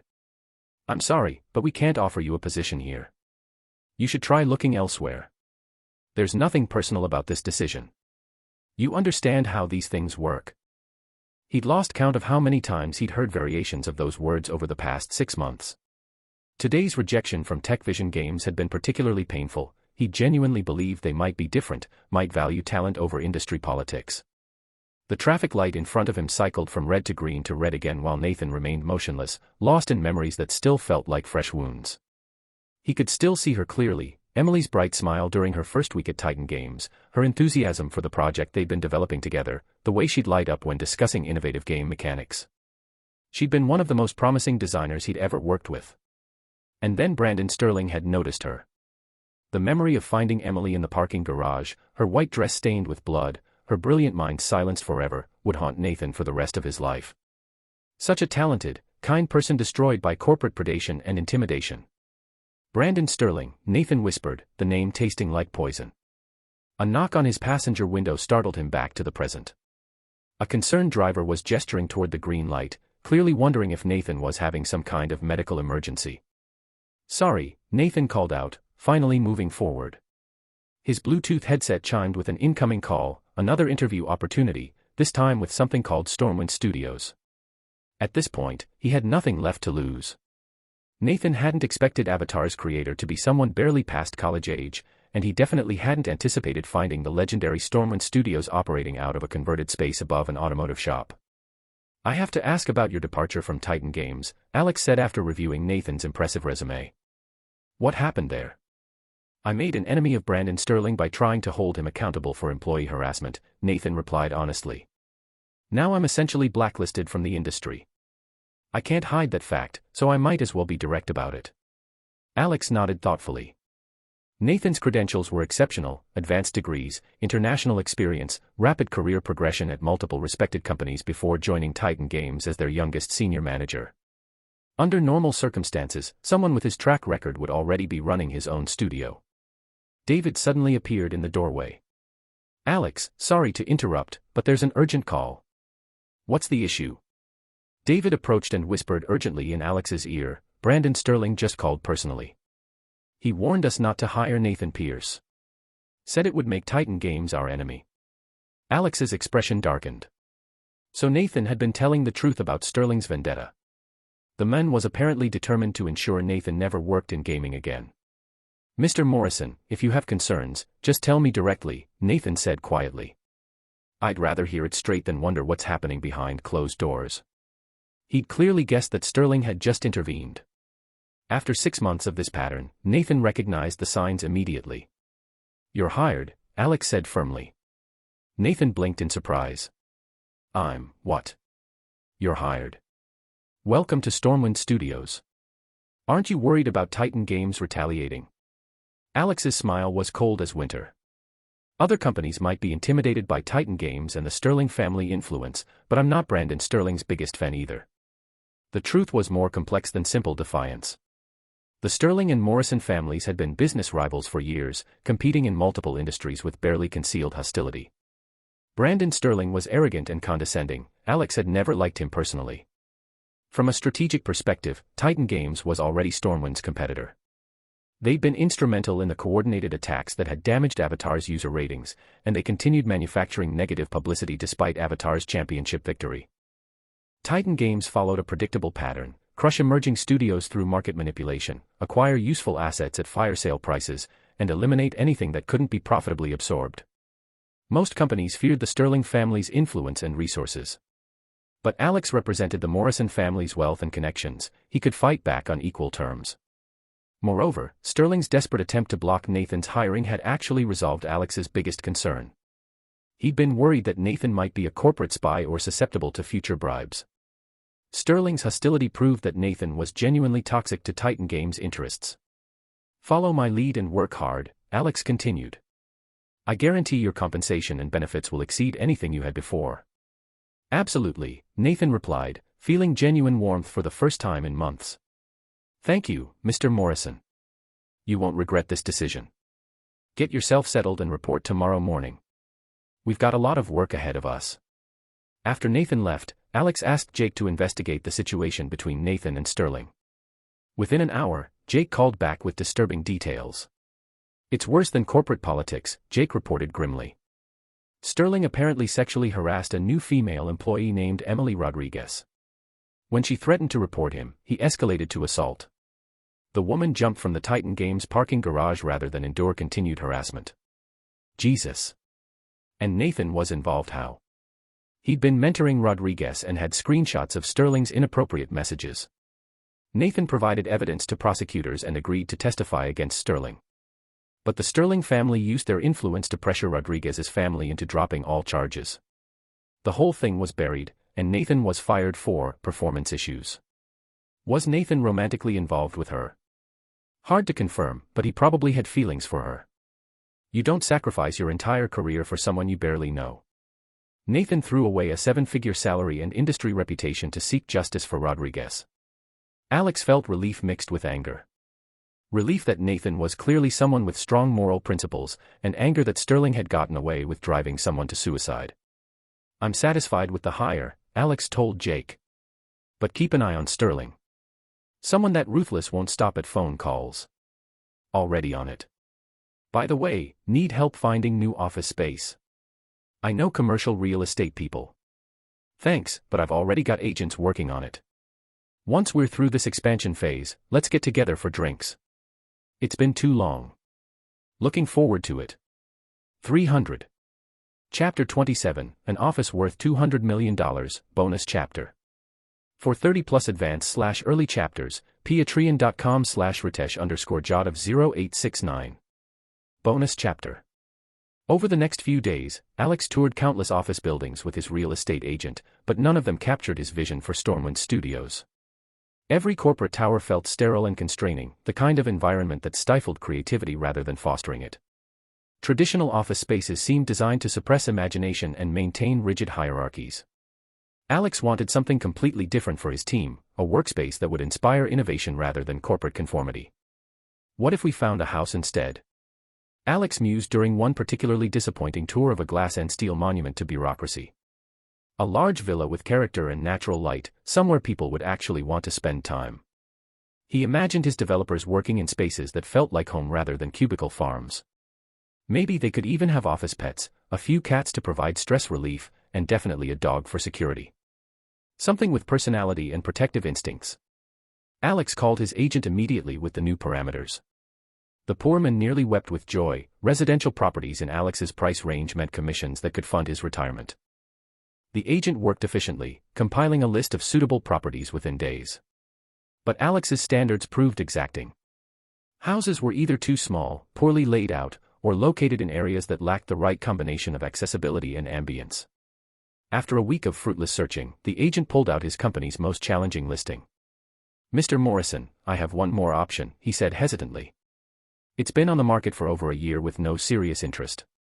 But if this doesn't work, I'm not sure what will." The property listing made Alex's eyes widen. $200 million for a 15,000 square foot modern villa built just 3 years earlier. The architecture was striking, clean lines, extensive glass work, and a sophisticated blend of gray and white that looked both elegant and approachable. The location was exceptional, lakefront property within the city limits, with mountain views and proximity to major business districts. The owner lived abroad and had barely used the property, so everything remained in pristine condition. "Let's see it," Alex said immediately. The villa exceeded even the listing photos. The main living area soared to nearly 30-foot ceilings, with floor-to-ceiling windows overlooking an infinity pool that seemed to merge with the lake beyond. The landscaping was magazine perfect, with manicured gardens transitioning into natural lakefront. Excellent choice, Mr. Morrison, the agent said, though Alex could sense his skepticism about a 20-something actually affording such a property. This neighborhood is home to entertainment industry leaders and other successful entrepreneurs. I'll take it, Alex announced after a 30-minute walkthrough. The agent's professional composure cracked entirely. This single transaction would exceed his typical annual earnings. More importantly, he'd finally moved the company's most expensive white elephant. Could I ask what your company does? The agent ventured hopefully. Any chance you're hiring? We develop VR games, Alex replied. But we're fully staffed at the moment. Your employees are incredibly fortunate, the agent continued. Working in an environment like this, they'd probably be happy without salaries. 2 days later, Alex signed the purchase agreement and received the keys to Stormwind Studios' new headquarters. The Infinite Realms revenue transfer had hit his accounts that morning, making the $200 million purchase feel almost routine. Immediately after closing, Alex hired contractors to adapt the villa for office use. The modifications were extensive but thoughtful: bedrooms converted to conference rooms and private offices, the living area transformed into collaborative workspace, bathrooms updated for higher capacity. Interior walls were replaced with glass partitions to maintain openness while providing acoustic privacy. The original gym and entertainment areas were upgraded with better equipment. The gourmet kitchen became a full-service break room and cafe. Throughout the renovation, Alex preserved the villa's residential character. Instead of sterile corporate furniture, he chose comfortable seating and warm lighting. His extensive collection of gaming memorabilia found new homes throughout the office, creating conversation pieces that reflected the company's culture. 4 days later, the transformation was complete. Holy shit, Alex, Jake said during the inaugural tour. $200 million for an office. You've literally redefined workplace luxury. This is insane, Danny added, exploring the converted entertainment lounge.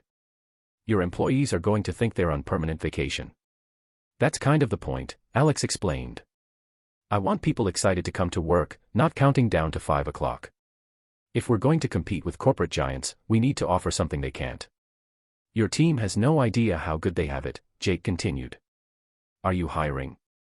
I'm suddenly interested in career changes. I couldn't afford you, Alex laughed. Try me, I work cheap. Actually, Alex said, shifting gears, there is something you could help with. I'm planning our next major project, and it's right in your wheelhouse. What kind of project? A racing-themed dungeon for Infinite Realms. We'll need authentic automotive culture, technical accuracy, and gameplay that captures what actual racing enthusiasts love about the sport. Want to be our consulting expert? Jake's face lit up. Are you serious? You're making a racing game. Dead serious. And I'll pay consulting rates. Forget the money, I'd do this for free. When do we start? Danny appeared beside them with obvious FOMO. What about me? Do you need consultants for nightlife culture?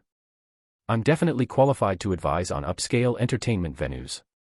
Alex looked at his friend for a long moment, then delivered his response with deadpan precision: pass. Chapter 28, Career Advice for Danny. For 30+ advanced/early chapters, patreon.com/ritesh_jot0869. After completing their tour of the villa, the three friends settled into the comfortable seating area overlooking the lake. Danny had been thinking about Alex's previous promise to help him find a meaningful career direction. All right, but don't be shocked by what I'm about to suggest, Alex said with a mysterious smile. Both Danny and Jake leaned forward with curiosity, wondering what unconventional idea Alex had developed. Start an idol group, Alex announced. An idol group? Danny and Jake exchanged surprised glances.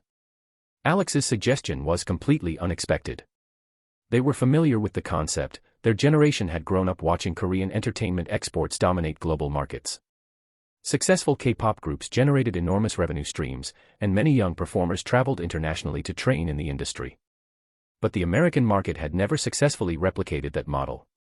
Traditional pop groups operated under completely different principles, and the intimate fan engagement that drove Asian idol economics hadn't translated to Western audiences. This isn't exactly groundbreaking, Danny said skeptically. The Koreans and Japanese perfected this model decades ago. Plus, it's completely outside my expertise. The idol group I'm proposing is different from traditional K-pop, Alex explained.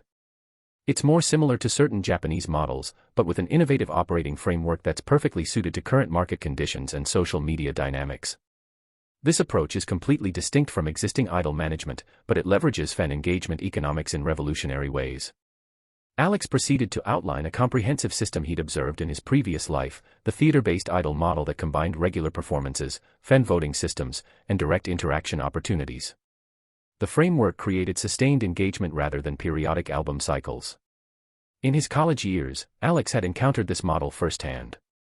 His engineering program had been notoriously male-dominated, located on a campus that seemed designed to eliminate any possibility of social interaction. While other universities buzzed with activity and romantic possibilities, his campus resembled a post-apocalyptic wasteland after sunset. Faced with limited social options, Alex and his dorm mates had discovered online idol communities. The interactive elements, voting for favorites, attending virtual events, purchasing merchandise to support specific performers, had provided entertainment and social connection during an otherwise isolated period. The psychological appeal was essentially gamification applied to real-world relationships. Fans invested time, money, and emotional energy to support their chosen idols, receiving recognition and exclusive access in return. It was sophisticated audience engagement disguised as entertainment. "That's actually fascinating," Danny said, his interest clearly piqued by Alex's detailed explanation. "These mechanics feel like game design," Jake observed. "Exactly," Alex confirmed. "It's a development simulation using real people, with much higher emotional investment and sense of achievement than any digital equivalent." Alex understood the economics intimately. In his previous experience, fans would spend significant amounts for brief interactions, handshake events, photo opportunities, or simply ensuring their favorite performer received votes during competitions. The emotional investment created powerful financial incentives. Later developments in the industry had proven the model's scalability. Talent competition shows had brought idol economics to mainstream television, generating massive viewership and revenue while creating new stars. Alex's suggestion to Danny wasn't purely altruistic. The gaming and idol industry shared substantial audience overlap, creating natural marketing synergies. As Stormwind Studios expanded, they would need innovative promotional strategies beyond traditional advertising. Avatar had benefited from competition exposure and official recognition, providing free publicity. But future releases would require substantial marketing investments to achieve similar visibility. Successful gaming companies spent hundreds of millions annually on promotion, sponsoring tournaments, attending conventions, securing celebrity endorsements, and cross-platform partnerships. Titan Games alone invested over $1 billion yearly in marketing campaigns featuring major entertainment personalities. Rather than paying external celebrities for endorsements, Alex envisioned creating their own talent roster. Danny's Maid Cafe concept could serve as a performance venue, while the idol group provided built-in audiences for game launches. It was vertical integration of entertainment and marketing. "How did you develop such detailed understanding of idol economics?" Danny asked, now clearly invested in the concept. "I've been analyzing entertainment industry trends while developing Avatar," Alex replied smoothly. "I actually considered launching an idol group before focusing on game development, but my interpersonal skills aren't suited for talent management. You, however, understand people and excel at relationship management. You could handle the complex dynamics between performers while maintaining professional boundaries. Your cafe concept actually provides the perfect venue for regular performances and fan events." Danny nodded thoughtfully, clearly processing the implications. This opportunity offered genuine career potential and the chance to prove himself professionally. "You'll also need partnerships with major social media platforms," Alex continued. "I'm currently evaluating investments in video platforms and streaming services that could provide media support." Alex had been planning his media strategy carefully. Platforms like Walla Video, essentially this world's equivalent to specialized content sites, represented untapped promotional opportunities. These platforms served niche audiences but hadn't yet attracted major corporate investment or interference.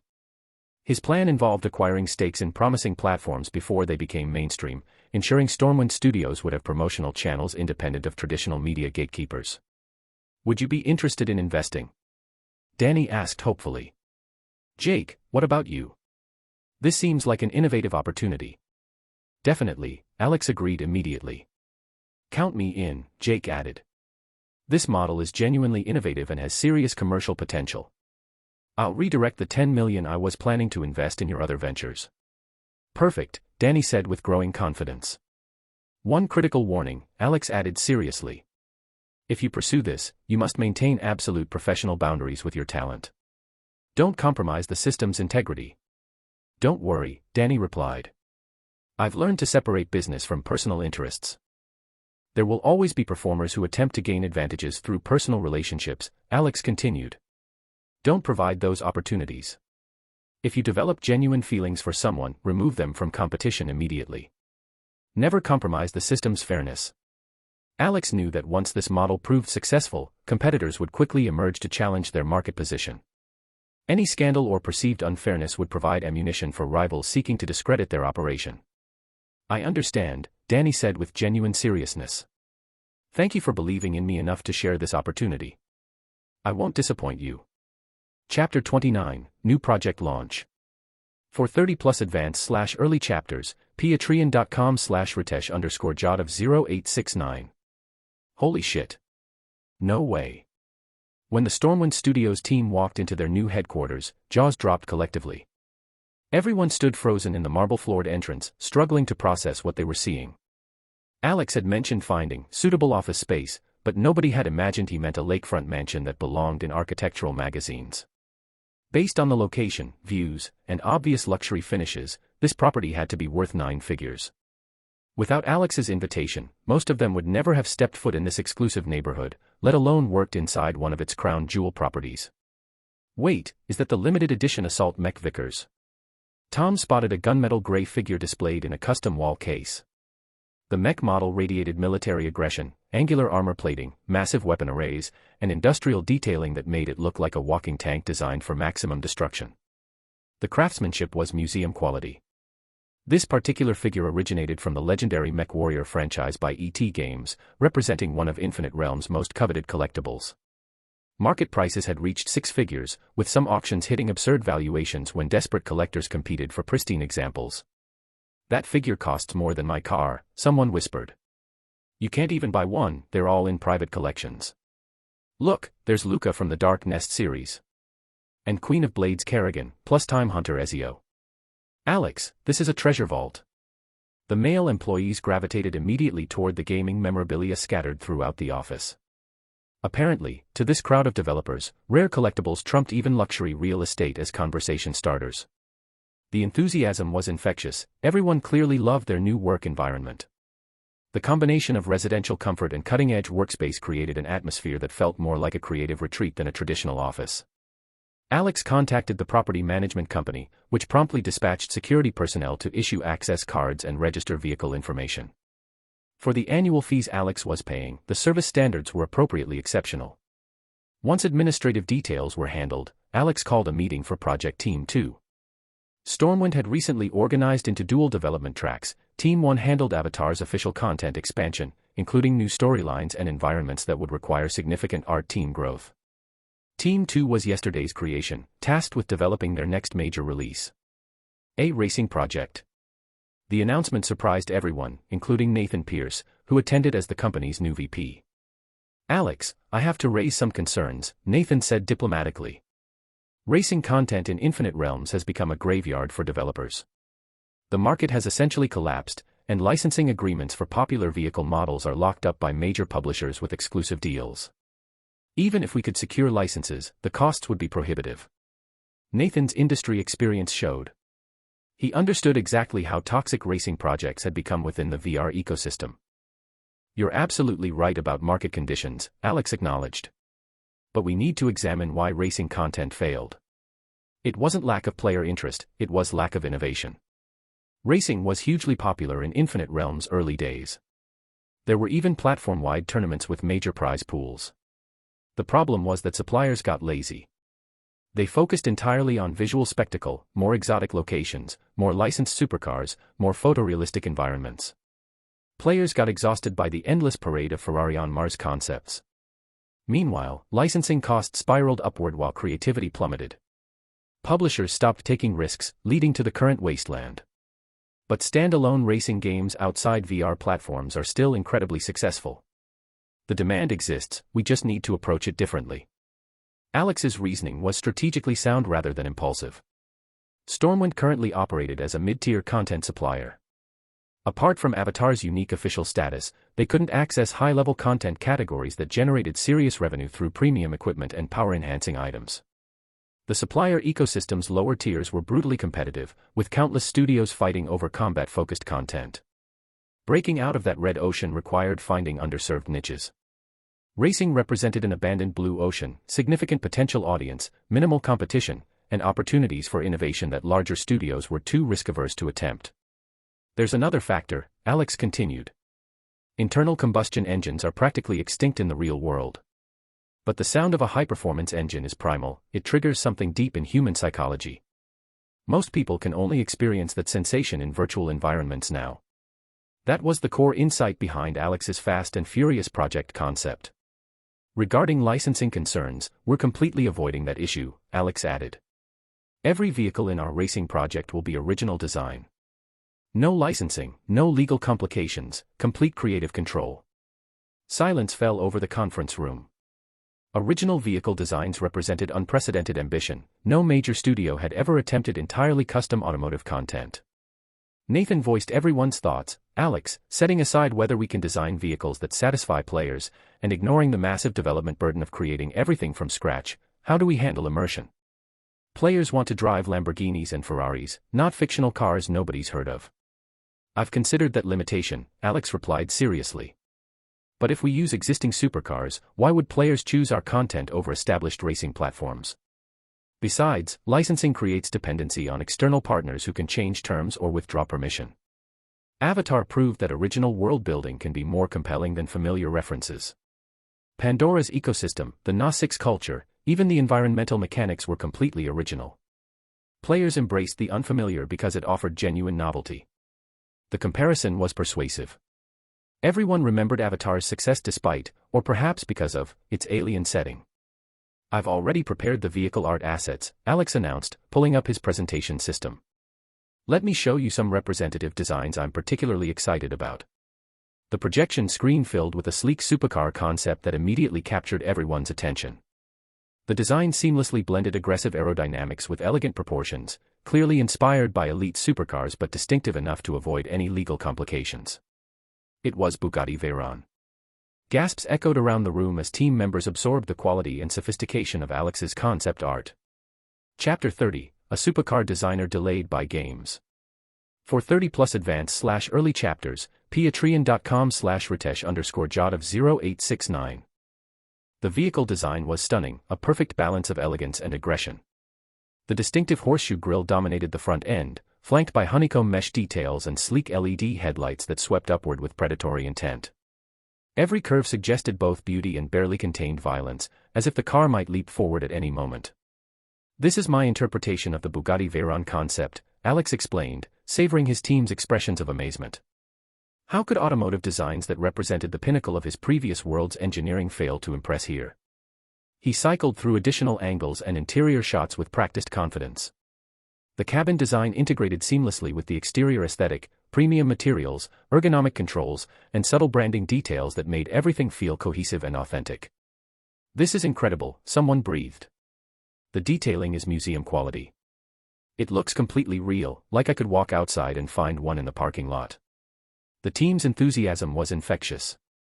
Every element felt purposeful rather than decorative, from the custom brand badges to the hand-stitched interior accents. This wasn't just concept art, it was a fully realized automotive identity. Here's another direction entirely, Alex said, transitioning to his next design. The Lamborghini Aventador concept drew gasps for completely different reasons. Where the Bugatti emphasized curves and flowing lines, this design was all sharp angles and aggressive geometry. The brand logo perfectly complemented the car's predatory stance, suggesting a mechanical bull ready to charge through anything in its path. Alex continued revealing designs from his Fast and Furious collection, watching his team's excitement build with each new vehicle. Most racing games featured 4 or 5 original cars at most. Alex was presenting over 20 distinct brands with dozens of individual models. Each design maintained its own character and visual language while achieving flawless execution. Many surpassed real-world supercars in pure aesthetic appeal. If these vehicles existed physically, they would dominate automotive shows worldwide. Beyond visual design, Alex had prepared comprehensive technical specifications, engine configurations, transmission details, horsepower ratings, acceleration benchmarks, top speeds, and theoretical market pricing. Every car felt authentic rather than fantastical. Did you design all of these personally? Nathan asked, clearly struggling to process the scope of what he was seeing. I developed the brand concepts and overall direction, Alex replied carefully. The detailed execution involved significant collaboration, but the creative vision was mine. Nathan stared at Alex as if seeing him for the first time. What kind of mind could generate such diverse automotive concepts? But considering Pandora's ecological complexity, perhaps this shouldn't be surprising.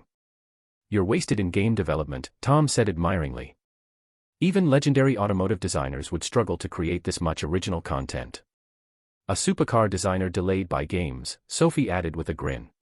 After seeing these designs, I'm completely confident in our project, David said. These cars alone will attract massive player interest. This could revolutionize both gaming and automotive culture.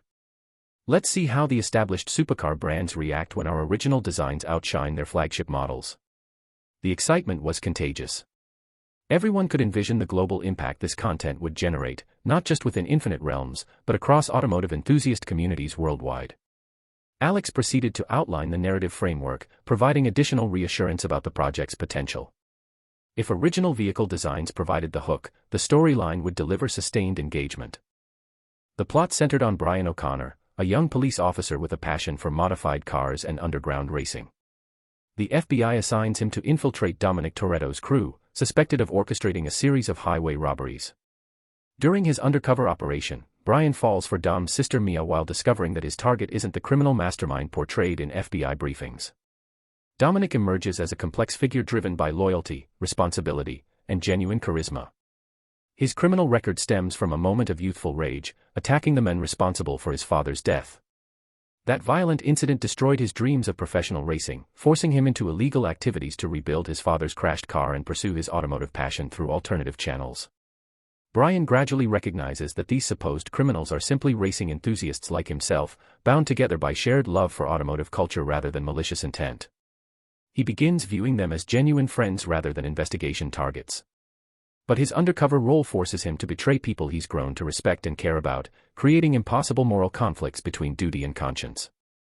When Brian finally faces the choice between following orders and protecting his friends, he chooses authentically, helping Dominic escape because, I'd rather die than go back to prison. The initial storyline established character relationships and moral complexity, but the real excitement began with the third act. Letty's murder brings Dominic out of exile, leading to an unexpected reunion with Brian during another FBI operation. Former adversaries become reluctant allies, working through misunderstandings and conflicting loyalties to pursue justice against Arturo Braga, the ruthless cartel leader responsible for Letty's death. The partnership intensifies when the FBI breaks its promises, prosecuting Dominic despite his cooperation. Brian's disillusionment with institutional betrayal reaches a breaking point, forcing him to choose between career and conscience. Remembering Dominic's words about preferring death to imprisonment, Brian embraces his authentic self, the passionate young man who values loyalty over bureaucracy. He teams up with Mia to orchestrate a daring prison transport heist, freeing Dominic from federal custody. The fourth act escalates dramatically. Brian and Dominic, now fugitives in Rio de Janeiro, confront their most dangerous enemy yet, Hernan Reyes, a corrupt businessman who controls the city's entire criminal infrastructure. To eliminate this threat, they assemble a diverse crew of specialists for an audacious heist targeting Reyes' heavily fortified vault. They must also evade Luke Hobbs, the relentless federal agent pursuing them across international borders. The heist sequences promised heart-stopping action sequences integrated seamlessly with high-speed pursuits, allowing players to experience both narrative tension and automotive thrills simultaneously. The meeting extended well past sunset, but nobody noticed the time. Initial skepticism had transformed into genuine enthusiasm and ambitious confidence. Traditional racing content in Infinite Realms relied entirely on visual spectacle, exotic locations, licensed vehicles, and minor gameplay variations. No matter how outrageous the concepts became, players eventually experienced aesthetic fatigue. Fast and Furious offered something unprecedented: rich storytelling, complex character development, and thrilling racing gameplay unified into a cohesive experience. Everyone believed they were developing content that would not only revitalize racing games but establish an entirely new entertainment standard, a global phenomenon that would capture audiences far beyond traditional gaming demographics. Chapter 31: Professional Knowledge. For 30+ advanced/early chapters, patreon.com/ritesh_jadav0869. Hello, who is this? Alex returned the missed call after the meeting concluded. Brandon Sterling, came the cold reply. Alex's expression hardened immediately. What do you want? I had someone contact you previously about Nathan Pierce's situation, Brandon said with obvious irritation. You should understand the implications of your hiring decision. Alex's frown deepened. Who I hire is my business.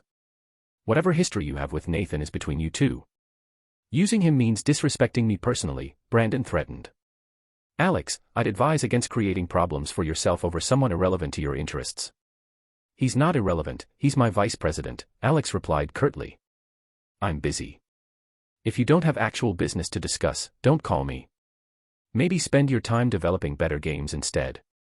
Alex hung up and immediately blocked Brandon's number. The arrogance was insufferable, as if everyone should bow to Sterling family demands. Brandon's entitled attitude and threatening tone made Alex's decision to hire Nathan feel even more justified. Several days later, Fast and Furious development officially began. To ensure authentic racing culture and realistic driving mechanics, Alex invited Jake to consult with the team on car modification techniques and automotive enthusiast subcultures. I've been analyzing existing racing content in Infinite Realms, Jake began during his first team presentation. These games all feature modification systems, but they're incredibly simplistic. Buy an expensive turbocharger, upgrade your engine, install nitrous systems, basically encouraging players to spend money for better race performance, even compensating for poor driving skills. This approach alienates non-paying players while oversimplifying what makes automotive modification compelling. Jake pulled up his research notes. Real modification is far more sophisticated. A skilled tuner can transform an ordinary family sedan into a competitive racing machine. For example, ECU tuning and engine management optimization can unlock significant power gains by bypassing factory limitations. There are dozens of similar technical modifications that affect performance in measurable ways. Consider a plot scenario where Brian faces a supercar with superior specs. Normally, that vehicle should dominate completely. But Brian's modified car, properly tuned and driven skillfully, not only matches the supercar's performance but surpasses it. The modification costs less than the supercar's price tag, but delivers equivalent results through technical expertise rather than raw spending power.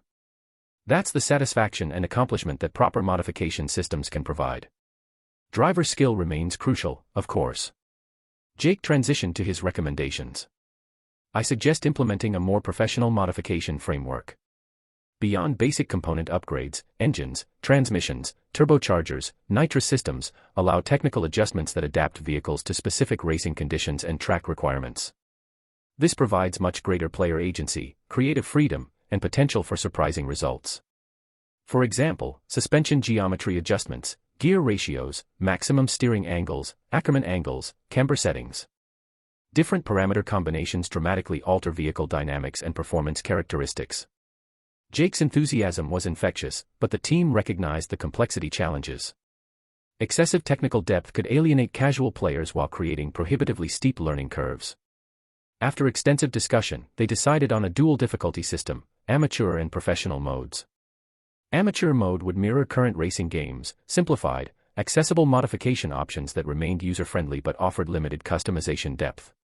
Professional mode would feature comprehensive technical systems that authentically replicated real-world automotive tuning, allowing skilled players to transform basic vehicles into high-performance machines through knowledge and experimentation.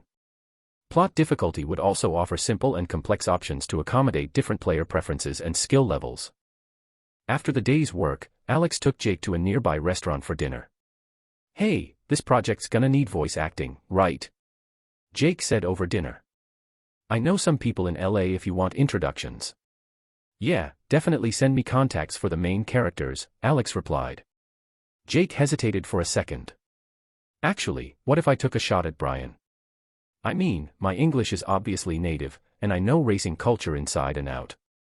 Could be cool."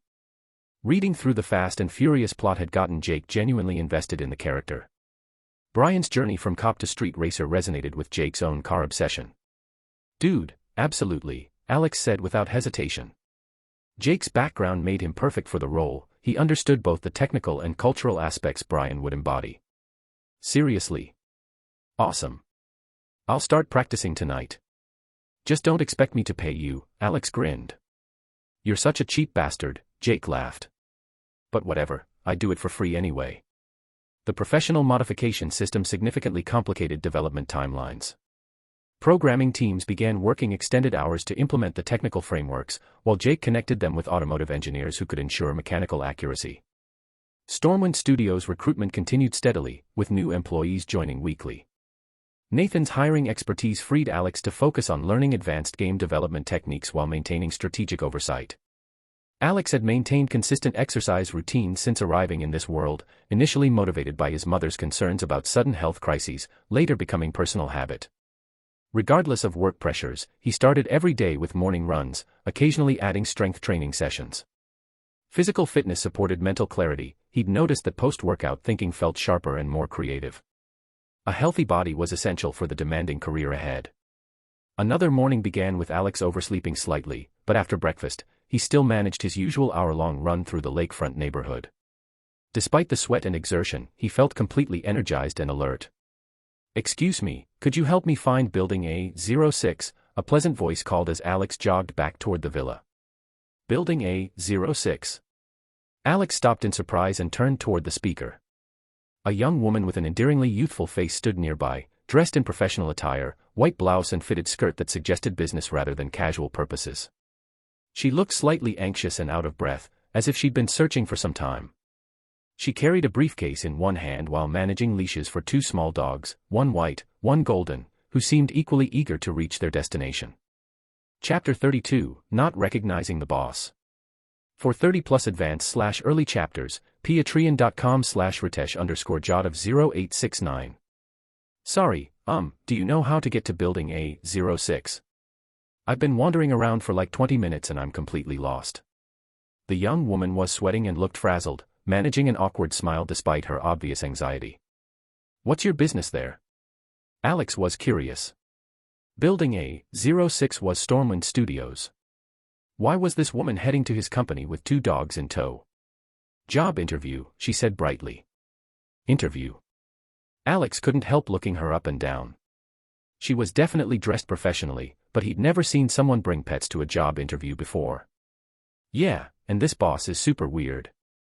Most companies are in normal office buildings, but he sets up shop in some fancy villa neighborhood. This place is massive and impossible to navigate. She gestured helplessly at the sprawling development around them. I've been walking in circles forever. Maybe he just wants to give his employees a better work environment, Alex suggested, trying not to smile. Look around, it's pretty nice here. Mountains, lake views, birds singing. True. I read online that this guy gave everyone $100,000 bonuses just a few months after starting the company. That's pretty awesome. Her enthusiasm was infectious. Alex felt a little surge of pride at that comment. So anyway, you still haven't told me how to get there, she reminded him. I'll walk you over, Alex offered. He was heading back anyway. Oh my God, thank you so much. She hurried to match his pace, then dug through her shoulder bag. Here, take this, you look like you need water after your run. She held out a bottle of water, and Alex hesitated. What, worried I drugged it or something? She grinned mischievously, though her expression was completely innocent. All right, thanks. Alex accepted the bottle. So why bring dogs to an interview? Ugh, don't even ask. My landlord kicked me out this morning. Rental life sucks, no pets allowed, and he finally caught me. So here we are. She looked down at the two small dogs with obvious affection. Finding pet-friendly rentals is tough. You might have a hard time with them. Yeah, but I can't just abandon them. Once you take responsibility for something, you see it through, you know. I'll find someone who'll accept all three of us eventually. Her optimism was genuine despite the circumstances. Alex nodded approvingly. He respected that kind of loyalty. Here we are, Alex announced as they reached the villa's entrance. Perfect, thank you. She started toward the front door with her dogs, then suddenly spun around and ran back. Hey, could you maybe watch them for me? What? Please, please, please. I'm already running late and I don't want to screw up this interview. I'll be super quick, I promise. Before Alex could respond, she shoved the leashes into his hands and sprinted toward the building. Alex stared at the leashes now in his possession, then down at two adorable puppies, one white, one golden, who looked up at him expectantly. He shook his head and headed inside. "Morning, Alex." "Good morning, Alex." Various employees called out as he entered. "Alex, where'd the puppies come from? They're so cute. Oh my God, look at these little guys." Several female employees immediately surrounded him, cooing over the dogs. The commotion caught the attention of the young woman waiting in the interview corner. She looked over curiously, her expression shifting to alarm as she realized what was happening. "Oh no, I'm so sorry," she called out, rushing over with an apologetic expression. She reached Alex and whispered urgently, "Why did you bring them inside?" Everyone stared at the odd interaction, glancing between her and Alex with growing confusion. "Alex, who's this?" someone asked. "Alex." The woman's eyes widened as she processed the name, then looked around at everyone's expectant faces. Understanding dawned on her features. Could this handsome guy possibly be the boss? Did I just make my potential future boss walk my dogs? What are the odds? Wait, you're the boss. Oh shit, I'm so sorry, Mr. Morrison. I had no idea. Her face turned bright red as she stammered apologies. I didn't recognize you. This is so embarrassing. She was mentally kicking herself. Of all the people to randomly encounter, it had to be the company CEO. And he looked so young, who would guess he was running a major gaming studio? Had she said anything inappropriate earlier? Please let her not have said anything stupid. Don't worry about it, Alex said easily. Despite being the boss, he'd never been big on hierarchy. Outside of work decisions, everyone was just people. Besides, he liked straightforward personalities, much better than dealing with fake, manipulative types. I'm really, really sorry. The woman grabbed for the leashes, too embarrassed to ask Alex to keep watching the dogs. I'll keep an eye on them. Go do your interview, don't stress about it. Look, everyone loves them anyway, Alex said with a genuine smile. Yeah, they're adorable. What are their names? One of the female employees asked. Prettyboy and Basin, she replied. Prettyboy and Basin. Alex tried not to laugh. Those are some unique names. The white one's Prettyboy, the golden one's Basin, she clarified. Everyone exchanged glances. With names like that, do these dogs have any dignity left? Alex was genuinely amused.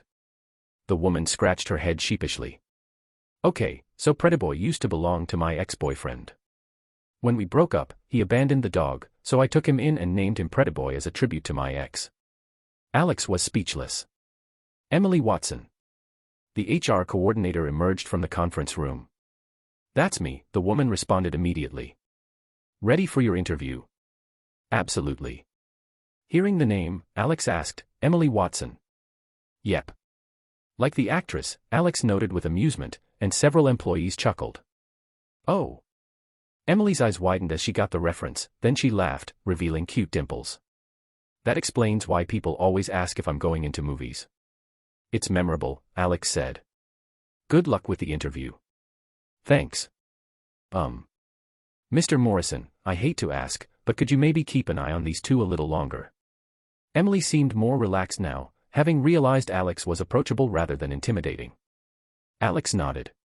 While he didn't know what position Emily was interviewing for or whether she'd get it, her personality was genuinely likable. Of course, Alex didn't personally babysit the dogs. He asked other employees to watch Prettyboy and Basin while he headed upstairs to shower and prepare for the workday. By the time he came back down, Emily had finished her interview and left.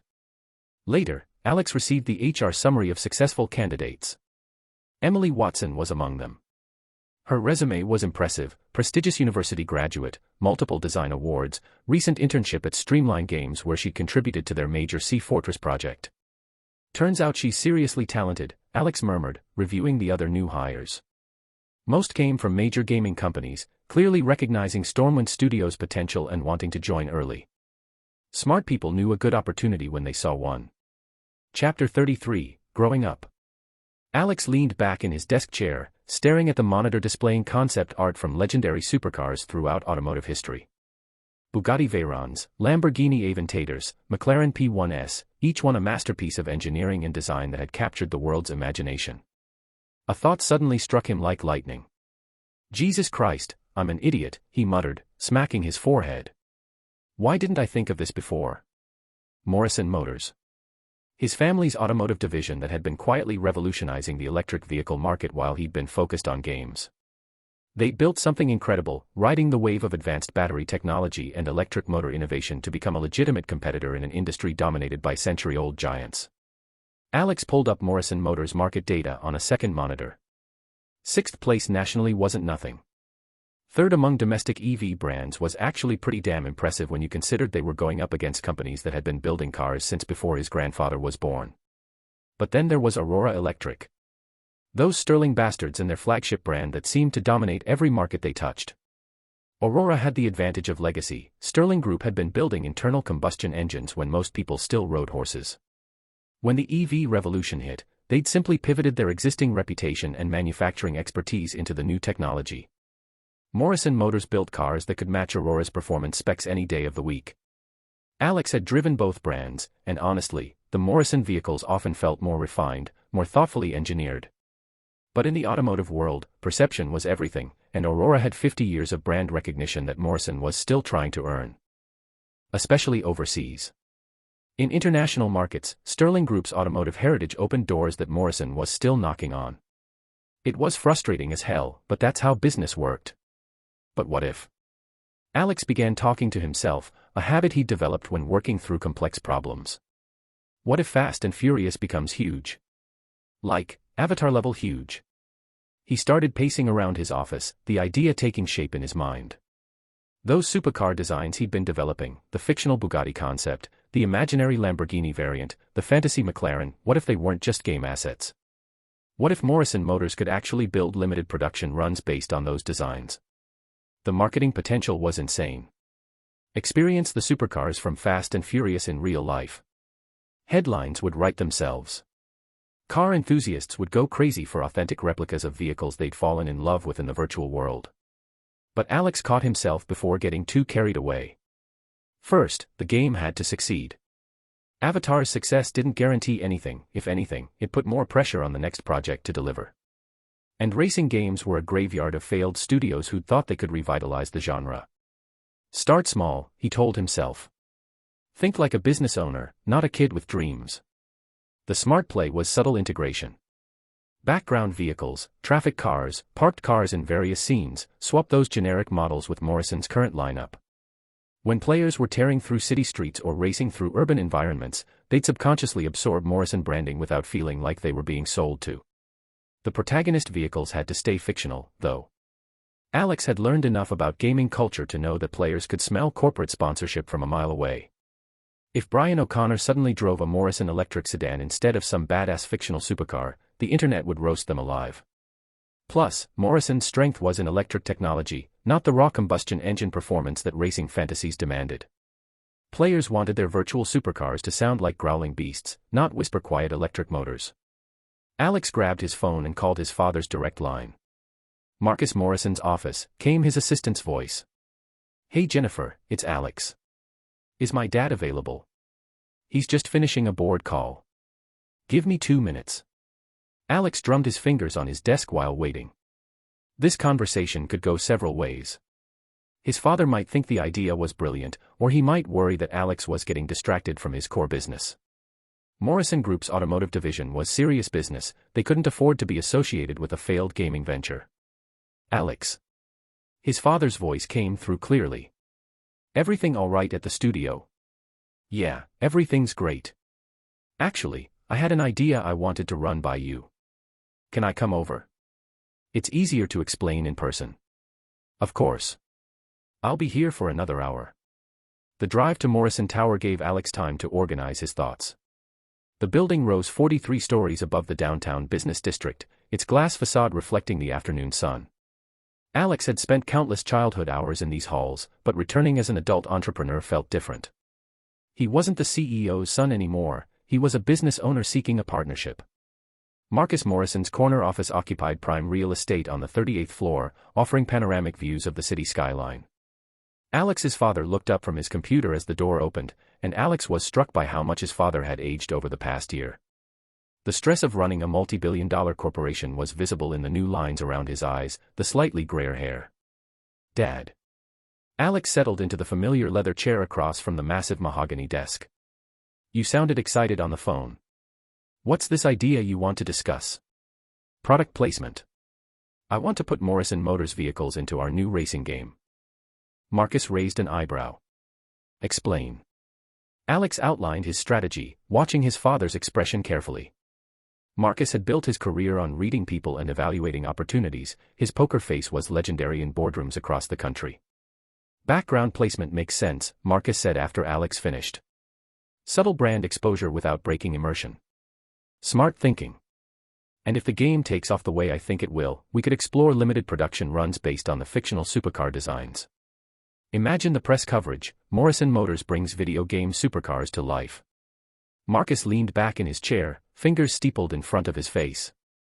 This was his thinking pose. Alex had seen it countless times growing up. The risk is manageable, Marcus said finally. If the game fails, we're out some product placement fees. If it succeeds. He paused, considering the possibilities. Actually, this could be exactly the kind of innovative marketing we need to differentiate ourselves from Aurora. Alex felt a surge of excitement. His father got it. We'll structure this as an advertising partnership rather than licensing, Marcus continued. More flexibility for both companies, and it makes the financial arrangements cleaner for our shareholders. Whatever works best for you guys. Have Nathan prepare a presentation for our marketing team. We'll schedule meetings next week to work out the details. Marcus made notes on his tablet. This is good thinking, Alex. Unconventional, but the automotive and gaming industries have more crossover than people realize. Thanks. Alex appreciated the professional acknowledgement, but he could sense something else in his father's tone. Can I ask what made you choose racing games? The market's been pretty brutal for that genre. Alex had expected this question. Because nobody's made anything worth playing. The current racing games are all spectacle, no substance. Better graphics, more exotic locations, but the same shallow gameplay loop. Players get bored because there's no emotional investment. He leaned forward, getting animated as he explained his vision. Fast and Furious isn't just about cars, it's about family, loyalty, betrayal. Players will care about the characters, which makes them care about the races. When Brian needs to prove himself to Dom's crew, that race means something. When they're escaping from corrupt cops, those car chases have stakes. Marcus listened intently, and Alex could see his father's businessman brain evaluating every point. This wasn't just paternal pride, this was one CEO assessing another's strategic thinking. Your reasoning sounds solid, Marcus concluded. You've clearly done your homework, and your confidence is convincing. Just remember that success makes you a target. Brandon Sterling's already called you personally to threaten Nathan Pierce's hiring. He's not going to ignore a successful racing game that could compete with Titan's content. The mention of Brandon Sterling made Alex's jaw tighten. That phone call still pissed him off. Yeah, I'm starting to understand that side of business. Good. Paranoia isn't fun, but it keeps you alive in this industry. Sterling Group doesn't just compete, they eliminate threats. Be smart about how you handle them. Marcus glanced at his Rolex. Speaking of which, it's past lunchtime. Want to grab a bite? My treat. There was something different in his father's invitation. Less protective parent, more colleague. Like Marcus was acknowledging that Alex had evolved from someone who needed guidance to someone worthy of respect. They walked to Meridian, an upscale steakhouse 3 blocks from Morrison Tower that Marcus frequented for business lunches. The hostess recognized Marcus immediately and led them to a private corner booth. After ordering ribeye for Marcus, salmon for Alex, Marcus selected a bottle of Chateau Margaux from the wine list. Join me for a drink, Marcus said, pouring 2 glasses of the burgundy liquid. Alex stared at the wine glass in surprise. His father had never offered to share alcohol with him before, not in this life or his previous one. Growing up, wine had been strictly for adults, and even as Alex reached legal drinking age, Marcus had maintained that boundary. This was different. This was recognition. You sure? Alex asked. You're running a successful company, making strategic partnerships, competing with industry giants. I think you've earned adult privileges. Marcus raised his glass. Besides, some of my best business relationships started over good wine. Alex accepted the glass, feeling the weight of the moment. This wasn't just sharing a drink, it was Marcus acknowledging that Alex had transitioned from dependent son to independent adult. In both his father's eyes and the broader business world, Alex Morrison was no longer just the heir to Morrison Group. He was an entrepreneur in his own right. To growing up, Marcus said, lifting his glass. To family business, Alex replied, meeting his father's toast. The wine was smooth and complex, with hints of oak and berry that lingered on his tongue. But more than the taste, Alex savored the symbolism. For the first time in either of his lives, he was sitting across from his father as an equal, not as a son seeking approval, but as a business partner worthy of respect. It felt like everything he'd worked toward since arriving in this world. Success was sweet, but recognition from the person whose opinion mattered most. That was irreplaceable. So tell me about this Nathan Pierce, Marcus said, settling into his meal. Brandon Sterling was angry enough about his hiring to make personal threats. He must be valuable. Nathan's the real deal, Alex replied. 20 years of industry experience, rising through the ranks at multiple major studios before Titan Games recruited him as their youngest VP. He's got the management skills I need and the moral backbone to stand up to corporate bullies. And Sterling destroyed his career for that backbone. Pretty much. Nathan provided evidence against Sterling in a harassment case that led to an employee's suicide. Sterling used family influence to bury the prosecution and blacklist Nathan industry-wide. Alex took a sip of wine, feeling the alcohol warm his throat. Hiring him was the right thing to do, and it sends a message that we won't be intimidated. Marcus nodded approvingly. Moral courage is rare in business. Sterling probably sees Nathan as a loose end that could cause problems down the road. Let him worry about it. We've got better things to focus on. They continued discussing business over lunch, Morrison Group's expansion plans, Stormwind Studios' hiring goals, the competitive landscape in both automotive and gaming. It was the kind of strategic conversation Alex had always imagined having with his father but never thought would actually happen. As they finished their meal, Marcus poured the last of the wine into their glasses. You know, I was worried when you first started Stormwind. Alex looked up from his plate, surprised by his father's honesty. But watching how you've handled success, competition, and now this strategic thinking about cross-industry partnerships, you're not the naive college student who play games all day. You're a CEO who understands that changing the world requires winning in the real world first. The pride in Marcus's voice was unmistakable, and Alex felt something shift inside his chest. Recognition from his father had been a driving force since his second chance at life began, but hearing it expressed so directly was overwhelming. Thanks, Dad. That means everything. Don't get sentimental on me, Marcus said with a slight smile. You've still got a long way to go. But you're on the right path. They sat in comfortable silence for a moment, the weight of transition settling between them. Alex was no longer his father's gambling son. He was his partner, his peer, his equal in the world of business and competition. It felt like growing up all over again, but better this time. With wisdom, purpose, and the unshakable foundation of family support beneath everything he was building. Chapter 34, Avatar 2. For 30+ advanced/early chapters, patreon.com/Ritesh_Jadav0869. Development was moving forward smoothly on both fronts, Avatar's official expansion and the Fast and Furious Experience project. Alex had been juggling both teams, but the Avatar sequel's story had been crystallizing in his mind for months. Actually, he'd been planning this continuation since the original Avatar's early development phase. He'd even planted Easter eggs about the Tree of Souls throughout the first game, laying groundwork for what was coming. Avatar would eventually become their highest-tier content offering, which meant he needed to escalate both the threats and the rewards. More powerful enemies required more sophisticated equipment and deeper storylines. The movie would serve as a crucial bridge, introducing new conflicts and the terrifying antagonist that would drive their ultimate endgame content. Alex had been fortunate in his previous life. Avatar 2 plot details had leaked online before his death, giving him enough narrative framework to work with. Not complete, but sufficient for his purposes. The story picked up several years after the first film's conclusion. Jake had fully integrated into Na6's leadership, married Neytiri, and started a family with 2 children. But peace never lasted long on Pandora. During a coastal patrol, one of Jake's tribal brothers was found dead, killed with a precision blade that immediately triggered Jake's military instincts. As a former Marine, he recognized professional work when he saw it. This wasn't random violence or animal attack. When Jake suggested human avatar infiltration, Neytiri dismissed the possibility. Na6 could detect human avatars by scent alone. Any imposter would be identified immediately. But Jake trusted his combat experience over biological assumptions. Earth's scientific capabilities had advanced significantly since their defeat. Creating genetically perfect Na-6 duplicates wasn't beyond human ingenuity, especially with sufficient motivation and resources. The way of throat-cutting confirmed his suspicions. It matched Special Forces training protocols he remembered from his own military service. To expose the infiltrator, Jake devised a strategic test. He announced a banshee riding competition. Whoever could tame a Torek fastest would earn tribal honors and a commemorative statue. All warriors must participate.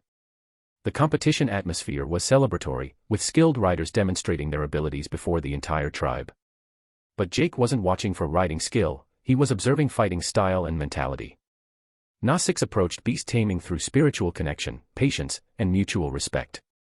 Humans approached it as dominance and control.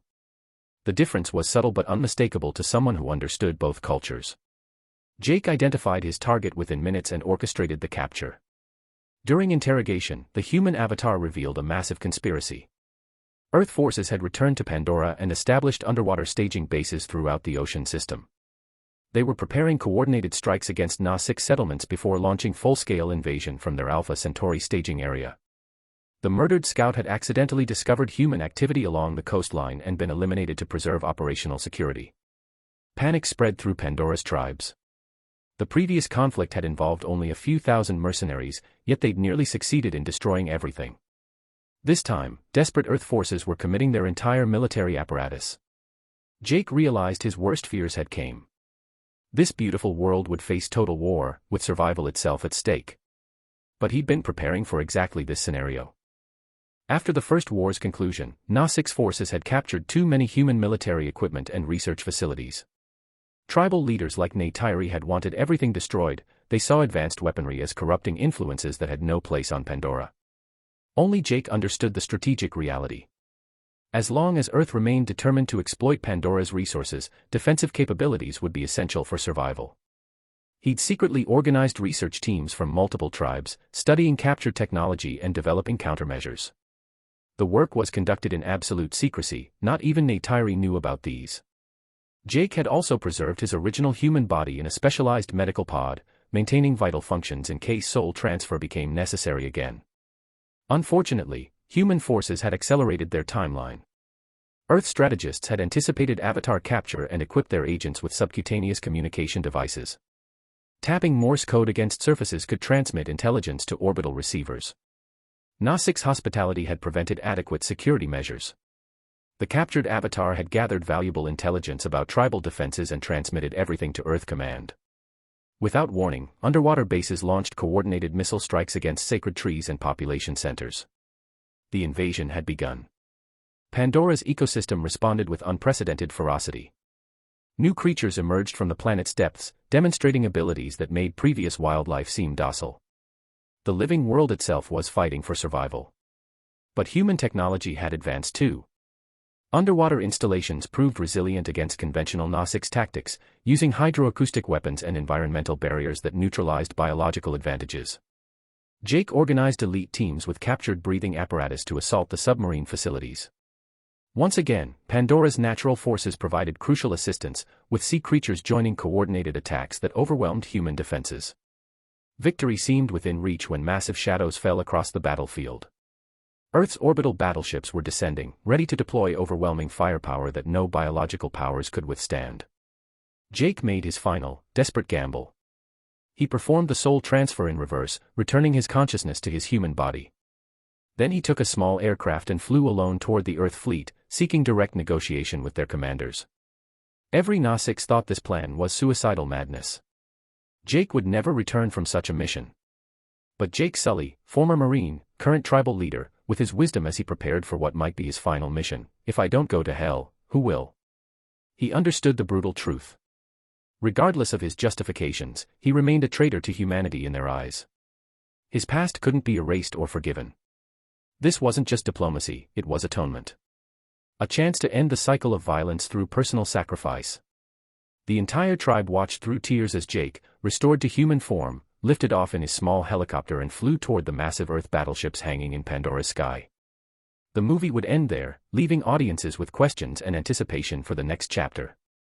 That's the sequel framework I developed during original Avatar design, Alex explained to the assembled screenwriters from Morrison Entertainment. "I've got the broad strokes but not detailed scenes.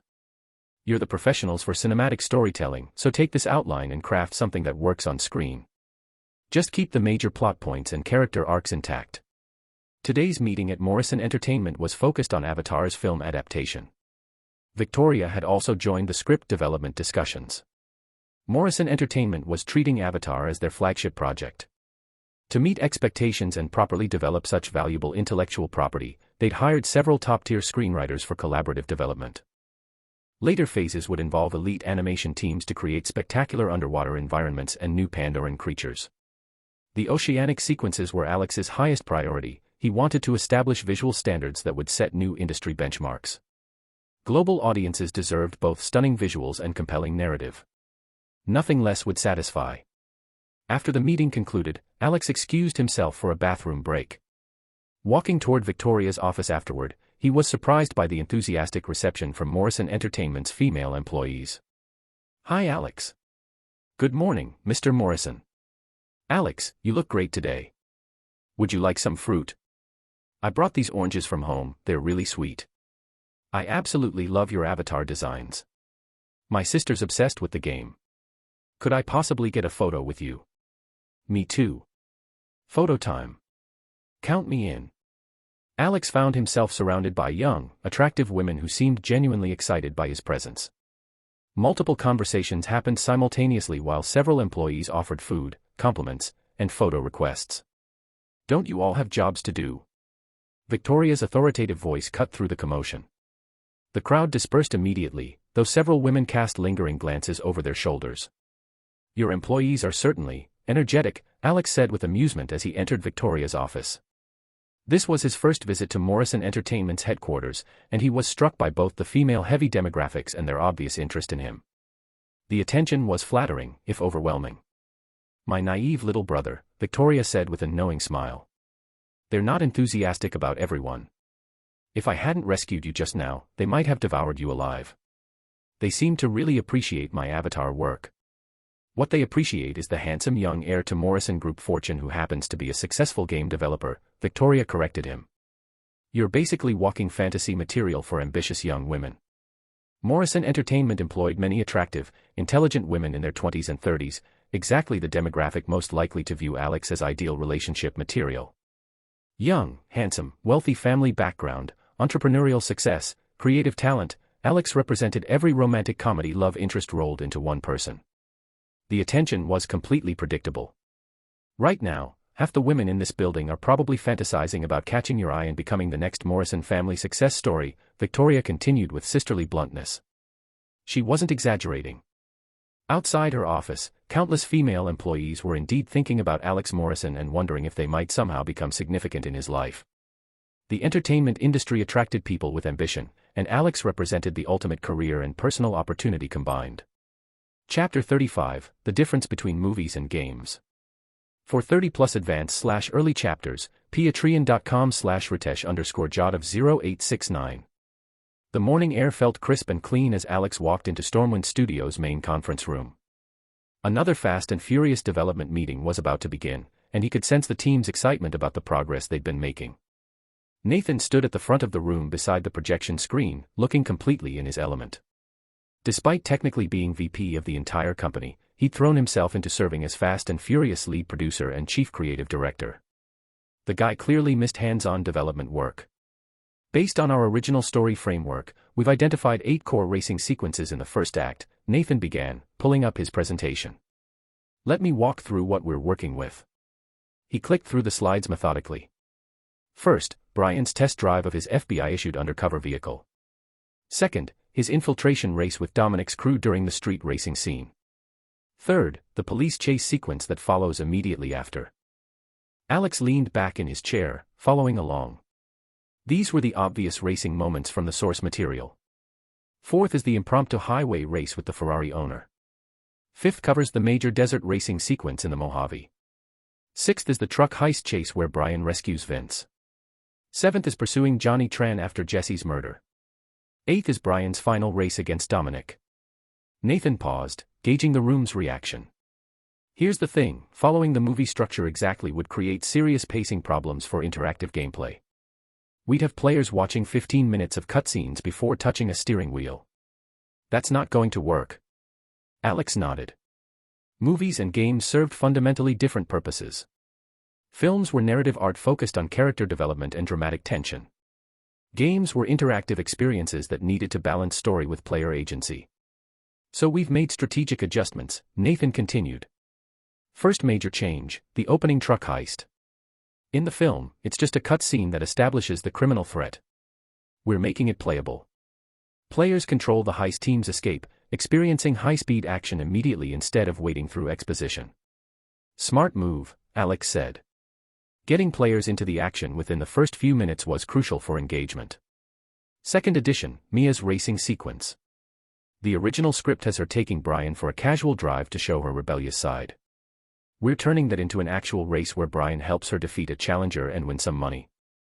Gives players agency in what was previously just character development. Nathan flipped through several more slides. We've also streamlined dialogue and investigation sequences. Cut unnecessary exposition, tightened Brian's internal conflict about FBI pressure, removed redundant scenes. Movies can afford slow burns for dramatic effect, games need momentum. The logic was sound. Interactive entertainment required different storytelling techniques than passive media. Players needed meaningful choices and regular gameplay beats to stay engaged. What about multiple storylines? Alex asked. Could we branch the narrative based on player decisions? Nathan's face lit up. Funny you should mention that. We've been developing exactly that concept. He jumped ahead in his presentation, revealing a complex flowchart of branching storylines. Multiple choice points create completely different experiences. For instance, Brian can choose whether to let Dominic escape during their final confrontation. That decision fundamentally alters the ending and unlocks different mission chains. Alex studied the diagram with growing appreciation. This was sophisticated game design that went far beyond simple movie adaptation. Earlier decision points have consequences too, Nathan continued. Brian can choose to abandon the investigation entirely, which gets him suspended from FBI duty but prevents him from discovering the truck robbery plans. Or he might investigate so aggressively that Vince becomes suspicious and leaves the crew, forcing Dominic to recruit Brian for the actual heist. So Brian could end up as a legitimate criminal instead of an undercover cop, Alex realized. Exactly. Player choices create genuinely different narratives instead of cosmetic variations. Nathan pulled up additional charts showing relationship mechanics. Even romantic subplot has multiple outcomes. Brian's relationship with Mia can develop in different directions, or he might pursue Monica from the sequel films as an Easter egg storyline. The scope was impressive. They weren't just adapting one movie, they were creating an interconnected narrative universe that drew elements from multiple films while adding original content. After completing the main storyline, players unlock additional character perspectives, Nathan explained. Play as Dominic during his exile period, experiencing storylines that were never filmed. Unlock Roman's comedic missions, or Han's underground racing career. Alex noticed something interesting in the character profiles. You changed Han's background. Yeah, we gave him a more specific identity instead of the vague Asian stereotype from the films. Made him a proper character with actual heritage and motivations instead of just generic Asian guy who's good with cars. The attention to character development was appreciated. Rather than lazy ethnic stereotypes, they were creating actual people with meaningful backgrounds. Our first release integrates storylines from films 1, 2, and 4, Nathan concluded. Rich narrative foundation plus branching choices plus character variety. Players could replay multiple times and experience completely different adventures. Alex was genuinely impressed by the team's creative ambition. This project had evolved far beyond simple movie tie-in into something that could define interactive storytelling standards. Beyond main storylines, we're designing extensive side content, Nathan added. Legal racing events, illegal street races, modification challenges, exploration objectives. Players can earn money, upgrade vehicles, unlock new areas. What about visual updates? Alex asked. Some of those early film cars look pretty dated now. We've modernized the entire vehicle roster. Replaced older models with contemporary designs that match current automotive aesthetics. Plus integrated our original supercar concepts to create a unique visual identity. The attention to detail was remarkable. Nathan's team understood that successful adaptation required more than copying source material. It demanded reimagining content for interactive medium while preserving the emotional core that made the original compelling. Timeline for alpha testing? Alex asked. 6 weeks for vertical slice, 12 weeks for full alpha build. We'll need extensive playtesting to balance all these branching narratives without breaking progression systems. Alex stood up, surveying the room full of developers who were clearly passionate about their work. This is exactly what racing games need. Story that matters, choices that count, characters players actually care about. Keep pushing these boundaries. As the meeting dispersed, Alex felt confident they were developing something special. Not just another racing game, but a new template for how interactive entertainment could tell complex, meaningful stories while delivering the adrenaline rush that made gaming unique. The movie industry had perfected passive storytelling over decades. Maybe it was time for games to show what interactive narratives could accomplish when creative teams had the ambition to truly innovate. Fast and Furious might just prove that the best adaptations weren't faithful copies, they were creative reimaginings that honored source material while embracing their medium's unique strengths. 300. Chapter 36, Back to the Game. For 30+ advanced/early chapters, patreon.com/ritesh_jot of 0869. The meeting had solidified everything Alex needed to know about Fast and Furious development. Watching Nathan's team break down complex narrative structures into interactive gameplay mechanics had been genuinely educational. These people understood something Alex was still learning: how to transform passive entertainment into engaging player experiences. The planning team's expertise showed in every detail. They'd figured out how to use racing sequences to drive character development, how to make plot progression feel earned rather than inevitable, how to give players agency while maintaining narrative coherence. It was sophisticated game design disguised as action movie adaptation. Of course, having brilliant concepts on paper was only half the battle. The real challenge would be execution, translating those thrilling chase scenes and emotional character moments into visceral gameplay that felt authentic rather than scripted.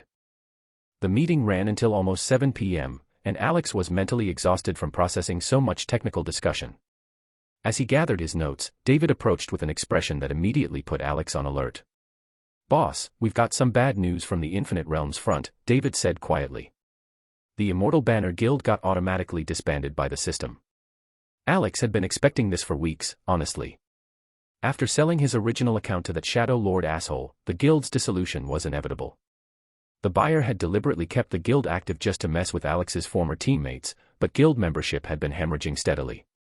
Once active membership dropped below 10 players, system protocols kicked in automatically. "It's fine," Alex said, surprising David with his calm reaction.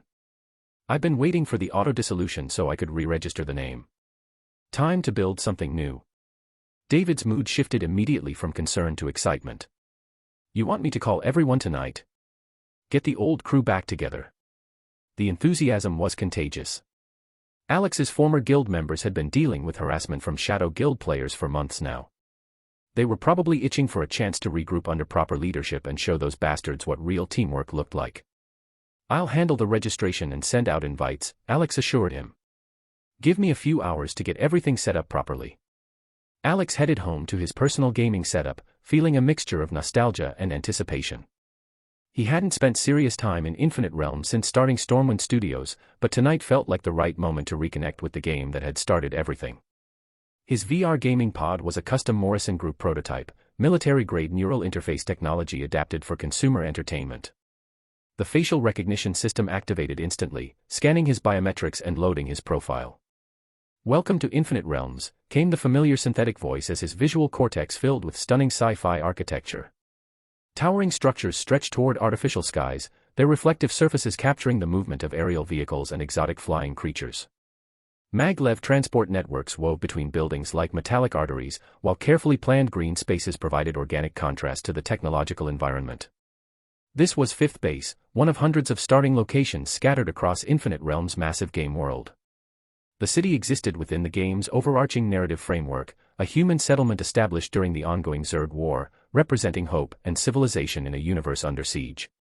The scope of Infinite Realms' world-building was genuinely impressive. Beyond the countless dungeon instances that gave the game its name, the persistent universe contained thousands of explorable locations. Major real-world cities had been recreated with meticulous attention to detail, while original locations like Fifth Base provided unique environments shaped by the game's fictional history.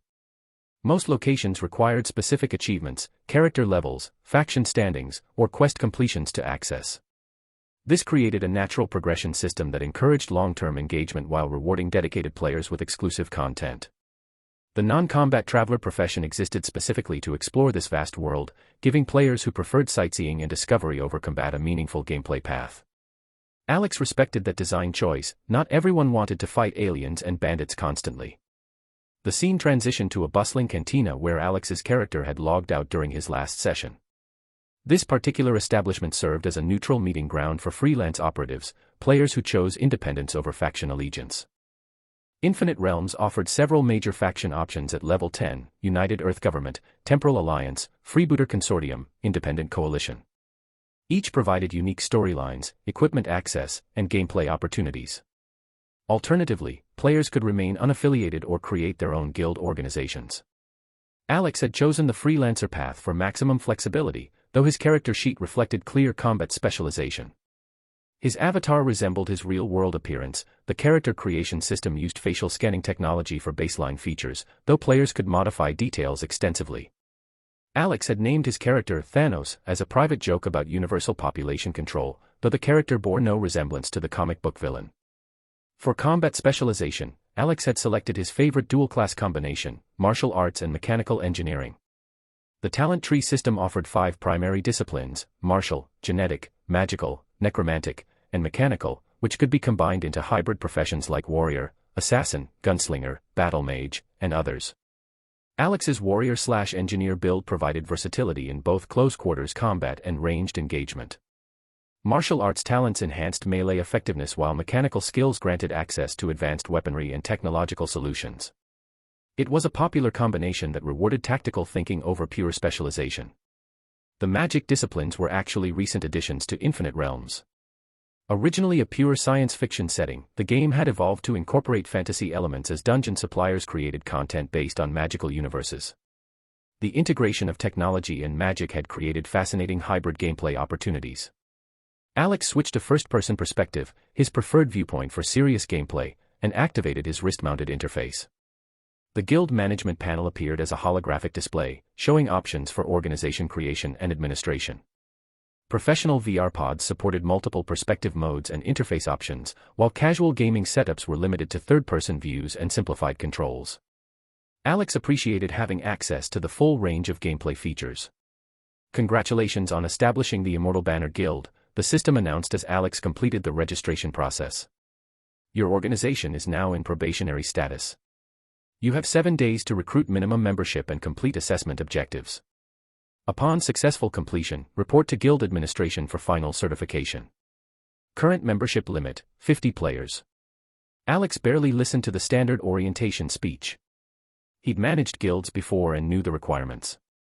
Instead, he opened his friends list and began sending recruitment messages to his former teammates. Chapter 37, Being Bullied Hurts Creator. 4. Alex's recruitment call had struck a nerve. Within hours, the newly reformed Immortal Banner Guild hit its 50-member cap, and everyone was genuinely excited to be back together.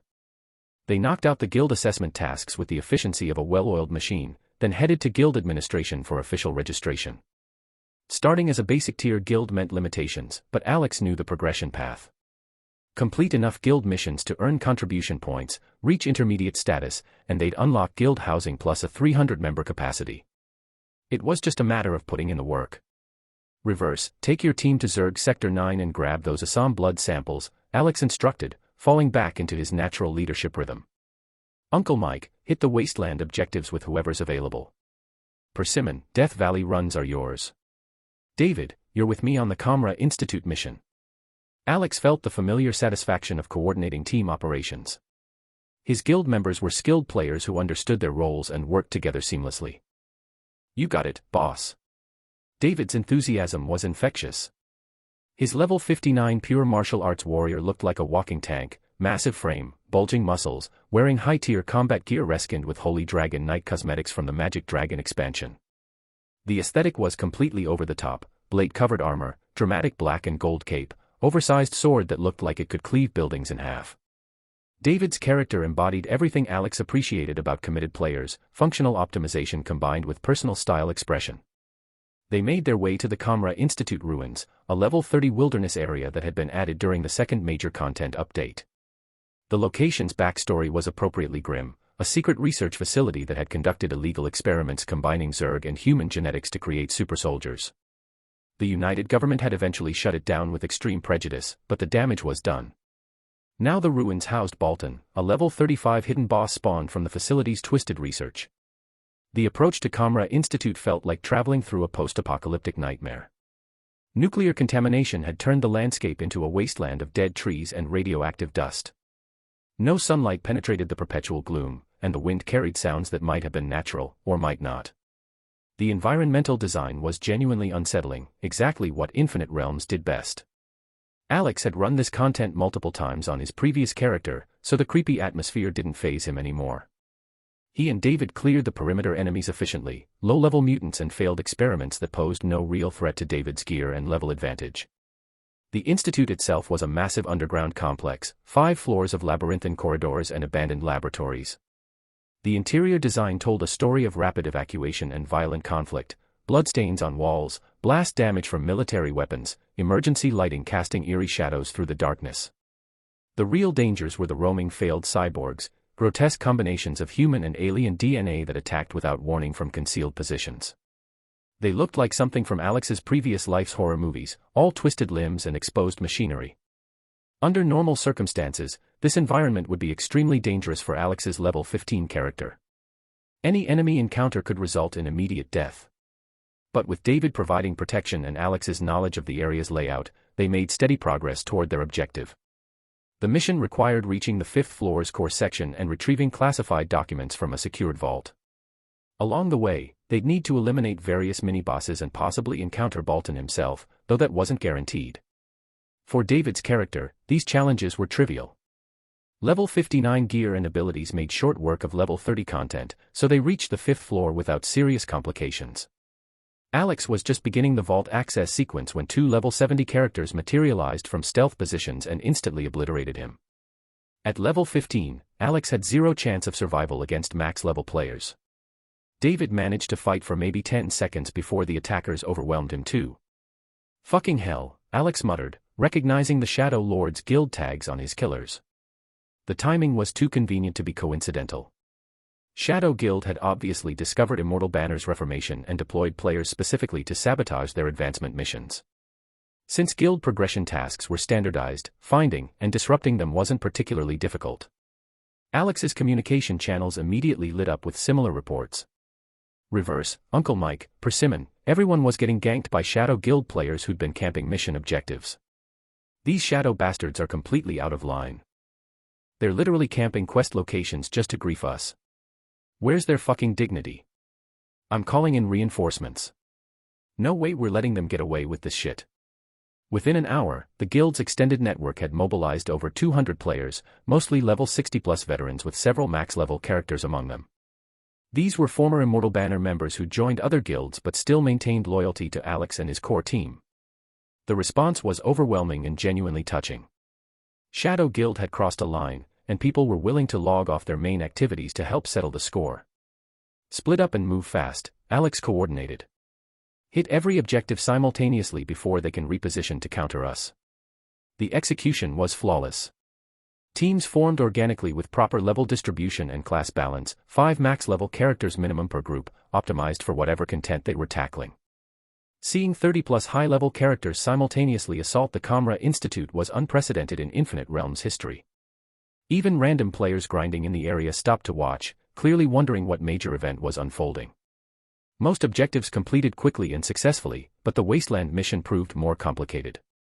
Shadow Guild managed to surround the team with hundreds of their own players, forcing Immortal Banner reinforcements to respond in kind. What followed was essentially a small-scale guild war.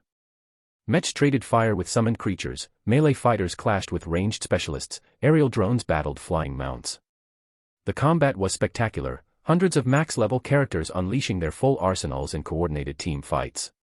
Smaller players watching from safe distances called it "Gods Fighting," an apt description for the level of destruction being unleashed. But Shadow Guild held fundamental advantages.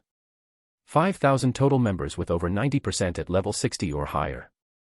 They could field hundreds of max-level characters without straining their resources, while Immortal Banner was operating with volunteers and retired players.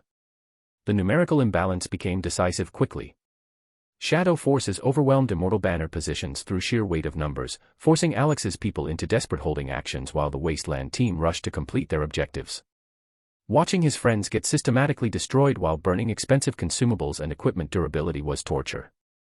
Alex felt completely helpless. His operational skills and strategic knowledge meant nothing when he couldn't contribute meaningful damage or survivability. He found himself fantasizing about settling this conflict through physical confrontation instead of virtual combat. In real life, Alex's martial arts training and fighting experience would let him handle multiple opponents. But here in the game, level and equipment gaps made skill irrelevant. Seeing his people get bullied while being powerless to help was genuinely painful. All his success in business couldn't change the fact that in Infinite Realms, he was currently just a low-level player getting crushed by superior force. The frustration was almost overwhelming, knowing exactly what needed to be done but lacking the character progression to execute any meaningful response. Chapter 38, What's the New Project? For 30+ advanced/early chapters, patreon.com/ritesh_jot0869. The Wasteland mission had finally succeeded thanks to his guild members' determination, but the victory felt hollow. Immortal Banner had been promoted to intermediate status, sure, but at what cost? Equipment repairs, experience penalties from deaths, expensive consumables burned through just to survive Shadow Guild's harassment campaign. Everyone was celebrating the guild advancement, and Alex appreciated their loyalty, especially the former members who'd left other guilds just to help him tonight. But the guilt was eating at him. These people had their own progression goals, their own guilds and commitments. They shouldn't have to sacrifice their gaming enjoyment just because Alex had beef with Shadow Guild. Worse, Alex knew this was just the beginning. Shadow Guild would continue targeting them every time they tried to advance or complete meaningful content. Every leveling session, every guild quest, every attempt to rebuild would be met with overwhelming force designed to crush their progress. Sitting in his VR pod after logging out, Alex stared at the ceiling and tried to think strategically instead of emotionally. Direct confrontation wasn't working. Shadow Guild had 5,000 max-level members while Immortal Banner was operating with volunteers and nostalgia. The math didn't favor heroic last stands. We need a different approach, Alex muttered to himself. A knock interrupted his brooding. David poked his head through the pod's access hatch, still flushed with anger from the evening's conflicts. Boss, this is complete bullshit. I'm so fucking pissed I can barely think straight. David, Alex said quietly, I want you to join Shadow Guild. What? David's expression shifted from anger to confusion. Boss, what the hell are you talking about? We can't win through direct confrontation. We need intelligence, inside information, and the ability to strike when they're not expecting it. David's face gradually shifted from confusion to understanding. You want me to go undercover? Your character level and gear quality would make you an attractive recruit. Shadow Guild is always looking for high-level players to maintain their dominance. But you'd need to reach level 60 first and get better equipment to make the application convincing. Alex pulled up his banking interface. I'll transfer 20,000 into your account for gear upgrades and power leveling services. Make yourself irresistible to their recruiters. After David left, Alex contacted his most trusted former guild members, Reverse, Uncle Mike, and Persimmon. He explained the infiltration strategy, and they all agreed it was their best option given the circumstances. Also, keep an eye out for high-level accounts for sale, Alex added. I need to buy something level 60 or above so I can actually contribute to fights instead of being dead weight. Within days, carefully orchestrated drama began playing out across Infinite Realms social channels. News spread throughout the server that the reformed Immortal Banner Guild had dissolved again after devastating losses to Shadow Guild. Core members were reportedly demoralized and abandoning Alex's leadership. The narrative continued with public conflicts between former Immortal Banner officers. David's character, Triumph, was supposedly leading a faction that wanted to join Shadow Guild, while Reverse and Persimmon represented hardliners opposed to any collaboration with their enemies. Staged fights outside major cities sold the story convincingly. Shadow Guild's leadership took the bait. They extended recruitment offers to several former Immortal Banner veterans, including David, who accepted with apparent reluctance and bitterness about Alex's failed leadership. Within weeks, Shadow Guild announced another milestone. All 5,000 members had reached level 60 minimum, with 80% at the level 70 cap. They were officially the strongest guild in their server region. The guild celebrated by setting new records in high-end content: fastest clear of the Temple of Kerrigan raid, complete domination of the Shakira's battlefield, monopolization of the Zealer Mountains resource zones. Meanwhile, Alex had quietly purchased a level 65 account and was rebuilding his capabilities while his infiltration network gathered intelligence. "This guy Cruz has the perfect voice for Dominic," Alex said, reviewing voice actor auditions in Stormwind Studios' main conference room. "His emotional range in the demo recordings captures exactly what we need for the character." Gaming had taken a backseat to development work recently.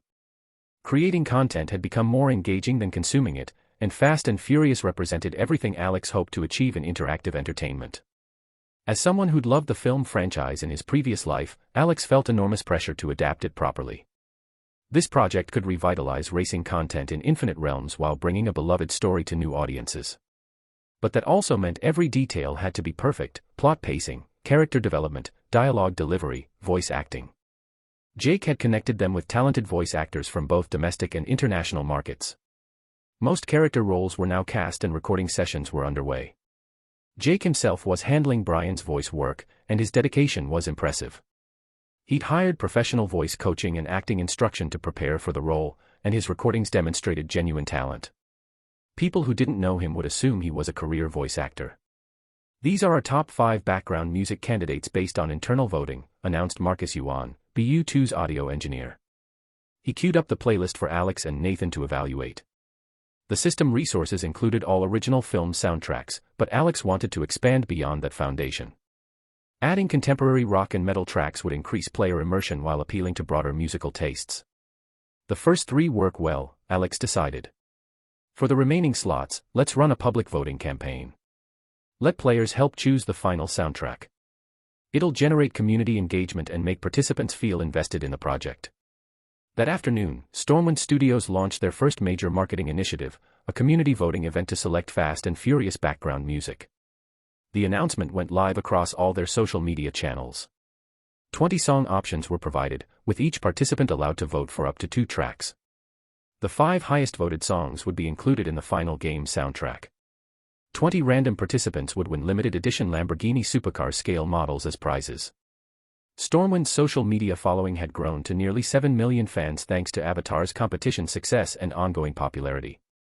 The voting announcement immediately generated massive engagement and speculation. "Holy shit, Stormwind's making another game. Can't wait to see what they do next. These song choices are all rock and metal, racing game maybe. Please don't tell me they're making a racing game. That genre is completely dead. Racing games aren't dead, they just suck. Someone needs to make a good one finally. The prize is a supercar model, so it's definitely racing themed. Racing content is career suicide. Why would Stormwind abandon successful sci-fi themes for something nobody plays? Maybe they know something we don't. Avatar proved they can revitalize dead genres. Racing games have been done to death. Hard to imagine what new ideas they could bring. What brand is Lamborghini? Never heard of it. That car design looks incredible though. Want one of those models.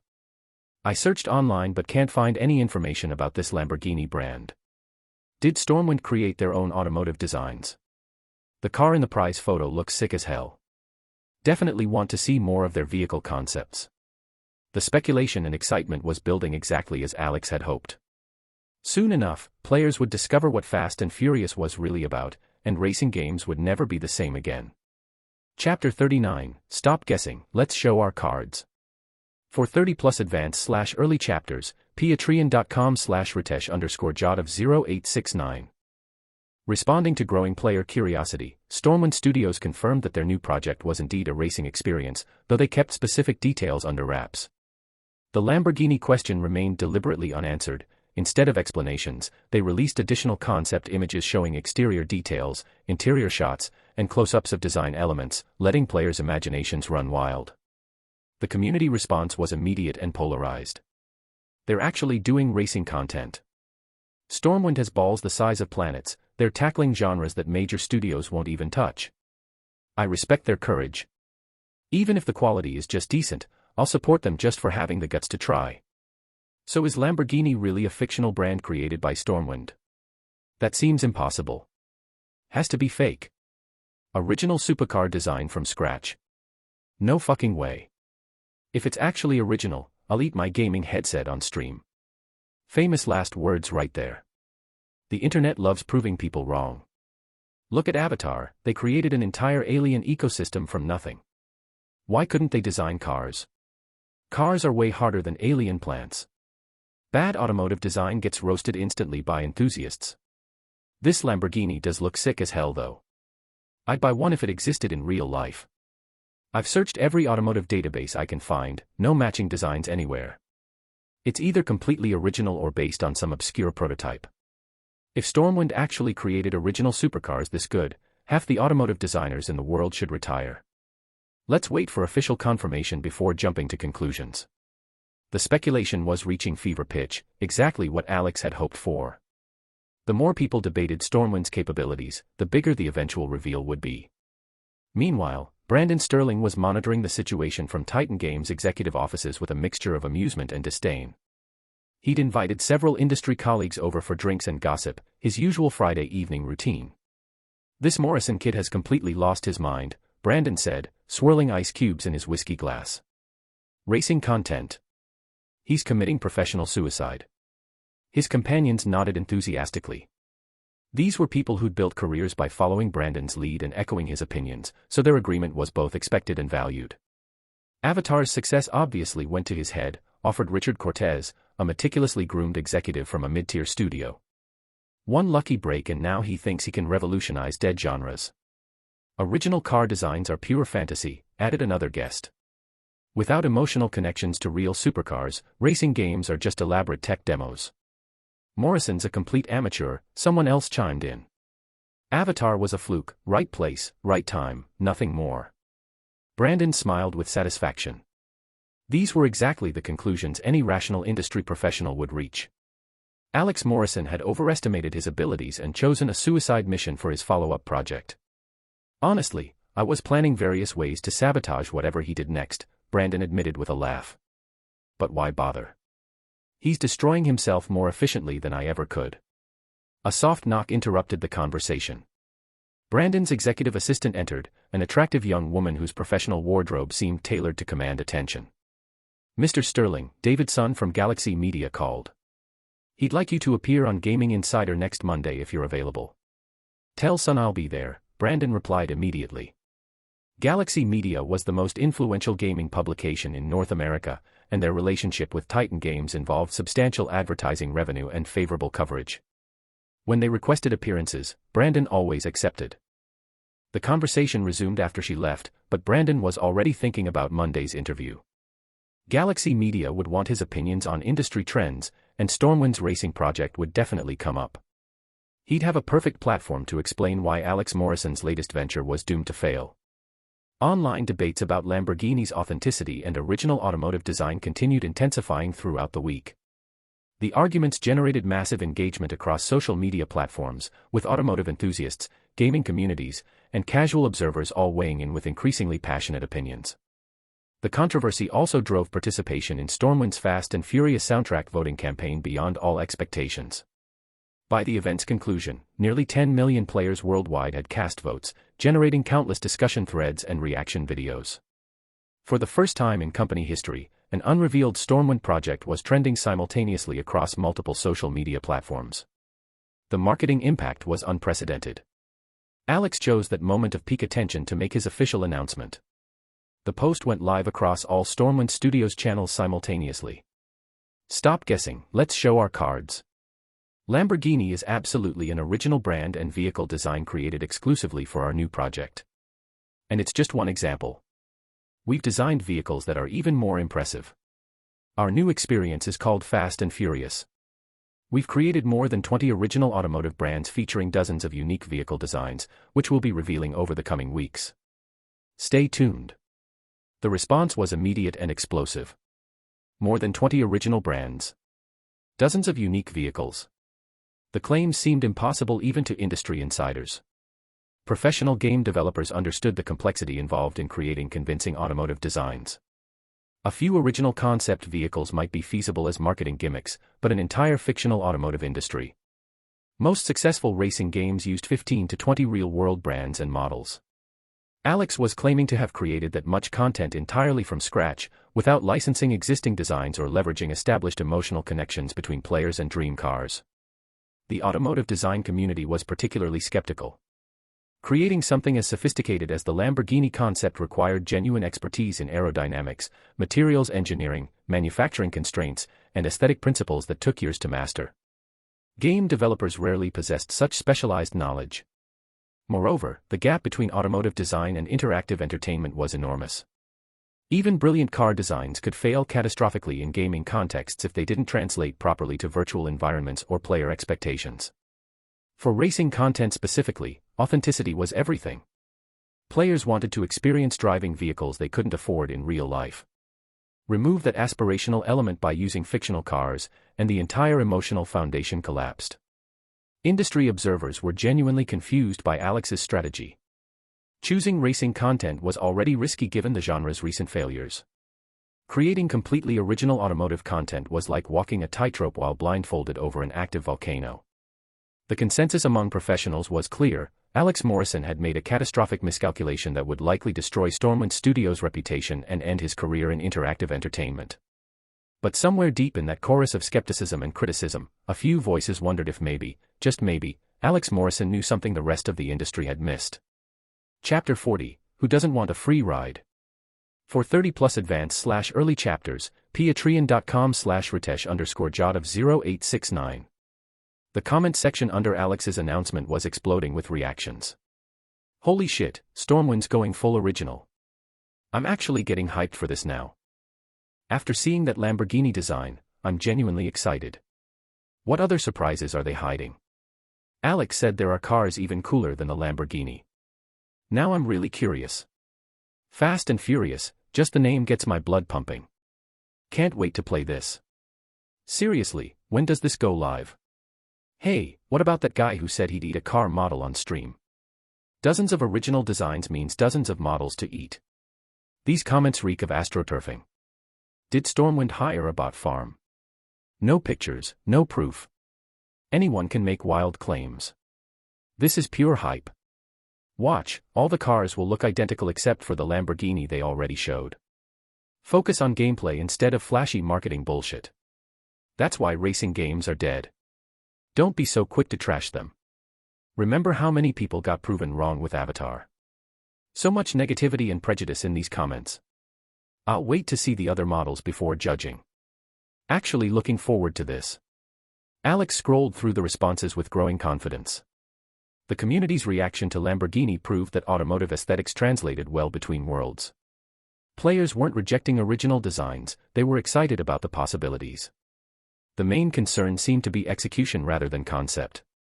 Would Stormwind deliver on their promises, or would everything after Lamborghini be disappointing?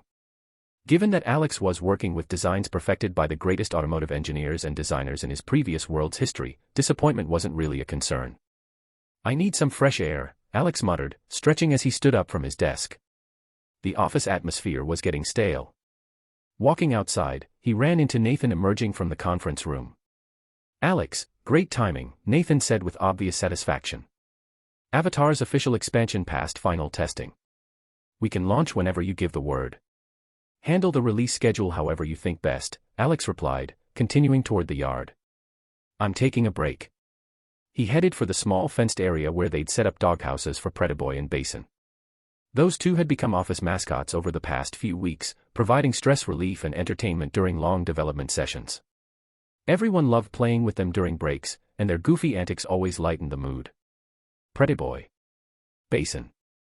Alex called out, expecting the usual enthusiastic response, two small dogs racing toward him with tails wagging frantically. Nothing. Alex walked closer to the empty doghouses, suddenly worried. The dogs always responded to his voice. Looking around, the entire yard revealed no sign of them. Where are Prettyboy and Basin? Alex asked as he walked back inside. Oh, Mr. Morrison. I forgot to mention, I took them home yesterday, Emily Watson said quickly, looking slightly embarrassed. Did your landlord finally allow pets? Not exactly. I asked my parents to take them back to our family home. Emily's expression showed mixed relief and sadness. I couldn't keep bouncing between apartments with them, and I felt bad leaving them here permanently even though you never complained. My parents just lost their old dog anyway, so the timing worked out. Alex felt an unexpected sense of loss. Those two ridiculous dogs had become part of the office environment. Their empty doghouses made the whole space feel less lively. Maybe I should get some office pets, Alex thought. He'd originally planned to buy cats and dogs when they first moved to the villa, both for employee morale and basic security. Now seemed like the perfect time. Decision made, Alex drove to the city's largest pet market. The place was like a miniature zoo: cats, dogs, rabbits, pigs, chinchillas, hamsters, parrots, lizards, even spiders. Apparently anything could be domesticated if you tried hard enough. After browsing several shops, Alex saw plenty of expensive purebreds but couldn't find what he was specifically looking for. When he asked about trump dogs, the shopkeepers explained that while the breed was prestigious and valuable, they weren't popular due to their unusual appearance and limited market demand. More problematically, trump dogs were extremely difficult to breed, had low reproductive rates, high mortality rates, and significant health risks. Very few breeders worked with them, keeping prices astronomical and availability nearly non-existent. Special orders might be possible through national or international contacts. Forget it, Alex decided. Pets should be appealing rather than prestigious. As he left one shop, a quietly dressed young woman with glasses and a ponytail approached hesitantly. "Excuse me," she said softly, "are you here to buy a dog?" "Yeah, I am." Alex studied her curiously. She looked like a college student and seemed genuinely nervous. "Could I talk to you for a moment?" Her sincerity was obvious. "What's this about?" The woman opened a folder from her backpack. "I'm a volunteer with Haven Pet Rescue Center. We have lots of wonderful, well-behaved dogs and cats available for adoption, completely free. They're all looking for homes, and if no one adopts them..." Her voice caught slightly. "They'll have to be euthanized." Her emotional investment was clearly genuine, eyes getting slightly misty as she spoke about the animals. "Really free?" Alex asked cautiously. Too many scams involved emotional manipulation. "Absolutely free. You can look us up online. We're a registered nonprofit funded entirely by donations and volunteers. Here's my student ID for verification." She produced a university identification card. Sarah, local resident, freshman English major at Metropolitan Normal University. "Most of these animals were abandoned or lost," she continued, flipping through photos in her folder. "Some were dumped because of medical issues, but our veterinarians have treated and cured most conditions. At least everything in this album represents healthy animals. Look at this Shiba Inu, only 3 months old. His owner apparently regretted the purchase and literally threw him in a garbage bag in a dumpster. He's incredibly sweet and smart now." Sarah's passionate advocacy for each animal was touching. She clearly cared deeply about finding them homes. "Wait, is that..." Alex stopped at one particular photograph. "Oh yes, that's actually a very rare breed. You usually can't buy them even with money. This one had severe skin disease when we rescued him. Almost all his fur had fallen out and he nearly died. Our veterinarians managed to cure him completely, and now he's perfectly healthy. Would you be interested in adopting him?" Sarah looked surprised that Alex had noticed that particular dog. "If he's really free and healthy," Alex said immediately, "I'll take him. Who wouldn't want something valuable for free, especially when it helped save an animal's life?" Chapter 41, I'll pay you to pick it up. For 30+ advanced/early chapters, patreon.com/ritesh_jadav0869. Alex followed Sarah out of the pet market, but they barely made it past the entrance before 3 men with hostile expressions surrounded them. "There's that bitch again," snarled the leader, a stocky guy with a military-style buzz cut. "What do you want?" Sarah stepped backward, clearly frightened. Alex frowned. These guys definitely looked like trouble. "What do we want? You come here every fucking day ruining our business. Keep it up and we'll teach you a lesson." The buzzcut leader pointed aggressively at Sarah. Alex understood immediately. These were pet dealers whose sales Sarah was undermining by convincing potential customers to adopt rescue animals instead of buying from shops. While he sympathized with their business concerns, 3 grown men intimidating a college student crossed obvious lines. "I'm not ruining anything. I'm just trying to help animals find homes," Sarah said, voice shaking. She was clearly terrified but standing her ground. "Give me that bag." The leader grabbed for Sarah's backpack, trying to yank it away from her. Sarah held on desperately, but his superior strength sent her stumbling. She hit the ground hard, and the bag's zipper ripped open, scattering rescue center brochures across the pavement. "Hey, that's enough." Alex stepped forward. Sarah might be competing with their businesses, but she was trying to save animal lives. Violence was completely unacceptable. "Mind your own fucking business, kid, or you'll be next." The leader turned his aggression toward Alex. That was a mistake. Alex's temper flared instantly. Nobody pointed fingers in his face and made threats. "Don't point at me. I'll point wherever I want. Keep running your mouth and I'll shut it for you." In one fluid motion, Alex grabbed the man's extended finger and twisted hard while stepping forward and driving his knee into the guy's leg. The movement was precise, efficient, and devastating. The leader dropped to one knee immediately, screaming in pain. Fuck, let go. You're breaking it." His two companions moved to help, but Alex shouted and applied more pressure. The leader's scream intensified. "What the hell is going on here?" A clear female voice cut through the chaos. "I've called the police. There are security cameras everywhere, plus my car's dashcam is recording everything. Try anything stupid and you're all going to jail." Alex looked up in surprise to see Isabella running toward them, her usually elegant demeanor replaced by fierce determination. She positioned herself beside Alex without hesitation. "Isabella.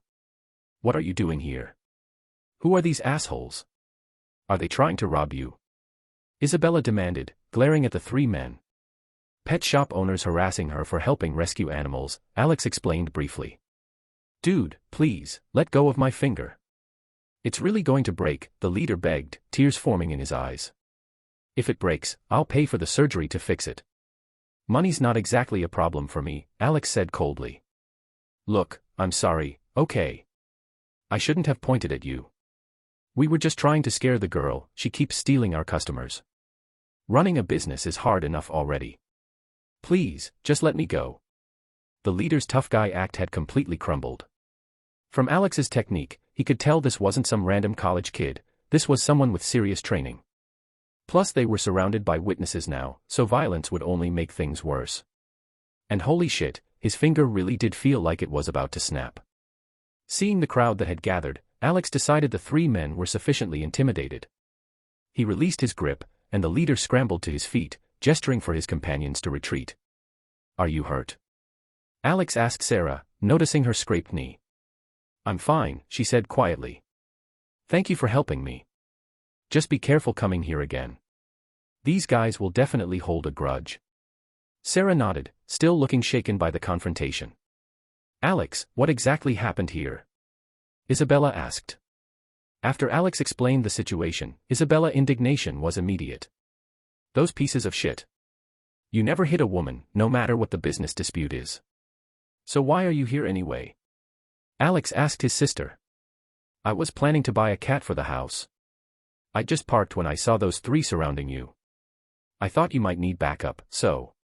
She shrugged, but Alex could see she'd been genuinely worried about him. Alex smiled, touched by Isabella's protective instincts. She'd charged into a potentially dangerous situation without hesitation, ready to fight three strangers to protect him. "Actually, since you're here, why don't you come with us to the rescue center? You could adopt a cat there instead of buying one," Alex suggested. "Perfect. I'd love to see what they have available," Isabella agreed enthusiastically. "We have lots of beautiful cats looking for homes," Sarah said, her mood brightening considerably. "You'll definitely find one you love." The rescue center was both heartwarming and heartbreaking. Dozens of cats and dogs waited in clean, well-maintained enclosures, each with stories of abandonment or abuse. The volunteers clearly cared deeply about every animal, and their dedication was inspiring. Alex found himself emotionally affected by the hopeful expressions of dogs who'd been betrayed by previous owners but still trusted humans enough to seek affection. He wanted to adopt them all, though practical considerations made that impossible. What he could do was provide financial support to help more animals find homes. Alex finally selected his trump dog, not particularly attractive, but obviously intelligent and well-behaved. The dog seemed to understand commands instinctively and had a calm, dignified demeanor that Alex appreciated. In addition to the trump dog, Alex adopted 5 cats of various breeds, a Shiba-style dog that reminded him of breeds from his previous life, and a smaller husky-type dog with striking blue eyes. Isabella, limited by her mother's pet policies, chose one elegant Persian cat that seemed to match her refined personality. Alex's multiple adoptions created excitement throughout the rescue center. Normal adopters typically took 1 or 2 animals maximum, but Alex wasn't exactly normal. Especially after he wrote a $200,000 check to support the center's operations. To Alex, it was pocket change. To the rescue center, it represented months of food, medical care, and facility maintenance. They're all so adorable. Isabella said, playing with the cats Alex had adopted. If mother wasn't so strict about pets, I'd take half a dozen myself. Come visit them at the office whenever you want, Alex offered. They'll be living there anyway. I absolutely will. This is going to make work so much more enjoyable. Looking at his new menagerie, Alex felt satisfied. The office would be much livelier with proper animal companions, and he'd helped a worthy cause in the process. Sometimes money really could solve problems effectively. Chapter 42, Bad Reputation. For 30+ advanced/early chapters, patreon.com/ritesh_jadav0869. Alex returned to the office with his menagerie of rescue animals, creating an immediate stir among the employees. The women were delighted by the adorable cats and dogs, while the men were equally pleased, though their enthusiasm stemmed from Victoria's presence as much as the pets. Pretty girls had that effect on dopamine levels, like the emotional equivalent of dessert for the brain. What cute little kittens, the female employees gushed. Look at those adorable puppies, they continued. Damn, look at that gorgeous woman, the guys thought privately. Several cats were temporarily stationed in the main office area where employees could interact with them during breaks. The 3 dogs went to the yard, settling into the territory formerly occupied by Prettyboy and Basin. Are you going to rename them? Elizabeth asked, kneeling beside the Shiba-style dog and scratching behind its ears. Who? Alex replied, momentarily confused. I was just thinking out loud, Elizabeth laughed. This one has such a serious, straightforward personality. What are you calling her? Let's go with Shibe, Alex decided. Like the internet meme, guessed at his reasoning. That's actually pretty clever. Alex nodded without elaborating. He'd actually borrowed the name from a novel he'd read in his previous life featuring a Shiba Inu, but explaining that would be complicated. What about this one? Elizabeth pointed to the husky-type dog. Husky, Alex said simply. Husky. That's hilarious but perfect. Hey there, Husky, Elizabeth said, lifting the dog that was much smaller than actual huskies but had the same striking blue eyes and distinctive markings. While Alex and Elizabeth played with the animals outside, the female employees inside had started gossiping in earnest. Who's that beautiful woman with Alex? Could she be his girlfriend? She's absolutely stunning. Alex has excellent taste. They look perfect together. Well, he's pretty amazing himself, handsome, successful, talented. As a straight woman, I'm still checking her out. The female staff whispered among themselves while the male employees communicated through meaningful glances and suppressed sighs. After Elizabeth left, Alex returned to his office and logged into Infinite Realms community forums to check recent developments in their server region. The posts painted a clear picture of Shadow Guild's increasing dominance and arrogance. Shadow Guild has gotten completely out of control. They're killing everyone on site like they own the whole server. They've always been arrogant, especially Shadow Lord. That asshole has been terrorizing players since the early days. Remember when Immortal Banner's leader used to shut him down in duels? That's what started their whole feud. Yeah, Immortal Banner kept Shadow Guild in check for years. While those 2 guilds were fighting, everyone else could actually play the game. Shadow Guild's growth is really thanks to their VP and other veteran officers. They've managed operations professionally while keeping Shadow Lord's worst impulses under control. Without that structure, they would have pissed off every guild in the region years ago. This is fucking unbearable. I was leveling an alt and they ganked me 5 times. When I switched to my main to retaliate, they brought a whole squad to camp me. I asked my guild for backup but those cowards told me to just deal with it. New players can't even quest anymore. Shadow Guild has been camping spawn points and monopolizing resource nodes. They're straight up bullying at this point. Can't you report them to the admins? We tried, but they have deep pockets. Admins give them slap-on-the-wrist punishments, maybe a few days suspension, then they just rotate in fresh accounts to continue the harassment. It's a joke. Isn't there any other guild strong enough to put them in their place? Immortal Banner used to keep them honest, but now all their top players defected to Shadow Guild. They're at peak power with nearly half the region's best players. Who's gonna challenge that? Plus they're smart, they don't mess with major guilds, just pick on smaller ones that can't fight back. Can Immortal Banner ever recover? Doubtful. I heard their leader's original account got turned into some kind of humiliation display in the main plaza. Their new guild disbanded after like a week. No wonder Shadow Guild feels invincible now. Holy shit, they're finally targeting major guilds. Saw them hunting World Destroyer members yesterday. I expected World Destroyer to fight back, but they just took it and ran. Where's World Destroyer's guild leader been anyway? Haven't seen him in ages. Shadow Guild members are actually bragging in forums about wanting to make Perfect Angels their personal harem. Can you believe that arrogance? Perfect Angels is one of the big 5 guilds. I heard their leader is some wealthy socialite with serious connections. There are so many legends about Perfect Angels. Every male player fantasizes about that guild. Newbie question, are Perfect Angels really all female players? About 80%, supposedly. Though who knows how many are actually dudes with female avatars. Perfect Angels had members at last year's gaming convention. Most of them were legitimately gorgeous and obviously wealthy. Breaking news. Heard Shadow Lord and VP Horizon had a massive fight. Horizon's guild tag disappeared from his profile today, looks like he quit. No way. Is that confirmed? Word is Horizon wanted Shadow Guild to tone down the harassment. He criticized how out of control some members had gotten. Shadow Lord didn't appreciate being lectured, so they had it out publicly. Inside source here, Horizon demanded they dial back the griefing and called out specific members for being toxic. Everyone else felt like they were finally on top and wanted to enjoy their dominance instead of following rules all the time. Led to major internal conflict, and Horizon rage quit when Shadow Lord sided against him. Shadow Guild is about to become completely lawless now. This region is about to explode into total chaos. Time to get the popcorn and watch it all burn. Reading through the community discussions, Alex smiled with satisfaction. His infiltration strategy was working perfectly. David's intelligence had helped orchestrate Horizon's departure, and now Shadow Guild was fracturing from internal power struggles just as Alex had hoped. In the Morrison Group executive offices, a nervous young assistant knocked on Marcus Morrison's door. Mr. Morrison, I'm really sorry, the assistant began apologetically. I contacted that Shadow Lord player again, but he absolutely refuses to sell the account at any price. I've tried multiple approaches, but he's completely inflexible. He won't sell for any amount. Marcus frowned deeply. Keep trying different angles. There has to be something he wants more than that game account.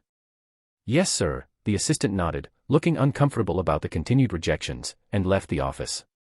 Marcus sighed heavily after the door closed. He deeply regretted his impulsive decision to sell Alex's gaming account during their argument months ago. His anger and traditional authoritarian parenting instincts had led him to make a choice that damaged his relationship with his son. Looking back, Marcus realized he'd never truly treated Alex as an equal or tried to understand his perspective. He'd always maintained the superior position, believing he could control every aspect of his child's life through financial pressure and paternal authority. He'd never bothered to understand Alex's interests, psychology, dreams, or emotional needs.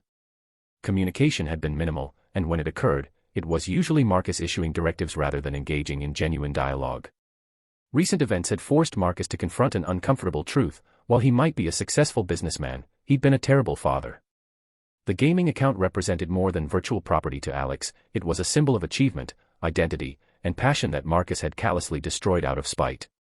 Now he desperately wanted to repair that damage by recovering the account, but the current owner had every reason to refuse any offer. Shadow Lord knew exactly whose account he possessed, and keeping it was probably worth more to him than any amount of money Marcus might offer. The situation perfectly illustrated how Marcus's authoritarian approach to parenting had created problems he couldn't solve with wealth or corporate power. Some mistakes required genuine understanding and relationship repair rather than financial solutions. Chapter 43, Making Trouble.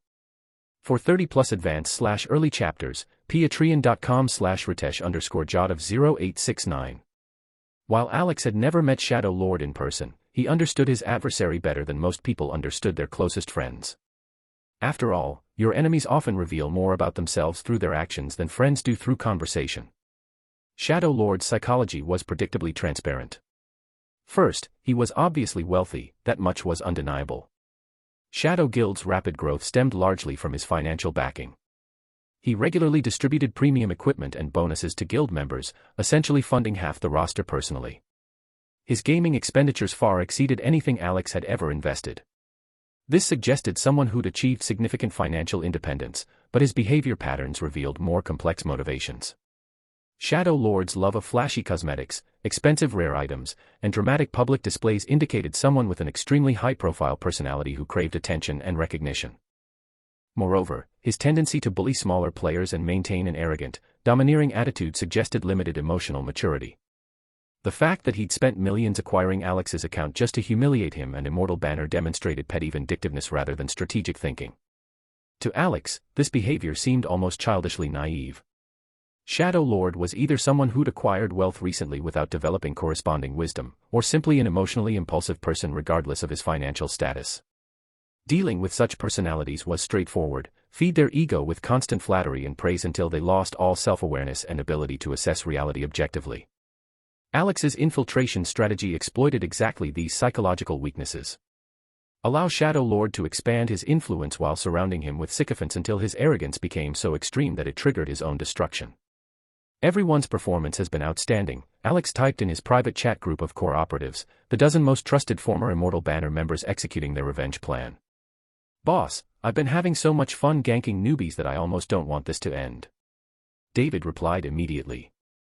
"I organized a killing competition for our infiltrators," Triumph added. 1,000 diamond reward for whoever racks up the most player kills daily. Guild members are eating it up. "Perfect work, Triumph. Send me receipts for the prize money, I'll reimburse everything," Alex responded. "Don't insult me, boss. This pocket change is nothing," Triumph replied with obvious pride. According to Alex's plan, after Triumph and other former Immortal Banner leaders joined Shadow Guild, they'd begun systematically inflating Shadow Lord's ego. They constantly praised his leadership, claiming they felt liberated after years of being suppressed under Alex's cautious management. They told Shadow Lord he was destined to become the undisputed ruler of infinite realms, that his vision and power would reshape the entire gaming landscape. The flattery campaign had worked perfectly. With elite players like Triumph joining their ranks, Shadow Guild had achieved unprecedented dominance with virtually no organized opposition. Shadow Lord, already naturally arrogant, abandoned any pretense of restraint and began acting with complete impunity. The psychology was predictable: similar personalities gravitated toward each other. Shadow Guild had always attracted players who enjoyed griefing and bullying others. Previously, officers like Horizon had enforced internal rules that limited their worst behaviors. But when Shadow Lord himself began leading harassment campaigns, it gave everyone permission for unlimited toxicity. Former Immortal Banner infiltrators like David actively encouraged this escalation, spreading propaganda about Shadow Guild's invincibility while using various manipulation tactics to push existing members toward increasingly extreme actions. "I had dinner with the Destroyer's Edge Guild leader yesterday," Reverse reported. "Turns out his dad's some kind of government official. No wonder he's been so accommodating lately. We agreed to a cooperation agreement that basically makes them our vassals. The conflict between Destroyer's Edge and Shadow Guild was completely staged by you guys, right?" Alex asked with amusement. "You know us too well, boss." "Pretty convincing performance though." "Academy Award worthy," Alex agreed. "Shadow Guild's arrogance is off the charts now," Triumph observed. Horizon, Buddha Youth, Snow Wolf, and other moderating voices have all quit the guild. Without those officers maintaining discipline, Shadow Guild is becoming completely lawless. They're going to piss off the entire server soon. "Probably won't take much longer," Alex replied with satisfaction. Once Shadow Guild became everyone's common enemy, they'd be too busy defending themselves to target Immortal Banner's rebuilding efforts. Moreover, many players throughout the region remembered that Immortal Banner had previously kept Shadow Guild's power in check. Seeing Shadow Guild's current behavior, most people would welcome Immortal Banner's return as a necessary counterbalance. With popular support and common cause against Shadow Guild's tyranny, Immortal Banner would rebuild faster than ever. A knock interrupted Alex's thoughts. Nathan entered the office looking pleased about something. "Alex, Galaxy Media just called. They want you as a guest on Gaming Insider tomorrow at 3 p.m. "Gaming Insider?" Alex raised an eyebrow.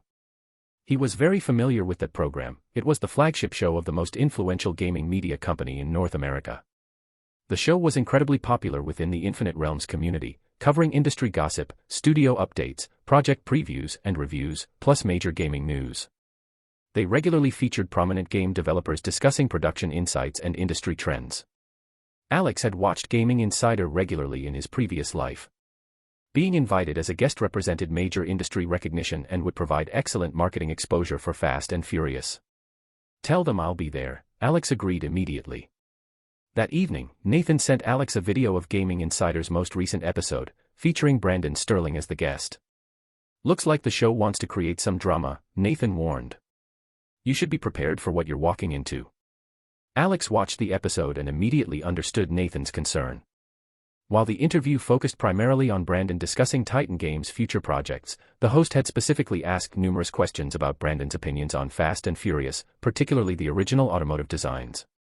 Brandon had seized the opportunity to criticize and dismiss Stormwind's approach, offering what amounted to public relations warfare disguised as industry commentary.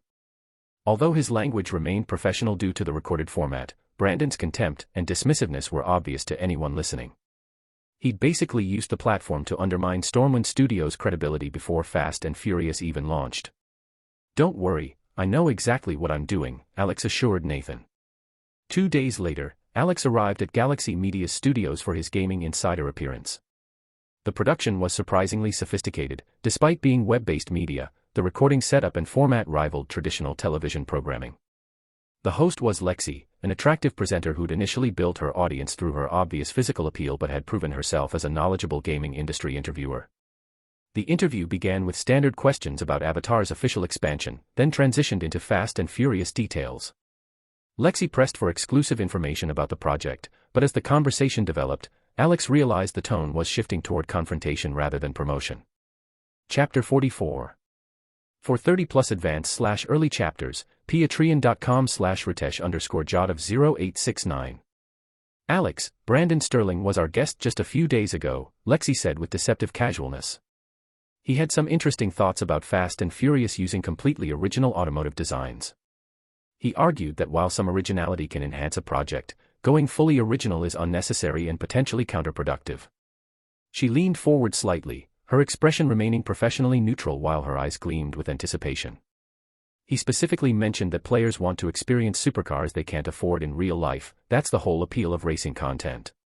Making everything fictional destroys that aspirational element and shows a fundamental misunderstanding of what makes these games compelling. What's your response to that criticism?" "I think people can experience our content however they want," Alex replied with an easy smile. "Sitting up, lying down, whatever's comfortable."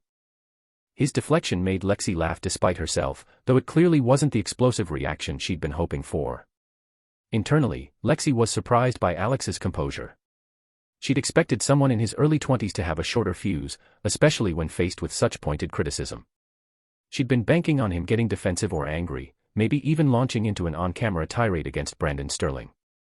That kind of drama would make for compelling television. Instead, her provocation had hit nothing but air. "You're quite the comedian," Lexi said, regrouping quickly. "Brandon also mentioned that he admires your courage in attempting something so ambitious. He called it a bold experiment that will unfortunately become a valuable learning experience for young developers." Her smile remained friendly, but her tone had sharpened slightly. "He's actually grateful for your attempt, since it might serve as a cautionary tale for future development teams throughout the industry." Lexi paused, watching Alex's face carefully. "Any thoughts on becoming an object lesson?" Alex studied Lexi with mild amusement, recognizing the media manipulation at work. These hosts understood their audiences perfectly. People loved watching conflicts escalate. The more dramatic the confrontation, the better the ratings. It reminded him of reality TV from his previous life, where producers would deliberately create volatile situations and watch the explosion. 3 women in a room might cause drama, but 30 competitive celebrities in the same space. That was ratings gold. Nobody cared about the actual competition, they wanted to see who would snap first. Whether Fast and Furious succeeds or fails spectacularly, the market will make that judgment, Alex said calmly. "I'm genuinely touched by Brandon's concern for small studios like ours. He's devoted so much energy over the years to monitoring and critiquing his peers in the industry." Alex's expression remained perfectly innocent as he delivered the next line. "That level of attention to other companies' projects probably explains why Titan Games hasn't released anything noteworthy recently." Brandon's truly setting an example for industry leadership, and we're humbled by his dedication to watching our work so closely." Lexi's eyes lit up with excitement. Now this was the content she'd been fishing for, verbal warfare disguised as professional courtesy. The entertainment value was off the charts. After Alex's Gaming Insider episode went live, it created immediate buzz throughout the gaming industry. The barely concealed animosity between Alex and Brandon provided exactly the kind of drama that communities thrived on. Social media exploded with reactions and commentary. Fast and Furious had become the center of industry attention, though not necessarily for reasons Alex would have preferred. The ultimate question remained, would Alex's bold claims vindicate his confidence, or would Brandon's skepticism prove prophetic? Gaming forums filled with speculation and prepositioned arguments. People were literally preparing for the post-launch discussion, ready to declare victory for whichever side the eventual product supported. Industry veterans were particularly impressed by Alex's performance during the interview. Despite his youth, he'd managed to deflect obvious provocation with humor while landing a devastating counterattack that highlighted Titan Games' recent creative stagnation. Moreover, Alex had articulated frustrations that many smaller developers felt but couldn't afford to express publicly. His willingness to challenge Brandon Sterling directly had struck a nerve throughout the industry. "Morrison's got serious guts," one developer posted on a private industry forum. "I really hope Fast and Furious delivers just to see Sterling eat his words. Kid's the only person in the industry with balls big enough to call out Sterling's bullshit on camera," another added. Classic case of youth versus experience. Usually experience wins, but Morrison's track record with Avatar suggests he might know something we don't. "I admire the confidence, but this strategy seems incredibly risky. Miracles don't happen twice." Sterling's criticism actually makes sense though. Original automotive designs could definitely backfire. That final dig about Titan's recent output was brutal. I wonder how Sterling's handling that. The speculation wasn't limited to industry insiders. Gaming communities across social media had picked up the controversy, with many users migrating to Brandon Sterling's personal accounts to ask for his response to Alex's comments. Some users had even adopted Alex's "industry leadership" phrase as a mocking hashtag, suggesting Brandon had appointed himself as the unofficial monitor of gaming development. Brandon's eventual response was characteristically confident, "Like everyone else, I'm just waiting to see how this plays out." The message appeared casual but carried obvious subtext. He remained convinced that Fast and Furious would fail dramatically and vindicate his predictions. Community members immediately began speculating about what this response meant, with many rushing to Stormwind Studios' social media accounts to see if Alex would continue the verbal sparring. To everyone's disappointment, Alex remained silent on social media, maintaining the same calm demeanor he'd shown during the interview. "What the hell does Sterling mean by waiting to see?" Danny said angrily, pacing around Stormwind Studios' garden area. "Smug bastards just sitting there waiting for us to fail. Why are you getting so worked up?" Alex asked from his position in a reclining chair, absently petting one of the office cats. "Look at me, relaxing with the animals, watching clouds drift by, enjoying the simple pleasures. Much better for your blood pressure." Alex's confidence stemmed from genuine conviction rather than bravado. All the criticism and skepticism would prove temporary once Fast and Furious launched and demonstrated its quality. Time would settle every argument and vindicate every bold claim. "But seriously," Danny continued, his worry showing through his anger, "are you completely sure about Fast and Furious? This is literally unprecedented territory. Nobody's ever attempted anything this ambitious with original automotive content." "It should work out fine," Alex said noncommittally. "Should." Danny's anxiety spiked. "Should" doesn't sound like the confidence you've been projecting. Relax. Let's talk about your project instead. How's the trainee recruitment going? Are you close to finalizing your first group? Chapter 45, Is Brandon's Melon Sweet? For 30+ advanced/early chapters, patreon.com/ritesh_jot of 0869. Since their last conversation about the idol group concept, Danny had thrown himself into the project with infectious enthusiasm. He'd established Celestial Entertainment Media, assembled a capable team, and launched nationwide talent recruitment campaigns. Danny's networking abilities had proven invaluable for finding potential performers. His connections spanned entertainment circles, streaming communities, modeling agencies, and college campuses. Plus, his maid cafe already employed several talented singers and dancers who could transition into the program. Recruitment's nearly finished, Danny reported with obvious pride, his presentation organized and professional. We've completed renovations on the training facility and expect to begin systematic coaching early next month. I've secured a performance theater and we're finalizing the interior design. The official website and social media partnerships are also in development. Alex could see that Danny had found his calling. His confidence and energy were completely different from the aimless rich kid Alex had known months ago. This project had given Danny genuine purpose. Impressive timeline, Alex said approvingly. Looks like we'll see your group debut early next year. They'd spent considerable time refining the training system, profit models, and operational frameworks. Alex felt confident that the idol group economics that had worked in his previous life would translate successfully to this world. Actually, we're planning JND 48's first theater performance during the fall season, Danny said with a grin.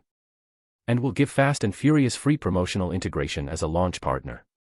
Perfect timing, Alex agreed. Speaking of partnerships, we should finalize our acquisition of Streamcast Video by next month.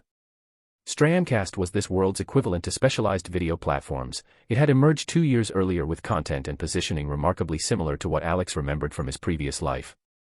Currently, it remained a niche platform struggling against mainstream video and social media giants, with an uncertain future. But Alex knew that with proper direction, financial backing, and strategic development, Streamcast could become a major force in digital entertainment.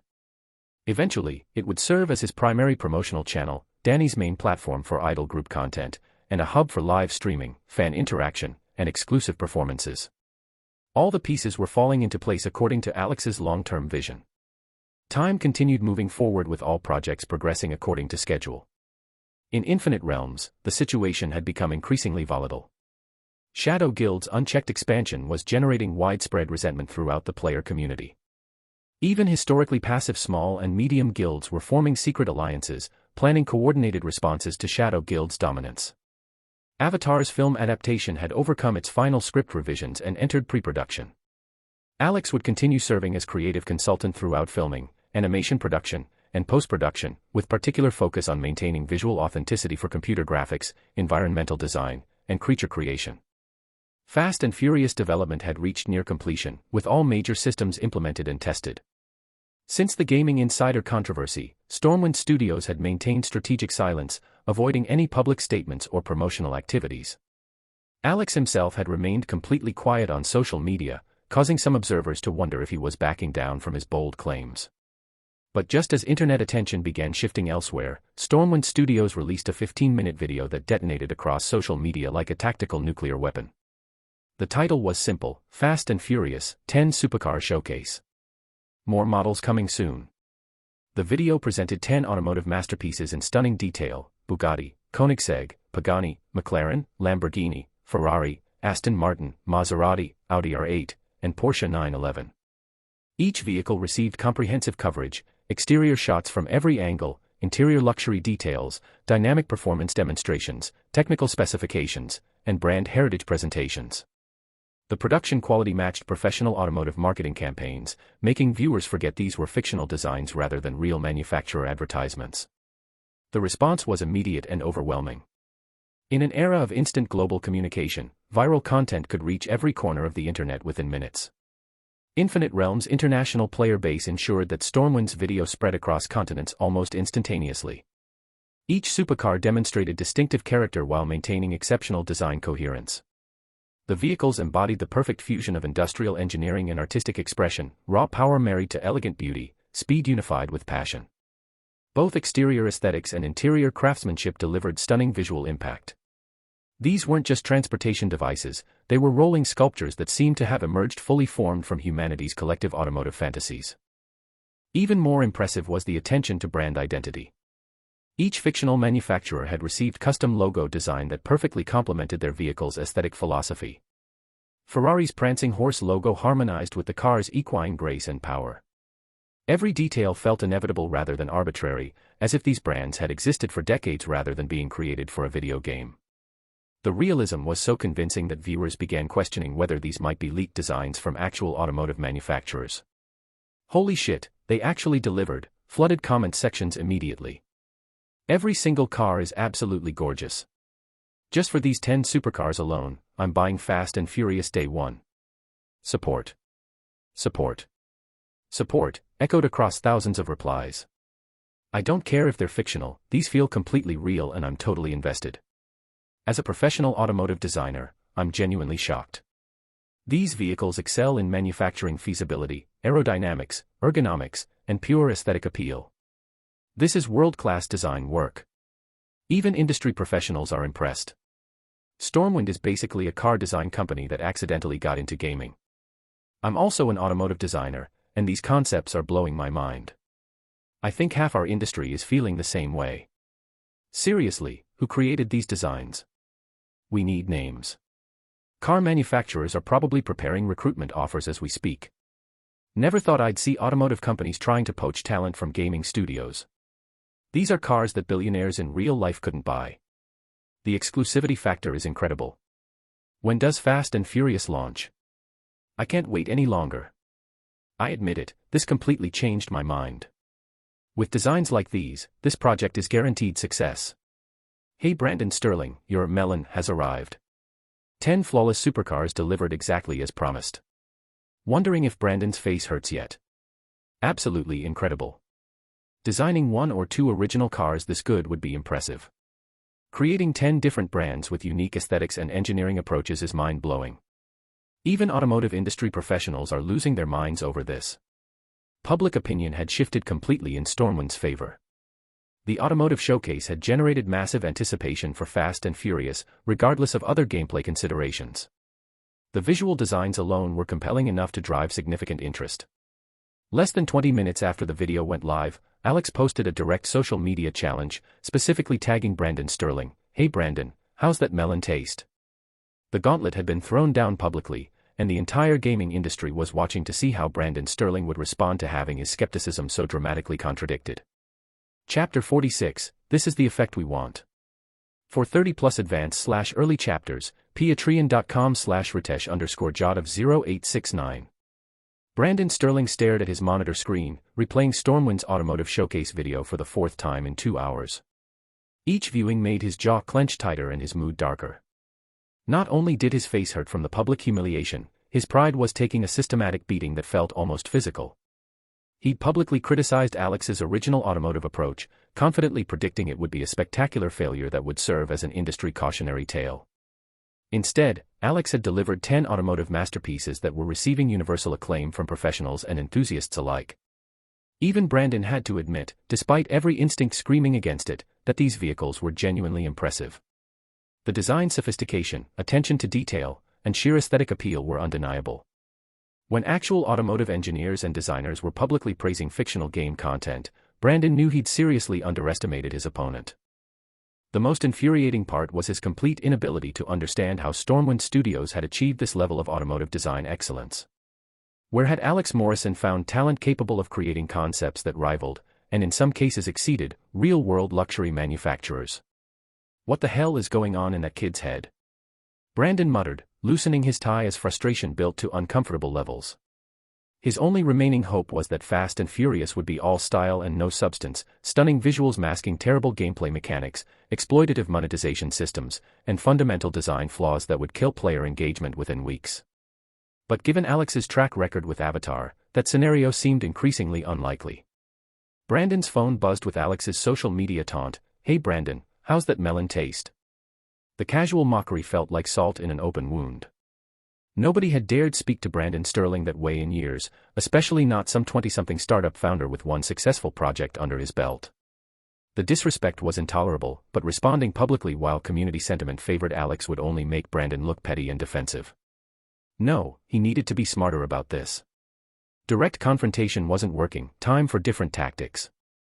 "This little shit thinks he's untouchable now," Brandon said to his empty office. "We'll see about that." He couldn't let Alex Morrison continue making him look foolish in front of the entire industry. The Nathan Pierce hiring had been bad enough, but this public humiliation demanded serious retaliation.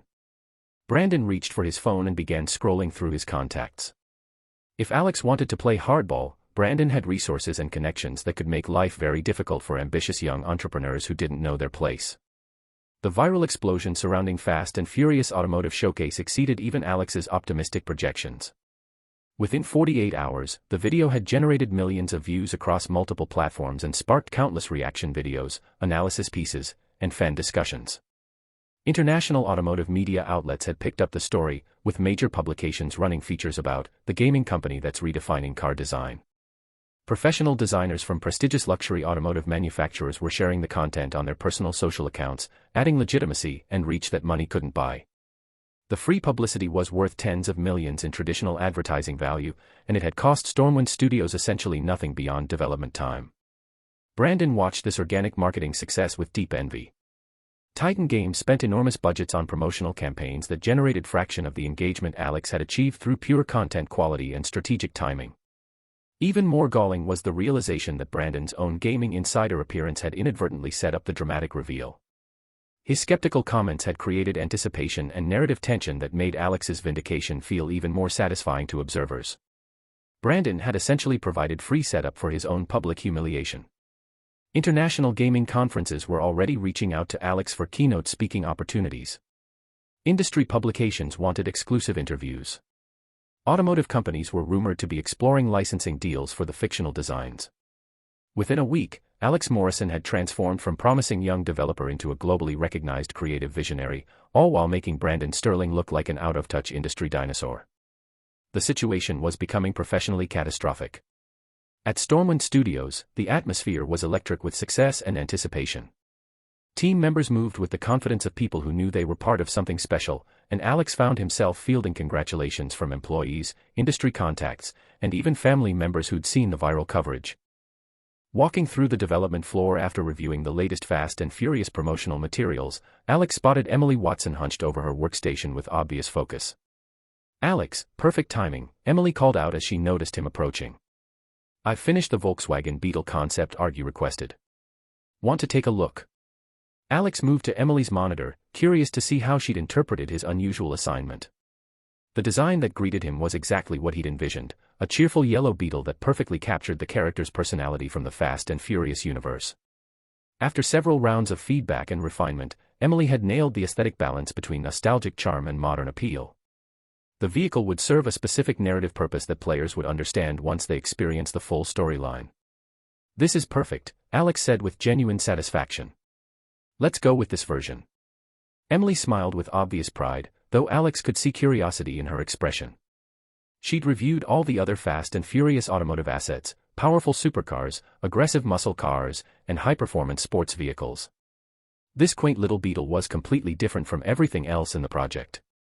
But Emily was professional enough not to ask questions about creative decisions above her pay grade.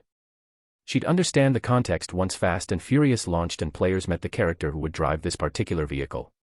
Alex appreciated her discretion and focus on execution rather than second-guessing his creative vision.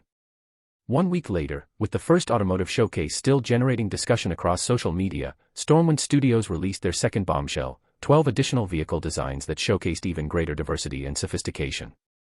The new lineup included Bentley Continental GT, Mercedes-AMG GT, Jaguar F-Type, Dodge Viper ACR, Honda S2000, Toyota GT86, Subaru WRX STI, Nissan GT-R, Lexus LFA, Ford GT40, Mustang, and Chevrolet Corvette Grand Sport. Unlike the purely exotic supercars from the first reveal, this collection spanned multiple automotive categories and price points. Some designs drew inspiration from vehicles that existed in this world, while others were completely original creations. The variety demonstrated Stormwind's ability to create compelling designs across the entire automotive spectrum. The internet's response was immediate and overwhelming. "This is absolutely insane. 12 completely different vehicles with unique brand identities and design languages. I feel like I'm being attacked by beautiful women from every direction and someone just told me I can have them all. These are mine. All of them. Nobody else can touch them.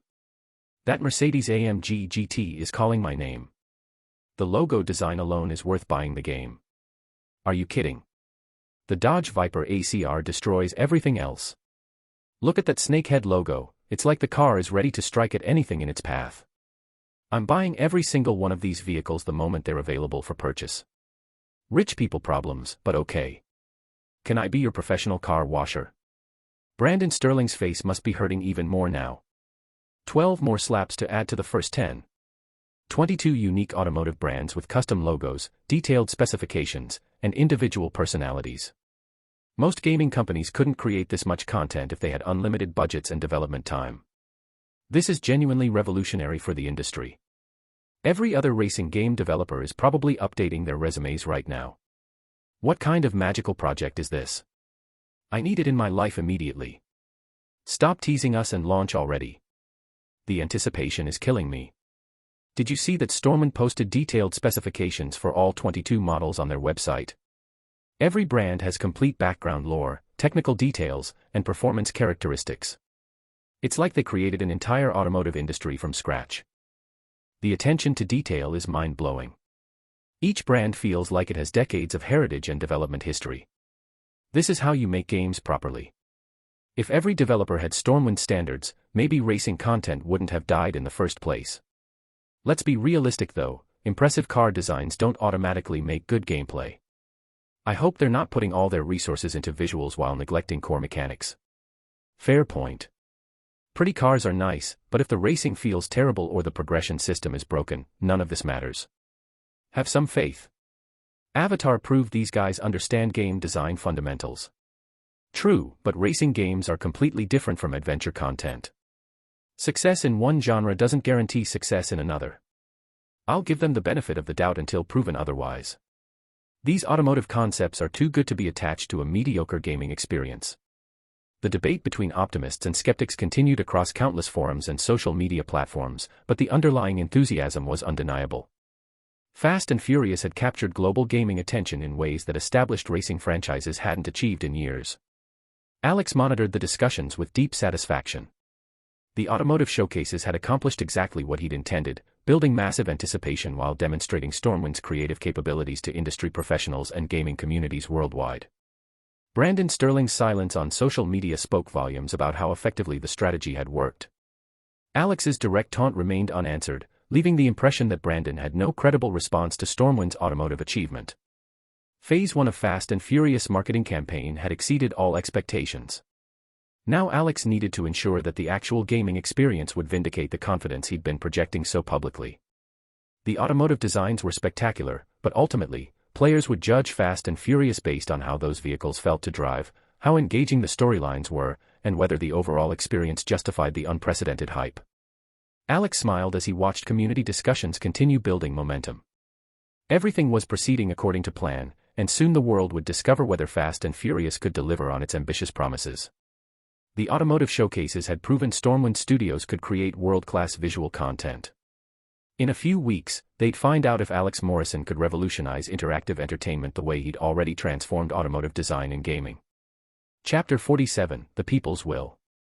The viral success of Stormwind's automotive showcases had created a perfect storm of social media engagement that marketing executives could only dream about. Fast and Furious-related topics dominated trending lists across gaming communities and mainstream social platforms, generating millions of organic impressions that would have cost tens of millions in traditional advertising. Industry analysts were calling it the most successful pre-launch marketing campaign in recent gaming history. Fast and Furious had been voted most anticipated release of the year by multiple gaming publications, and pre-registration numbers were climbing toward records typically reserved for established franchise sequels. The success had competitors scrambling to understand how a relatively small studio had captured global attention so effectively. Marketing departments at major publishers were dissecting every aspect of Stormwind's strategy, trying to reverse-engineer the viral mechanics for their own projects. But while Fast and Furious dominated entertainment headlines, an equally dramatic story was unfolding within Infinite Realms server communities, one that would prove Alex's strategic patience extended far beyond marketing campaigns. Shadow Guild's reign of terror had reached its inevitable breaking point. After losing their moderating influences, Horizon, Buddha Youth, Snow Wolf, and other veteran officers who'd provided operational discipline, Shadow Guild had devolved into exactly what Alex had predicted, an uncontrolled mob of bullies drunk on power and convinced of their own invincibility. The tipping point had come when Shadow Guild expanded their harassment beyond small guilds to target Destroyer's Edge and Supreme Council, two of the server's most established organizations. Unlike the smaller groups that Shadow Guild typically bullied, these were well-funded, professionally managed guilds with extensive alliance networks and the resources to fight back effectively. The first major confrontation had been a massacre. Destroyer's Edge leadership had been planning their response for weeks, coordinating with Supreme Council officers and over 40 smaller guilds that had been victimized by Shadow Guild's expansion. When they finally moved, it was with overwhelming force and tactical precision that Shadow Guild's chaotic leadership structure couldn't counter. Shadow Lord and several other max-level characters were now trapped in safe zones, afraid to venture into contested areas where coordinated hunting parties waited to eliminate them on sight. The guild that had dominated server politics for months was suddenly struggling to complete basic activities without facing immediate retaliation. Community sentiment had shifted completely. Shadow Guild had gone from feared overlords to despised pariahs whose mere presence triggered coordinated responses from previously unaffiliated players. The psychological warfare was particularly brutal.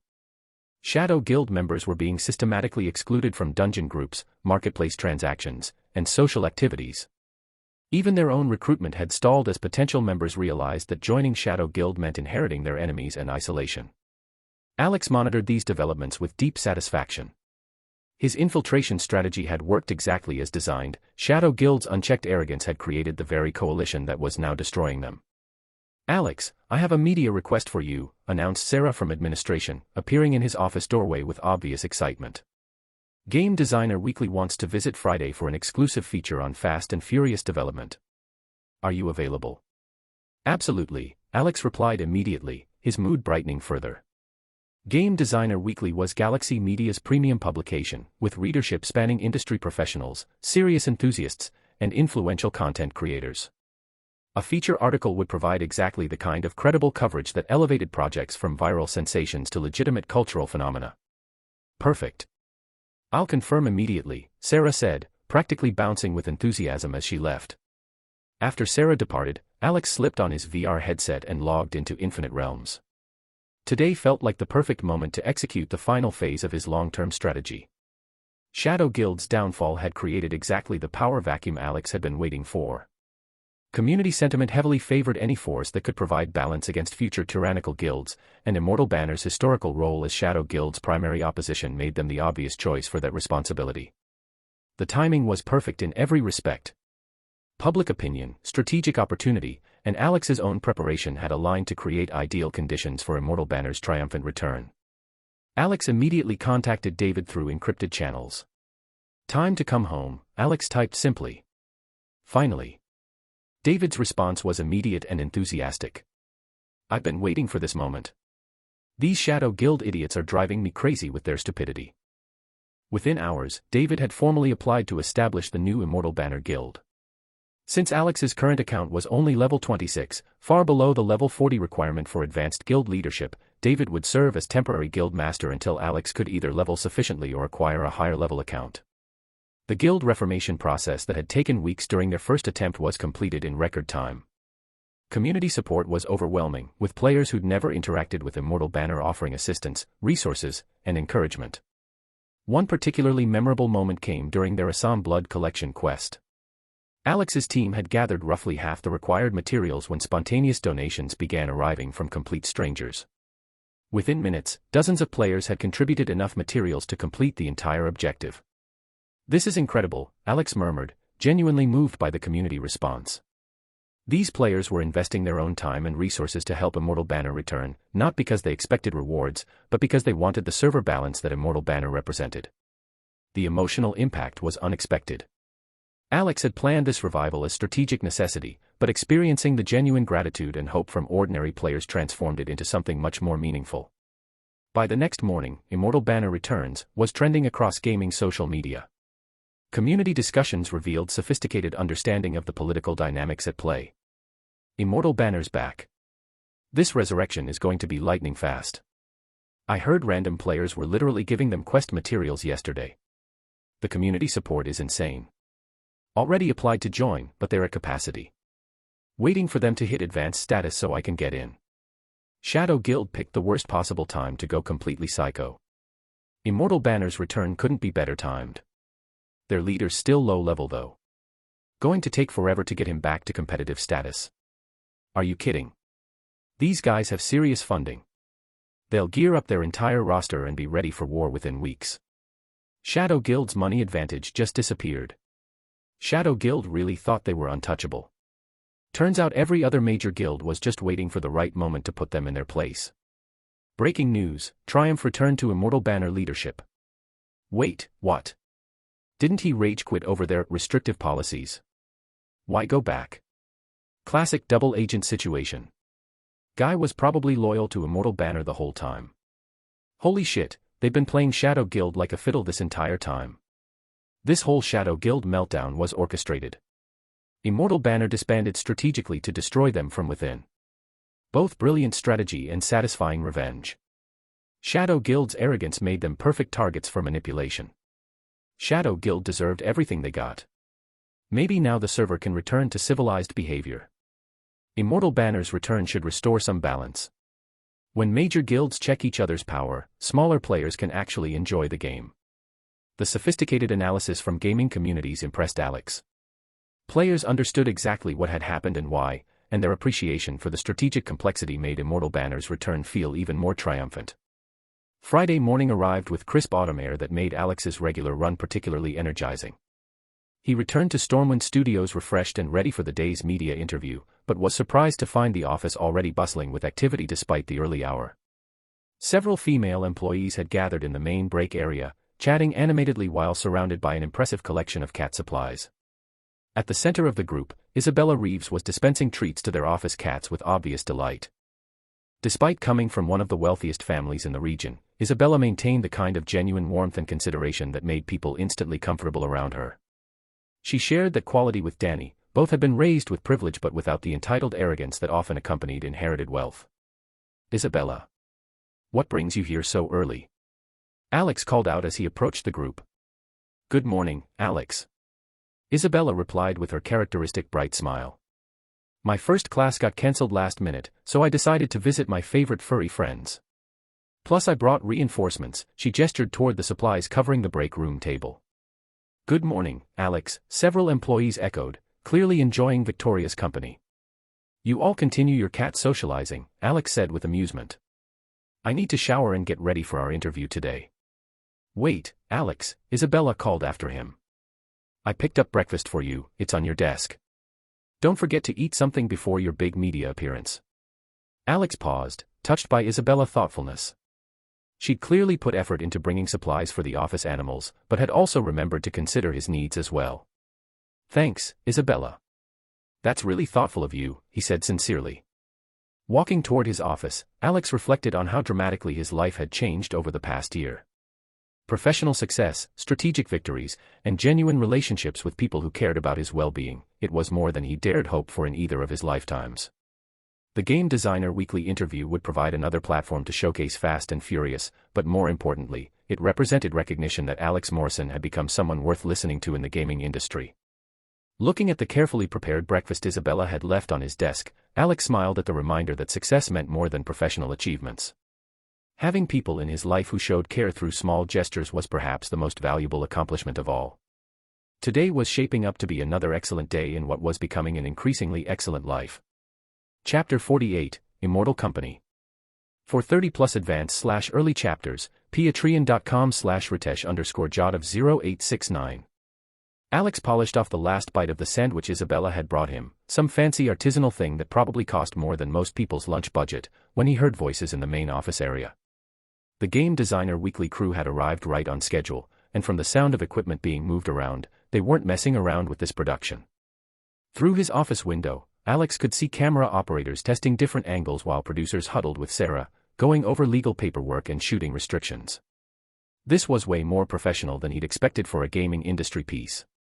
The plan seemed straightforward enough: showcase the villa office environment, interview key Fast and Furious team members, maybe capture some behind-the-scenes development work that wouldn't reveal any trade secrets.